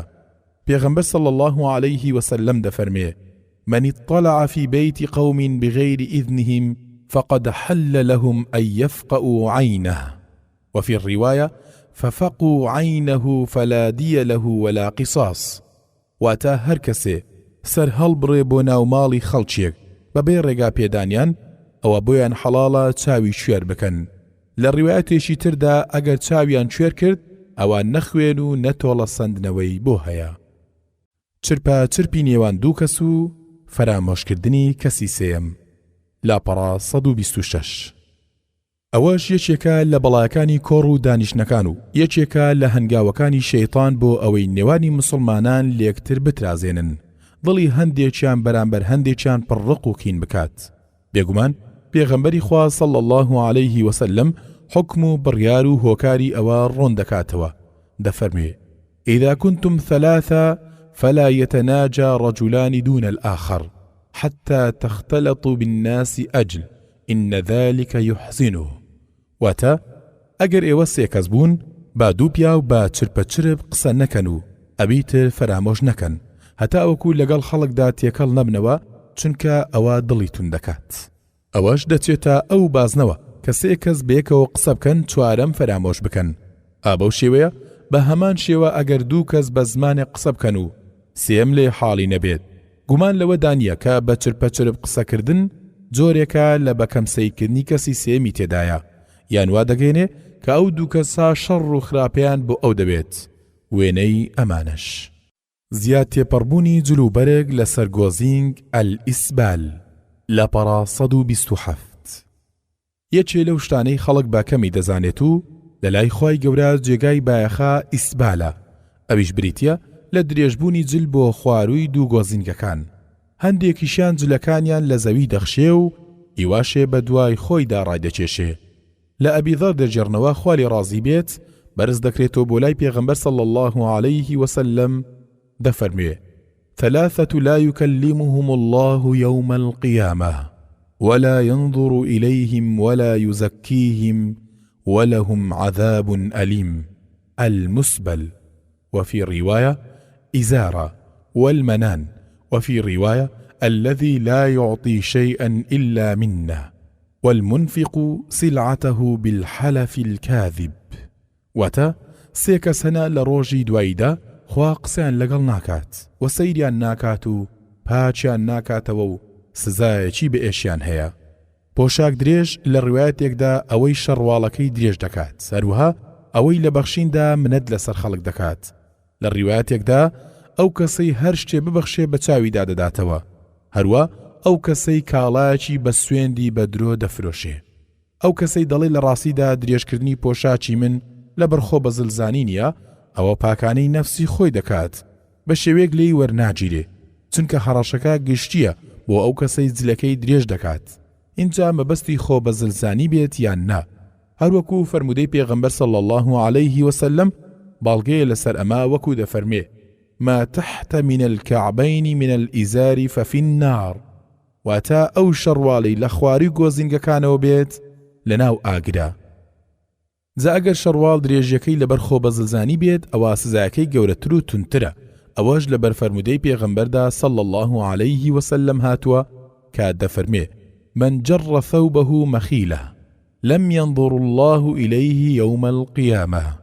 واتە هەر کەسێ جلەکانی لە خۆ بە زلزانیەوە بە دوای خۆیدا ڕابچێشێ، لە ڕۆژی دواییدا خوا بە ڕەحمەت سەیری ناکات. ئەوەش لەبەرەوەیە دوو شتی حرامی کۆ کردوێتەوە. درێژکردنی جلیش بۆ هەموو جۆرە بەرگێ قەدەغەیە، هەروەکو فەرمودەی ئیبن عومەر خوالیان ڕازی بێت بەڵگەیە لەسەری کە بەرز دەکرێتەوە لای پێغەمبەر صلی الله عليه وسلم کە دەفەرمێ: الإسبال في الإزار والقميص والعمامة من جر شيئا خويلاء لم ينظر الله إليه يوم القيامة. واتە درێژکردن لە شەڕواڵ و کراس و مێزەردا دەبێت. هەر کەسێ شتی لەوانە بەخۆ بە زلزانیەوە بە دوای خۆیدا ڕابچێشێ، لە ڕۆژی دواییدا خوا بە ڕەحمەت و سەیری ناکات. ژنیش بۆی هەیە بستێک یا گەزێک جولەکانی بربداتەوە بۆ شاردنەوەی پێەکانی بە مەبەستی خۆ پاراستن، چونکە مەترسی لەوە هەیە عەوڕەتی بەدەرکەوێت بەهۆی با یان شتی تر، بەڵام بۆی نییە سنوور ببەزێنێ، هەروەکو لە جلی هەندێ لە بووکان ڕوودەدات کە چەندین بست یامەتە درێژ دەبێتەوە، جاری وایە لە دوای هەڵدەگیرێ. خۆڕازاندنەوەی پیا و بەزێر بە هەر شێوەیەک بێت. لاپەڕا 130. لە ئەبی موسای ئەشعری دەجێڕنەوە خوا لێ ڕازی بێت بەرز دەکرێتەوە لای پێغەمبەر صلی الله عليه وسلم کە دەفەرمێت: أحل لإناث أمتي الذهب والحرير وحرم على ذكورهم. واتە بۆ مەینەکانی ئومەتی من زێڕ و ئاوریشم حەڵال کراوە و لەسەر نێرینەکانیشم حرام کراوە، لە بازاڕەکانی ئەمڕۆدا ژمارەیە کەلوپەل بۆ پیاوان دروست کراوە وەکو کاتژمێر و چاویلکە و مەدالیا و قەڵەم و زنجیر و ئەوەی بەناوی مەدالیا ناوی دەبن بە عیاری جیاجیا دروست کراون یان ئەوانەی بە تەواوی ئاوزێر کراون. یەکێکیش لە بێشەرعیەکان ئەوەیە کە بۆ خەڵاتی هەندێک لە پێشبڕچیەکان ڕادەگەێنرێ وەکو کاتژمێری زێڕی پیاوانە. لە ئیبن عەباس دەجێڕنەوە خواری ڕازی بێت پێغەمبەری خوا صلی الله عەلەیه وسلم ئەنگوستیلێکی زێڕی لە دەستی پیاوێکدا دیت لە دەستی کردەوە و فڕیدا فەرمووی يعمد أحدكم إلى جمرة من نار فيجعلها في يده فقيل للرجل بعدما ذهب رسول الله صلى الله عليه وسلم خذ خاتمك انتفع به قال لا والله لا آخذه أبدا وقد طرحه رسول الله صلى الله عليه وسلم. واتا یەکێ لە ئێوە دەچێت پۆلە ئاگرێک دەخاتە ناودەستیەوە دوای ئەوەی پێغەمبەری خوا صلی الله عليه وسلم ڕۆیشت بە پیاوەکەیان گوت ئەنگوستیلەکەت هەڵگرەوە و بۆ خۆت سوودی لێوەرگرا وتی ناسوێن بەخوا هەرگیز هەڵی ناگرمەوە. لە کاتێکدا پێغەمبەری خوا صلی الله عليه وسلم فڕی داوە. پۆشینی جلی کورت و تەنک و تەسک بۆ ژنان. لاپەڕا 131 یەکێ لەو جەنگانەی دوژمنەکانمان لەو ڕۆژگارەدا دژی ئێمە دەیکەن ئەو بەرگ و پۆشاکانن ئەو پەیکەرانەی شێوە و لاشەی ژنی بە تەواوی وێنا دەکرێ و لەناو موسڵمانانیشدا بایەخی پێدەدرێ. ئەو بەرگانە شەرمی ژندا ناپۆشن لەبەر کورتی و تەنچی و تەنجی. زۆرێک لەو جلانە دروست نییە لەناو ژنانیشدا بپۆشرێن و لە بەرامبەر نەزەر حەڵاڵەکانیش لەبەر بکرێن. پێغەمبەری خوا صلی الله عليه وسلم دەربارەی ئەو جۆرە بەرگ و پۆشاکانەی ژنانی کۆتا زەمان دەیپۆشن هەواڵی داوە هەروەکو لە فەرمودەی ئەبی هوڕەیرەدا خوالی ڕازی بێت هاتووە کە بەرز دەکرێتەوە لای پێغەمبەر صلی الله عليه وسلم. پێغەمبەری خوش صلی الله عليه وسلم دەفەرمێ صنفان من أهل النار لم أراهما قوم معهم صياط كأذناب البقر يضربون بها الناس ونساء كاسيات عاريات مميلات مائلات رؤوسهن كأصنمة البخت المائلة لا يدخلن الجنة ولا يجدن ريحها وإن ريحها ليوجد من مسيرة كذا وكذا. واتا دوچین ئەهلی دۆزەخن من نەمبینیون تاقمێ قامچیان پێ وەکو کلچی مانگایە پێی لە خەڵکی دەدەن. هەروەها تاقمێکی تر چەند ژنانێکن پۆشتەی ڕوتن سەرنجڕاکێشن و خۆشیان دڵیان بۆ خراپە دەچێ سەریان وەکو دونجی وشتری ملدرێژە ناچنە بەهەشتەوە و بۆنی بەهەشتیش ناکەن کەچی بۆنی بەهەشت بۆ ماوەی ئەوەندە و ئەوەندە ڕێ دەڕوات. ئەو جۆرە پۆشاکانەی هەندێک ژن دەیپۆشن و لە خوارەوە شەق و دازڕاوە لە زۆر لاوە ئەگەر دانیش شەرم و شکۆی بەدیار دەکەوێ ئەویش دەچێتە بازنەی ئەو جۆرە پۆشاکانە. لەگەڵەوەش خۆوێ چواندنە بە گاور و شوێن کەوتوانیان لە پێشانگاکانیان و داهێنانەکانیاندا لەو جلو بەرگانەی شەرم و شکۆی ژن دەشکێنن لە خوا دەخوازین بمان پارێزێت. یەکێکیش لەو کارە ترسناکانە ئەوەیە کە لەسەر هەندێک پۆشاکدا وێنەی خراپ دروست کراوە وەکو وێنەی گۆرانی بێژەکان و تیپی و مۆسیقا و گۆزەی ئارەق و وێنەی گیاندارەکان کە لە شەرعدا حرامن یان وێنەی سەلیب و دروشمی مەیخانەکان و کۆمەڵە و دەستەی خراپەکاران یان دەستەواژەی خراپ کە زیان بە شەڕەف و داوێن پاچی دەگەێنێ ئەوانەی زۆر جار بە زمانی بێگانە دەنووسرێن. لکاندنی مووی مرۆڤ یا غەیری مرۆڤ بە مووی خۆی بۆ ژنان و پیاوان. لاپەڕا 133 لە ئەسمائی کچی ئەبوبەکر دەجێڕنەوە خوالی ڕازی بێت دەڵێت ژنێک هاتە لای پێغەمبەر صلی الله عليه وسلم گوتی ئەی پێغەمبەری خوا صلی الله عليه وسلم من کچێکم بە بووک دەچێت تووشی دەردێک بووە پرچی هەڵوەریوە ئایا هەندێک قژی بۆ بەسەریەوە بڵکێنم؟ ئەویش فەرمووی لعن الله الواصلة والمستوصلة واتا خوا نەفرەتی کردووە لەو کەسەی قژ دەلکێنێ و ئەوەش کە دوای ئەو کارە دەکات. هەروەها لە جابری کوڕی عەبدوڵڵا دەجێڕنەوە دەڵێت پێغەمبەری خوا صلی الله عليه وسلم سەرزەنیشتی کردووە کە ژن هەر شتێک بلکێنێ بە قژی خۆی. یەکێ لەو نمونانەی لە سەردەمی ئێمەدا ئەوەیە کە بە ناوی ئەلباڕوکە ناسراوە هەروەها ئیوا هەیە لەوانەی ئەو کارە دەکەن کاریان ڕازاندنەوەی ساڵۆنەکانە و بەو شتانەی بێشەرعین. هەروەها یەکێ لەو نمونەی ئەو کارە حرامانە بە هەمان شێوە پۆشینی مووی ژنانی ترە، هەروەکو هەندێ لەو ئەکتەرانەی باوەڕیان بە دوا ڕۆژەوە نیە لە شانۆگەریەکانیاندا ئەنجامی دەدەن. خۆوێ چواندنی پیاوان بە ژنان و بە پێچەوانەوەش. لاپەڕا 134 یەکێ لەو سروشتەی خوا بۆ بەندەکانی داینەوە ئەوەیە پیا و پارێزگاری لەسەر ئەو پیاوەتیەی خۆی بکات کە خوا لەسەر ئەو شێوەیە دروستی کردووە، هەروەژن پارێزگاری لەسەر مێیناتی خۆی بکات کە خوا لەسەر ئەوە دروستی کردووە. ئەوەش یەکێکە لەو هۆکارانەی کە ژیانی خەڵک بەبێ ئەوە ڕاست نابێت. خۆوێ چواندنی پیاوان بە ژنان و ژنان بە پیاوان پێچەوانەی ئەو سروشتەیە، هەروە دەرگایەکە بۆ خراپەکاری و بانگەشێ بۆ لەبەر یەک هەڵوەشاندنەوەی کۆمەڵگە. یاسای شەرعیش بەرامبەر ئەو شتە حرامکردنە. ئەگەر لە دەقێکی شەرعیدا نەفرەت لە بکەری کارێکرا، ئەوە بەڵگەی لەسەر حرامی ئەو کارە و یەکێکیشە لە گوناهە گەورەکان. بێگومان لە ئیبن عەباس هاتووە خوا لە هەردووچیان ڕازی بێ بەرز دەکرێتەوە لای پێغەمبەر صلی الله عليه وسلم دەفەرموێ: لعن رسول الله المتشبهين من الرجال بالنساء والمتشبهات من النساء بالرجال. واتا پێغەمبەری خوا صلی الله عليه وسلم نەفرەتی کردووە لەو پیاوانەی خۆیان بە ژنان دەچوێنن، هەروە لەو ژنانی خۆیان بە پیاوان دەچوێنن. هەروە لە ئیبن عەباس دەجێڕنەوە خوا لیان ڕازی بێت بەرز دەکرێتەوە لای پێغەمبەر صلی الله عليه وسلم کە دەفەرمێ: لعن الله المخنثين من الرجال والمترجلات من النساء. واتا پێغەمبەری خوا صلی الله عليه وسلم نەفرەتی کردووە لەو پیاوانەی ژنانە خۆیان دەنوێنن، هەروەها لەو ژنانەی پیاوانە خۆیان دەنوێنن. خۆیەک چواندنیش دەکرێت بە هەڵس و کەوت بێت، دەکرێت بە ڕۆیشتن بێت وەکو لەنجەولاری لاشە و دەنگ ناسکردن لە وتوێژدا، هەروە خۆی چواندن بە جلوبەرگ دەبێت. اینجا بۆ پیاوان دروست نییە ملوانکە و بازنە و خەرخاڵ و گوارە و وێنای ئەمانەش لەبەر بکەن، هەروەکو بەربڵاوە لە لای ئەوانەی ڕەوشنزم و بۆگەنن و هاوشێوەکانیان.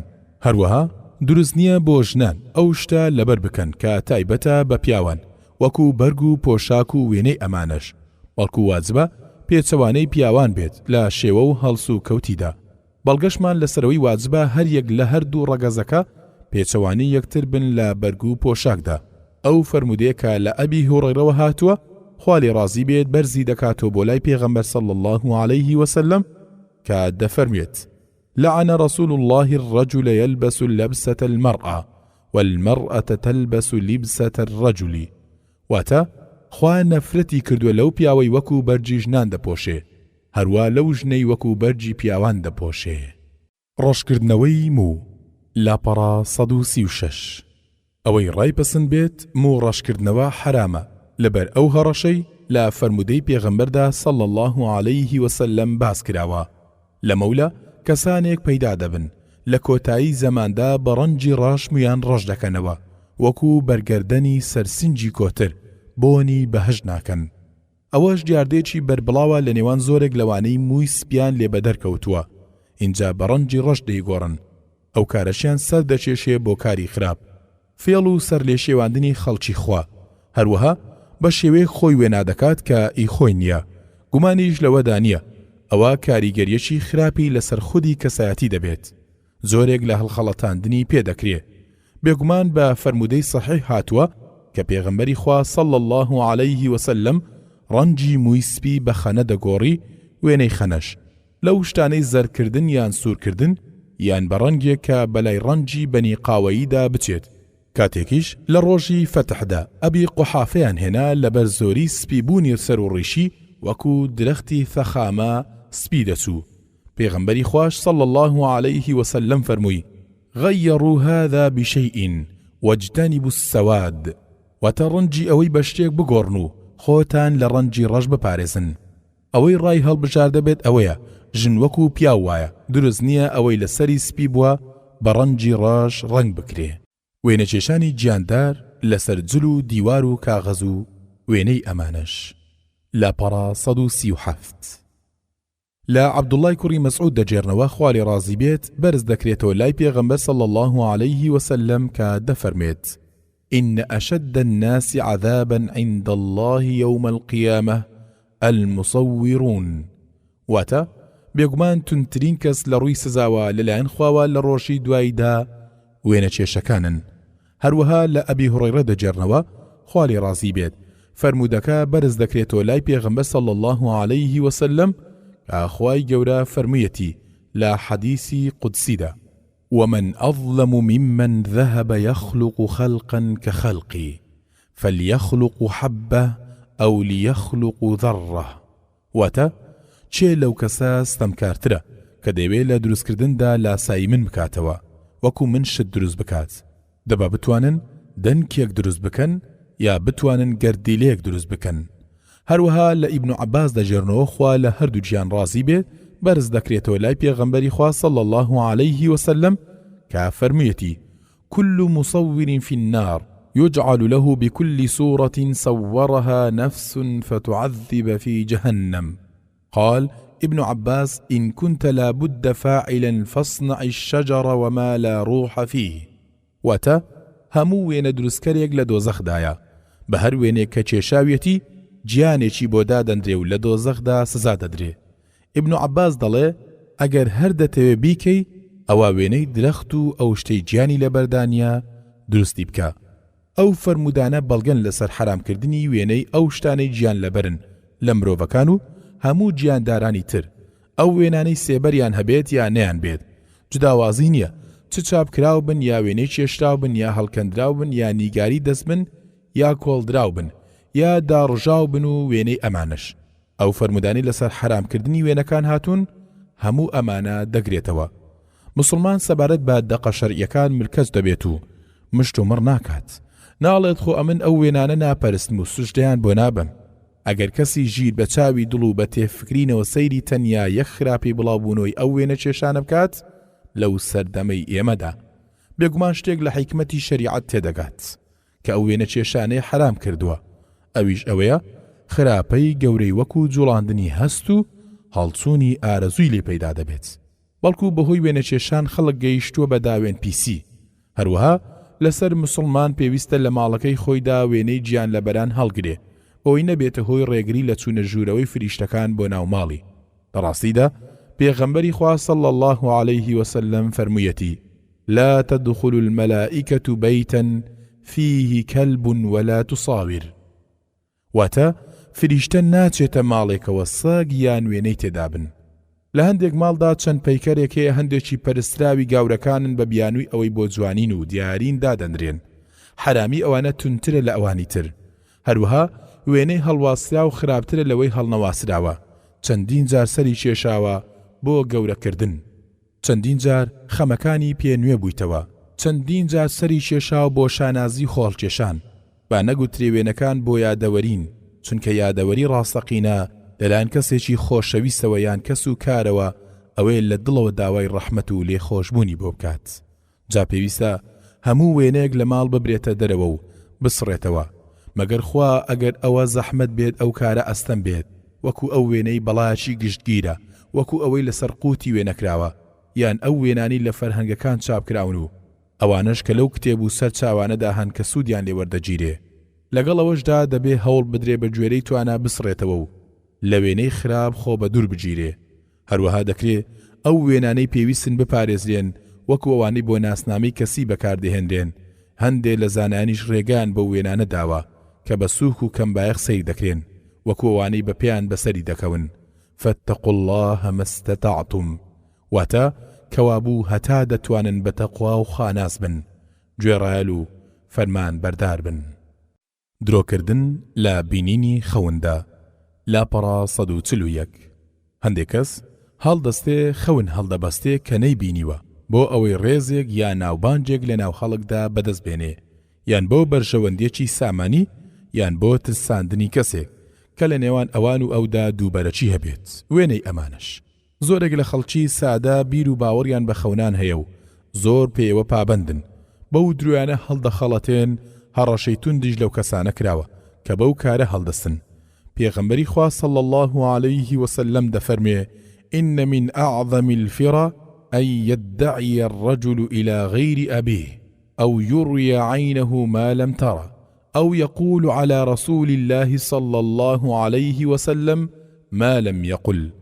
وتا بەڕاستی گەورەترین هەڵبەستن ئەوەیە پیا و بەناوی غەیری باوکی بانگ بکرێ یان شتێکی لە خەودا نەدیت بێ بڵێ بینیومە هەروە شتێک بەناوی پێغەمبەری خوا صلی الله علیه وسلم بڵێ کە نەیگوتوبێ هەروە پێغەمبەری خوا صلی الله علیه وسلم دەفەرمێ من تحلم بحلم لم يره كلف أن يعقد بين شعيرتين ولن يفعل واتە هەر کەسێ خەونێک بجێڕێتەوە کەچی نەیدیت بێ ناچار دەکرێت دوو دەنکە جۆ لە یەکتر گرێ بدات و ناشتوانێ بیکات گرێدانی دوو دەنکە جۆ کارێکی مەحاڵە بۆیە پاداشتێکە لە بەرامبەر کارەکە دانیشتن لەسەر گۆڕ و بەسەرکەوتن و میز و پیسایی لەسەرکردن لاپەڕا 142 لا ئەبی هوڕەیرە دەجێڕنەوە خوالی ڕازی بێت دەڵێ پێغەمبەری خوا صلی الله عليه وسلم دەفەرمێ لأن يجلس أحدكم على جمرة فتحرق ثيابه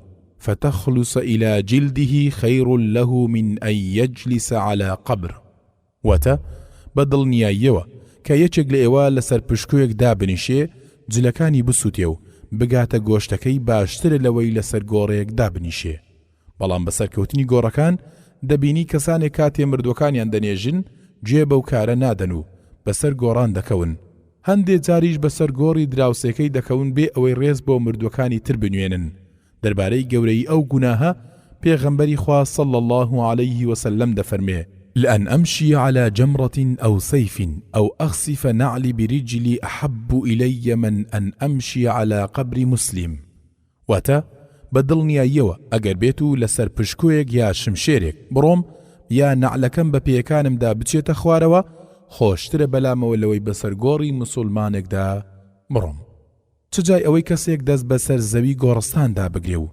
پرۆژێشی بازرگانی یا نیشتەجێبوونی لەسەر بنیات بنێ بەڵام میز و پیساییکردن لەسەر گۆڕ کە هەندێک کەس بێ ئەرزش ئەنجامی دەدەن کاتێ پێویستیان بەچوونە سەر ئاو بوو دەچێتە گۆڕستان بە پیسایی و پاشەڕۆی مردوەکان ئازار دەدات پێغەمبەری خوا صلی الله عليه وسلم دەفەرمێ وما أبالي أوسط القبور قضيت حاجتي أو وسط السوق واتە بەلامە وەکو یەکە لە ناوەڕاستی گۆڕەکان یان ناوەڕاستی بازاردا دەست بە ئاو بگێنم مەبەستی ئەوەیە چەندە ناشیرنە لە بەردەم خەڵکدا لە ناو بازاردا کەسێک دەست بە ئاو بگێنێ ئەوەندەش ناشیرنە لە گۆڕستاندا دەست بە ئاو بگێنی ئەوانەی بە ئەنقاز زبڵ و خاشاک فرێدەدەنە ناو گۆڕستان بەتایبەتیش ئەو گۆڕستانانەی پشتگوێ خراون و خەریکە دیواریاندا دەڕمێ بەشێک لەو هەڕەشێ دەیانگرێتەوە یەکێکیش لە ڕەوشتەکان کە پەسندکراوە لە کاتی سەردانی گۆڕەکان ئەنجام بدرێ کاتێ بیەوێ بە نێوان گۆڕەکاندا بڕوات ئەوەیە پێڵاوەکانی دابکەنێ خۆپاکردنەوە لە میز لاپەڕا 144 یەکێک لە کارە جوانەکانی ئیسلام ئەوەیە هەرچی چاک بێت بۆ ژیانی مرۆڤ هەمووی هێناوە لەوانەش خاوێنکردنەوەی پیسیە بەو مەبەستە خۆپاکردنەوەی داناوە بە ئاو و بەبەرد هەروە چۆنێتی بەکارهێنانی ئەوانەی بۆ پاکردنەوە باس کردووە هەندێک کەسیش کەم تەرخەمی دەکات لە پاکردنەوەی لە پیسی کە سەردەچێشێ بۆ تێوەرچوونی جەستە و پۆشاچی دەرەنجامیش نوێژەکەی دروست نابێت پێغەمبەری خوش صلی الله عليه وسلم هەواڵی داوا کە ئەوە هۆکارێکی سزای ناو گۆڕە لە ئیبن عەباس دەجێڕنەوە خواری ڕازی بێت دەڵێ پێغەمبەری خوا صلی الله عليه وسلم بەلای باخێک لە باخەکانی شاری مەدینەدا تێپەڕی جێبیستی دەنجی دوو مرۆڤ بوو لە ناو گۆڕەکەیاندا سزا دەدران پێغەمبەری خوا صلی الله عليه وسلم فەرمووی لا يعذبان وما يعذبان في كبير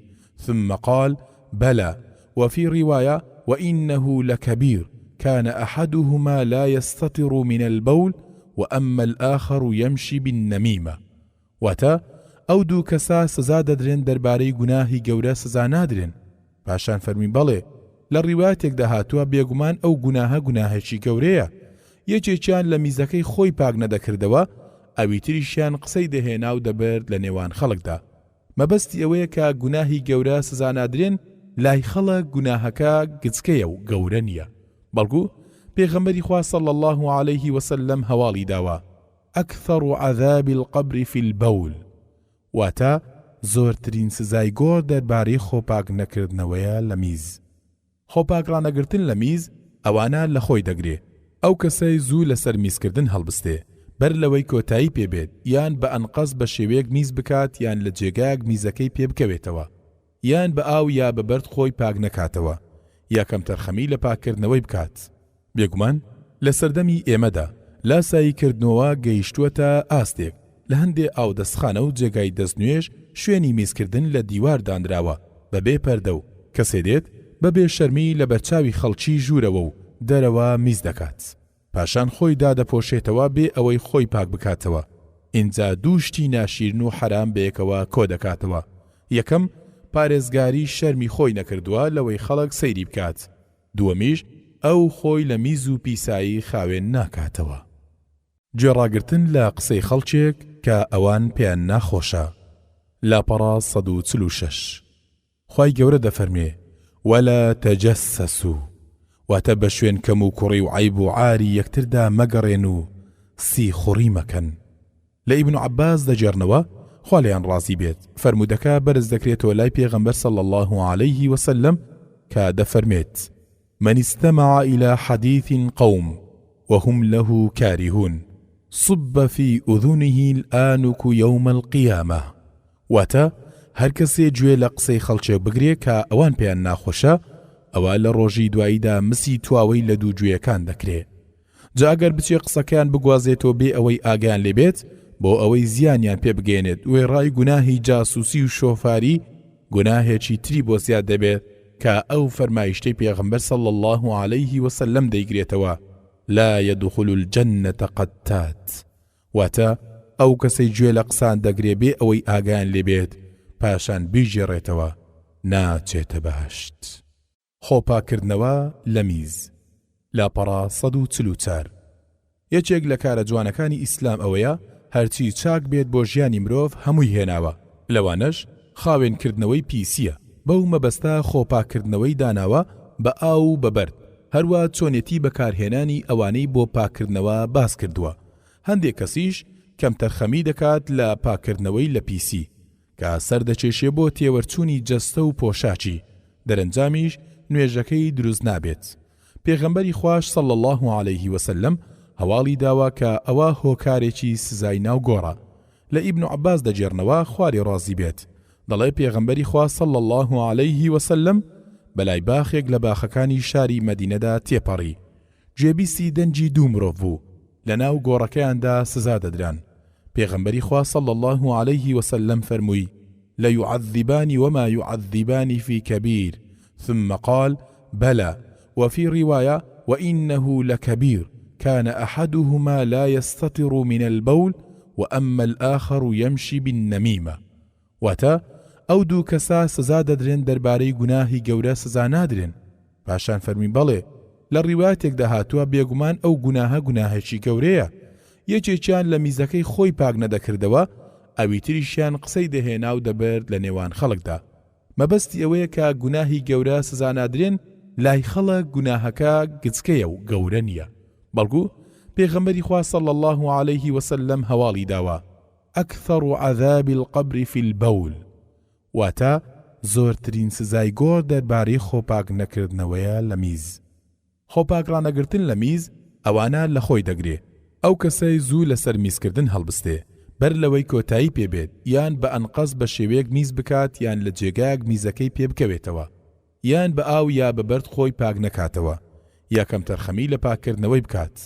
بێگومان لە سەردەمی ئێمەدا لاساییکردنەوە گەیشتووەتە ئاستێک لە هەندێ ئاودەستخانە و جێگای دەستنوێژ شوێنی میزکردن لە دیوار دانراوە بەبێ پەردە و کەسێ دێت بەبێ شەرمی لە بەرچاوی خەڵکی ژوورەوە و دەرەوە میز دەکات پاشان خۆی دادەپۆشێتەوە بێ ئەوەی خۆی پاک بکاتەوە. ئینجا دوو شتی ناشیرن و حرام بەیەکەوە کۆ دەکاتەوە. یەکەم پارێزگاری شەرمی خۆی نەکردووە لەوەی خەڵک سەیری بکات. دووەمیش ئەو خۆی لە میز و پیسایی خاوێن ناکاتەوە. دراوسەتی خراپ. لاپەڕا 147 خوای پاک و بێگەرد لە کتێبەکەیدا ئێمەی ڕاستپاردووە لە سوورەی ئەننیسا ئایەتی 36 کە دەفەرمێت واعبدوا الله ولا تشركوا به شيئا وبالوالدين إحسانا وبذي القربى واليتامى والمساكين والجار ذي القربى والجار الجنب والصاحب بالجنب وابن السبيل وما ملكت أيمانكم إن الله لا يحب من كان مختالا فخورا. واتە تەنها خوا بپەرستن و هیچ جۆرە شەریک و هاوڵێشی بۆ بڕیار مەدەن و چاکەکار بن لەگەڵ دایک و باوکتان و خزمان و هەتیوان و هەژاران و دراوسەی خزم و دراوسەی نزیک و دراوسەی بێگانەدا و هاوڵی کار و سەفەر و ڕێبوار و ژێردەستەکانتاندا. بەڕاستی خوا ئەوانەی خۆش ناوێت کە خۆ دەنوێنن و فیز دەکەن و فەخر دەفرۆشن بەسەر خەڵکیدا. ئازادانی دراوسێ یەکێکە لە حرامەکان لەبەر ئەوەی مافی جیران گەورەیە. لە ئەبی شەریح دەجێڕنەوە خوا لێ ڕازی بێت بەرز دەکرێتەوە لای پێغەمبەر صلی الله عليه وسلم کە دەفەرمێت والله لا يؤمن والله لا يؤمن والله لا يؤمن. قيل من يا رسول الله؟ قال الذي لا يأمن جاره بوائقه. واتە سوێن بەخوا باوەڕدار نییە، سوێن بەخوا باوەڕدار نییە، سوێن بەخوا باوەڕدار نییە. گوتیان چێ ئەی پێغەمبەری خوا صلی الله عليه وسلم؟ فەرمووی ئەو کەسەی دراوسەیەکەی لە زەڕ و زیانی ئەمین نەبێت. بێگومان پێغەمبەری خوا صلی الله عليه وسلم بە چاکە باسکردنی دراوسێ بۆ دراوسیان بە خراپە باسکردنی دراوسێ بۆ دراوسەی کردووە بە پێوەر بۆ چاکە و خراپە لەگەڵکردن. لە ئیبن مەسعود دەجێڕنەوە خوا لێ ڕازی بێت دەڵێ پیاوێک بە پێغەمبەری خوای صلی الله عليه وسلم گوت ئەی پێغەمبەری خوا صلی الله عليه وسلم چۆن بزانم کە چاکەم کردووە یان خراپەم کردووە؟ پێغەمبەری خوا صلی الله عليه وسلم فەرمووی إذا سمعت جيرانك يقولون فقد أحسنت وإذا سمعت يقولون قد أسأت فقد أسأت. واتە ئەگەر جێبیستی دراوسەکان بووی دەیانگوت چاکەت کردووە ئەوە بێگومان چاکەت کردووە، ئەگەریش جێبیستیان بووی دەیانگوت بەڕاستی خراپەت کردووە ئەوە بێگومان خراپەت کردووە. هەروە ئازاردانی دراوسێ چەند شێوەیەکی هەیە. یەکێ لە شێوەکان ئەوەیە ڕێگری لە دراوسێ بکات سینگەدارێک لە دیواری هاوبەش بکوتێ یان بەبێ مۆڵەتی ئەو خانووی بەسەر خانووی ئەودا بەرز بکاتەوە و ڕێگای تیشکی خۆر و هەوای لێ بگرێ یان پەنجەرە و کولانکەی بەسەردا بکاتەوە بۆ ئەوەی عیب و عاری ئاشکرا بکات یا بە دەنجی بێزارکرد بێزاری بکات وەکو کوتەکوت و دەنگ بەرزکردنەوە بە تایبەتیش لە کاتی خەوتن و پشوداندا یان وەکو لێدان لە منداڵەکانی و فرێدانی زبڵ بۆ پێش دەرگای. گوناهیش ئەگەر بەرامبەر دراوسێ بکرێ بۆ خاوەنەکەی گەورەترە و دوو چەندانە دەکرێتەوە. هەروەکو پێغەمبەری خوا صلی الله عليه وسلم فەرموویەتی لأن يزني الرجل ب10 نسوة أيسر عليه من أن يزني بامرأة جاره لأن يسرق الرجل من 10 أبيات أيسر عليه من أن يسرق من بيت جاره. واتە بێگومان ئەگەر پیاو زینا لەگەڵ دەژندا بکات ئاسانترە لەسەری لەوەی زینا لەگەڵ ژنی جیرانەکەیدا بکات. بە دڵنیاییەوە کە پیاو دزی لە دە ماڵان بکات ئاسانترە لەسەری لەوەی دزی لە ماڵی جیرانەکەیدا بکات. هەندێک لە ناپاکەکان لە ماڵ نەبوونی جیرانەکەی بەهۆی دەوامی شەوانەی بە هەلوەردەگرێ دەچێتە ناو ماڵەکەیەوە بۆ ئەوەی خراپەکاری تێدا ئەنجام بدات. هاوار و ڕۆڕۆ بۆ ئەو کەسە لە سزای ڕۆژێکی زۆر بە ئێش و ئازار. زیانگەیاندن لە وەسیەتکردندا. لاپەڕا 150 یەکێ لە بنەماکانی شەریعەت ئەوەیە نە زیانگەیاندن هەیە نە زیان قبوڵکردنیش هەیە.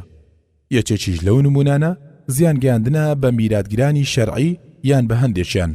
هەر کەسێ ئەو کارە بکات بەبەر ئەو هەڕەشەی پێغەمبەری خوا صلی الله عليه وسلم دەکەوێت من ضار ضار الله به ومن شاق شق الله عليه.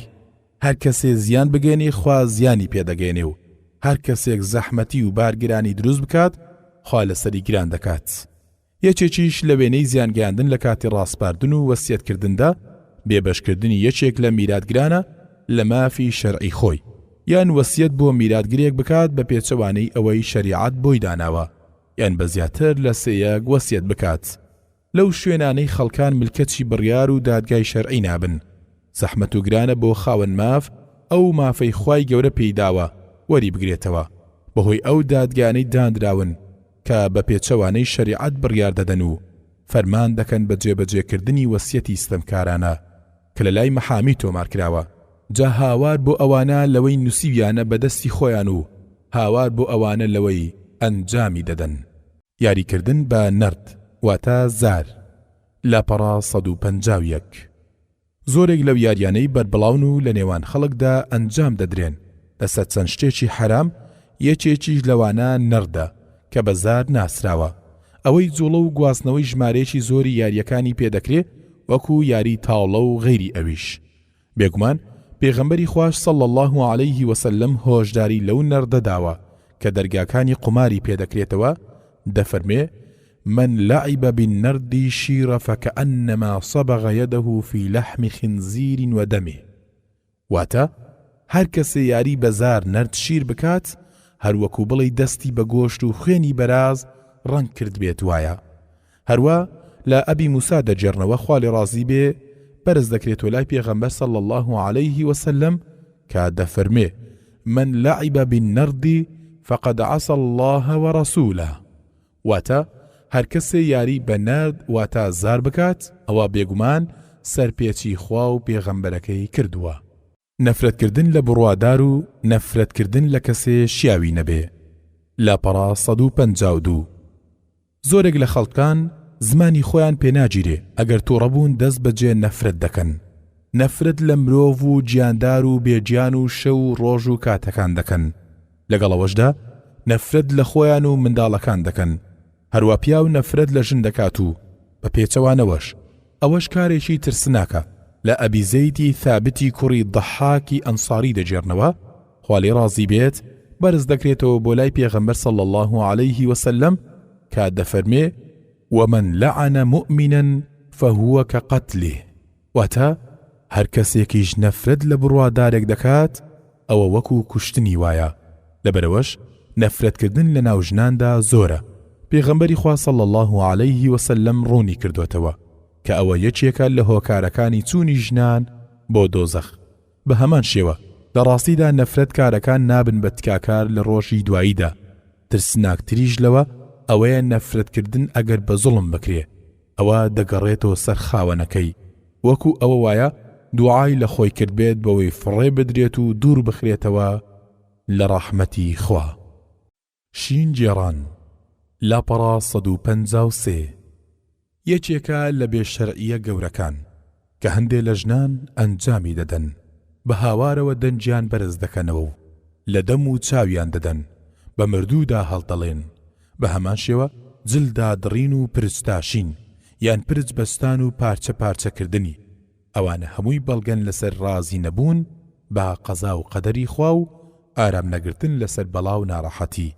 بێگومان پێغەمبەری خوا صلی الله عليه وسلم نەفرەتی کردووە لەو کەسەی ئەم کارە ئەنجام دەدات.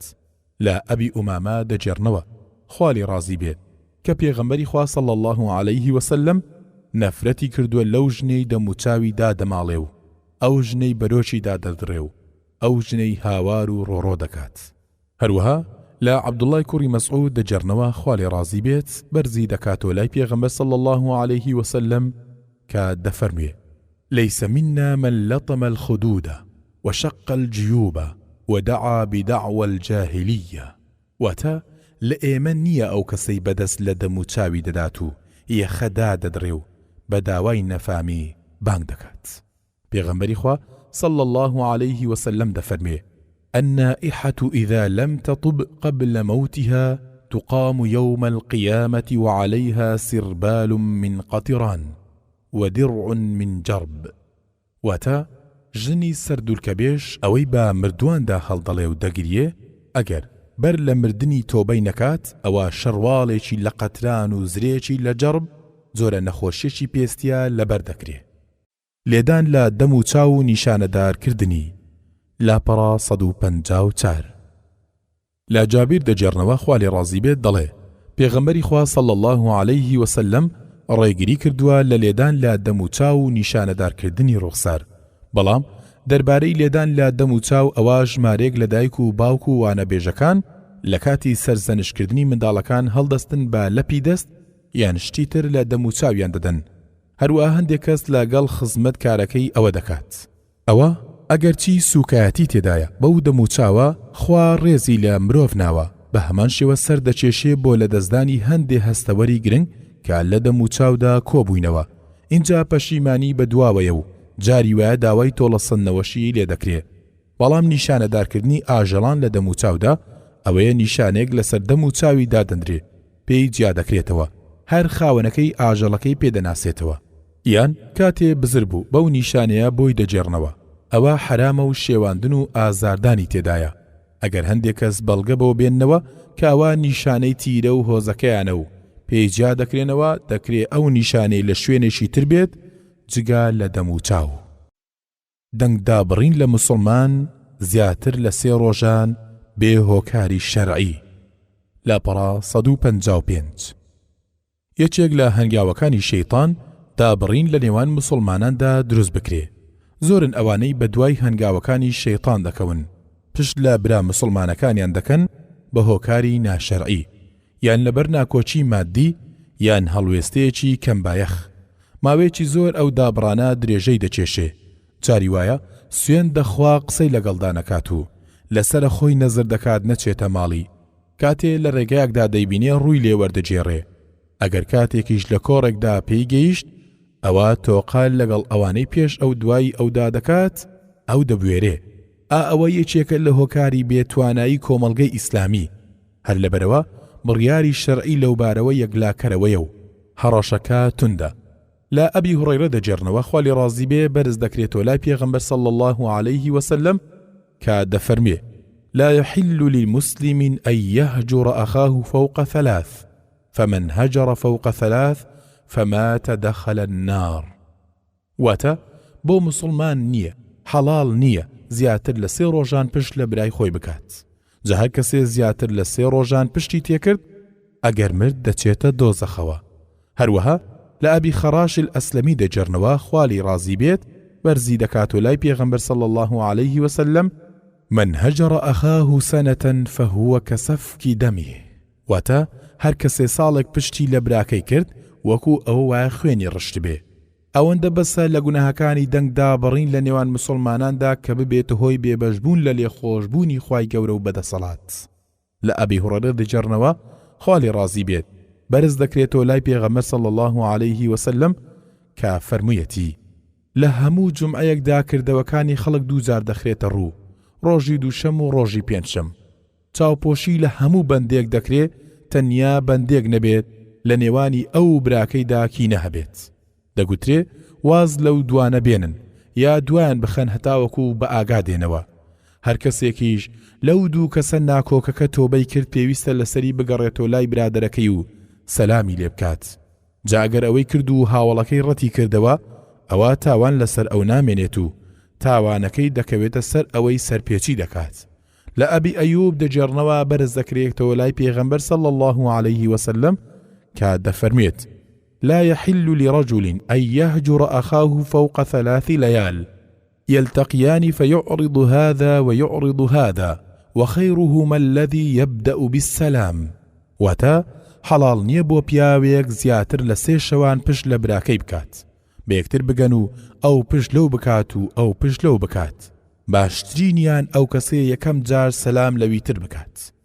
بەڵام ئەگەر هۆکاری شەرعی هەبوو بۆ پشتێکردن وەکو نوێژنەکەری یان بەردەوامبوون لەسەر داوێن پیسی، ئەگەر پشتێکردن قازانجی بۆ تاوانکارەکە هەبێت و بیجێڕێتەوە لە هەڵەکەی یان تێبگات هەڵەیە، ئەوە پشتێکردنەکە واجب دەبێت. بەڵام ئەگەر ئەو پشتێکردنە تەنیا ببێتە هۆی زیاتر سووربوونی و هەر زیاتر سەرکەش و لامل بێت، زیاتر لە گوناهی ڕۆبچی، ئەوە لەو کاتەدا پشتێکردن هیچ سوودی نییە، چونکە بەرژەوەندی شەرعی نایەتە دی، بەڵکو خراپەی زیاتر دەبێت. ئەو کاتە وا چاکە لەگەڵکردنی بەردەوام بێت، هەمیشە ئامۆژگاری بکات و وەبیری بێنێتەوە. لە کۆتاییدا ئەوەی باس کرا هەمووی لەو جۆرە حرامانەیە کە لە ناو خەڵکدا بەربڵاوە. داوا لە خوای پاک و بەدەسەڵات دەکەین بەناوە جوانەکانی کە ئەوەندە ترسمان پێ ببەخشێ لە خۆی ببێتە بربەست لە نێوان ئێمە و گوناهی ئێمە بەرامبەر بەخوا.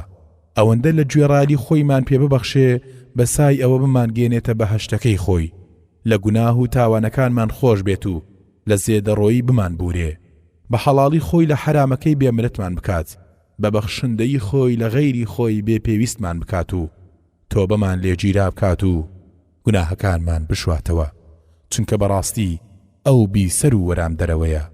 وصلى الله على النبي الأمة محمد وآله وصحبه أجمعين والحمد لله رب العالمين والسلام عليكم ورحمة الله وبركاته.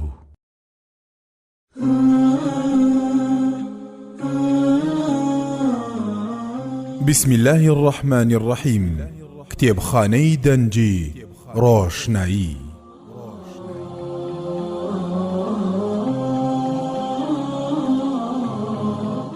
کتێبخانەی دەنجی ڕۆشنایی ڕێبەرێک بەرەو ڕێبیری، پردێک بۆ پەڕینەوە لە تاریکی بەرەو گۆڕەپانی نور.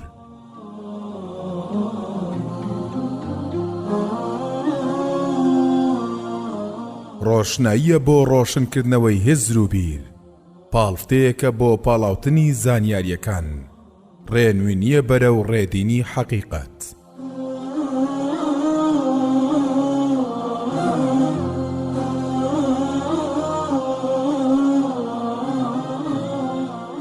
ڕاستیەکە بۆ ناسینەوە و شارەزابوون لە ڕاستی و هەنگاونانە بەرەو ڕاستە شەقامی ئیسلام، خودناسی و خوداناسی و خەڵکناسیە.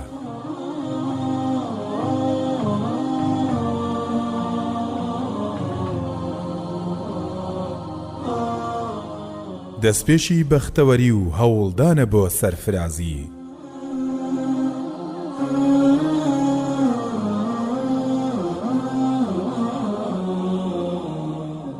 تیشکی ڕۆشنی ڕۆشنایی پڕشنگ دەدا و سەدای نورینی پەرش دەکا و دەنجی زوڵاڵی پەخش دەکا و بەگوێ یەکە بەیەکەی خوێنەرانی دەچرپێنی کە ڕۆشنایی پێویستیەکی دنیا و دواییە.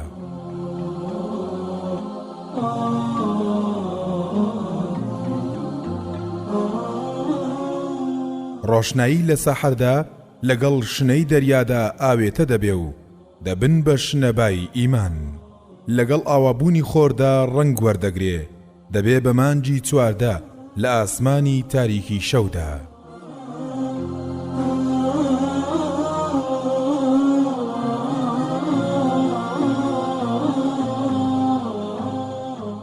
ڕۆشنایی مانگ ئاسا ڕووناچی لە خۆری حەقیقەت و مەعریفەت وەردەگرێ و دەیبەخشێتەوە بەسەر سارای تاریکی نەفامیدا.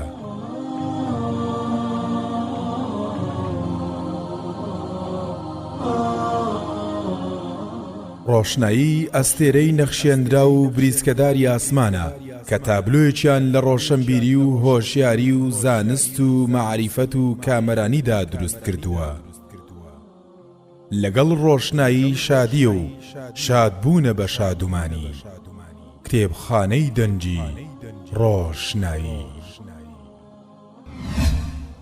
بۆ ناردنی ڕەخنەوە پێشنیار و سەرنج و تێبینیەکانتان بۆ دەستکەوتنی کتێبە تۆمارکراوەکانی کتێبخانەی دەنگی ڕۆشنایی پەیوەندی بکەن بە یەکێک بەم ژمارانە 0750 442 08 72 0750 746 2007 0750 462 81 88 کتێبخانەی دەنگی ڕۆشنایی.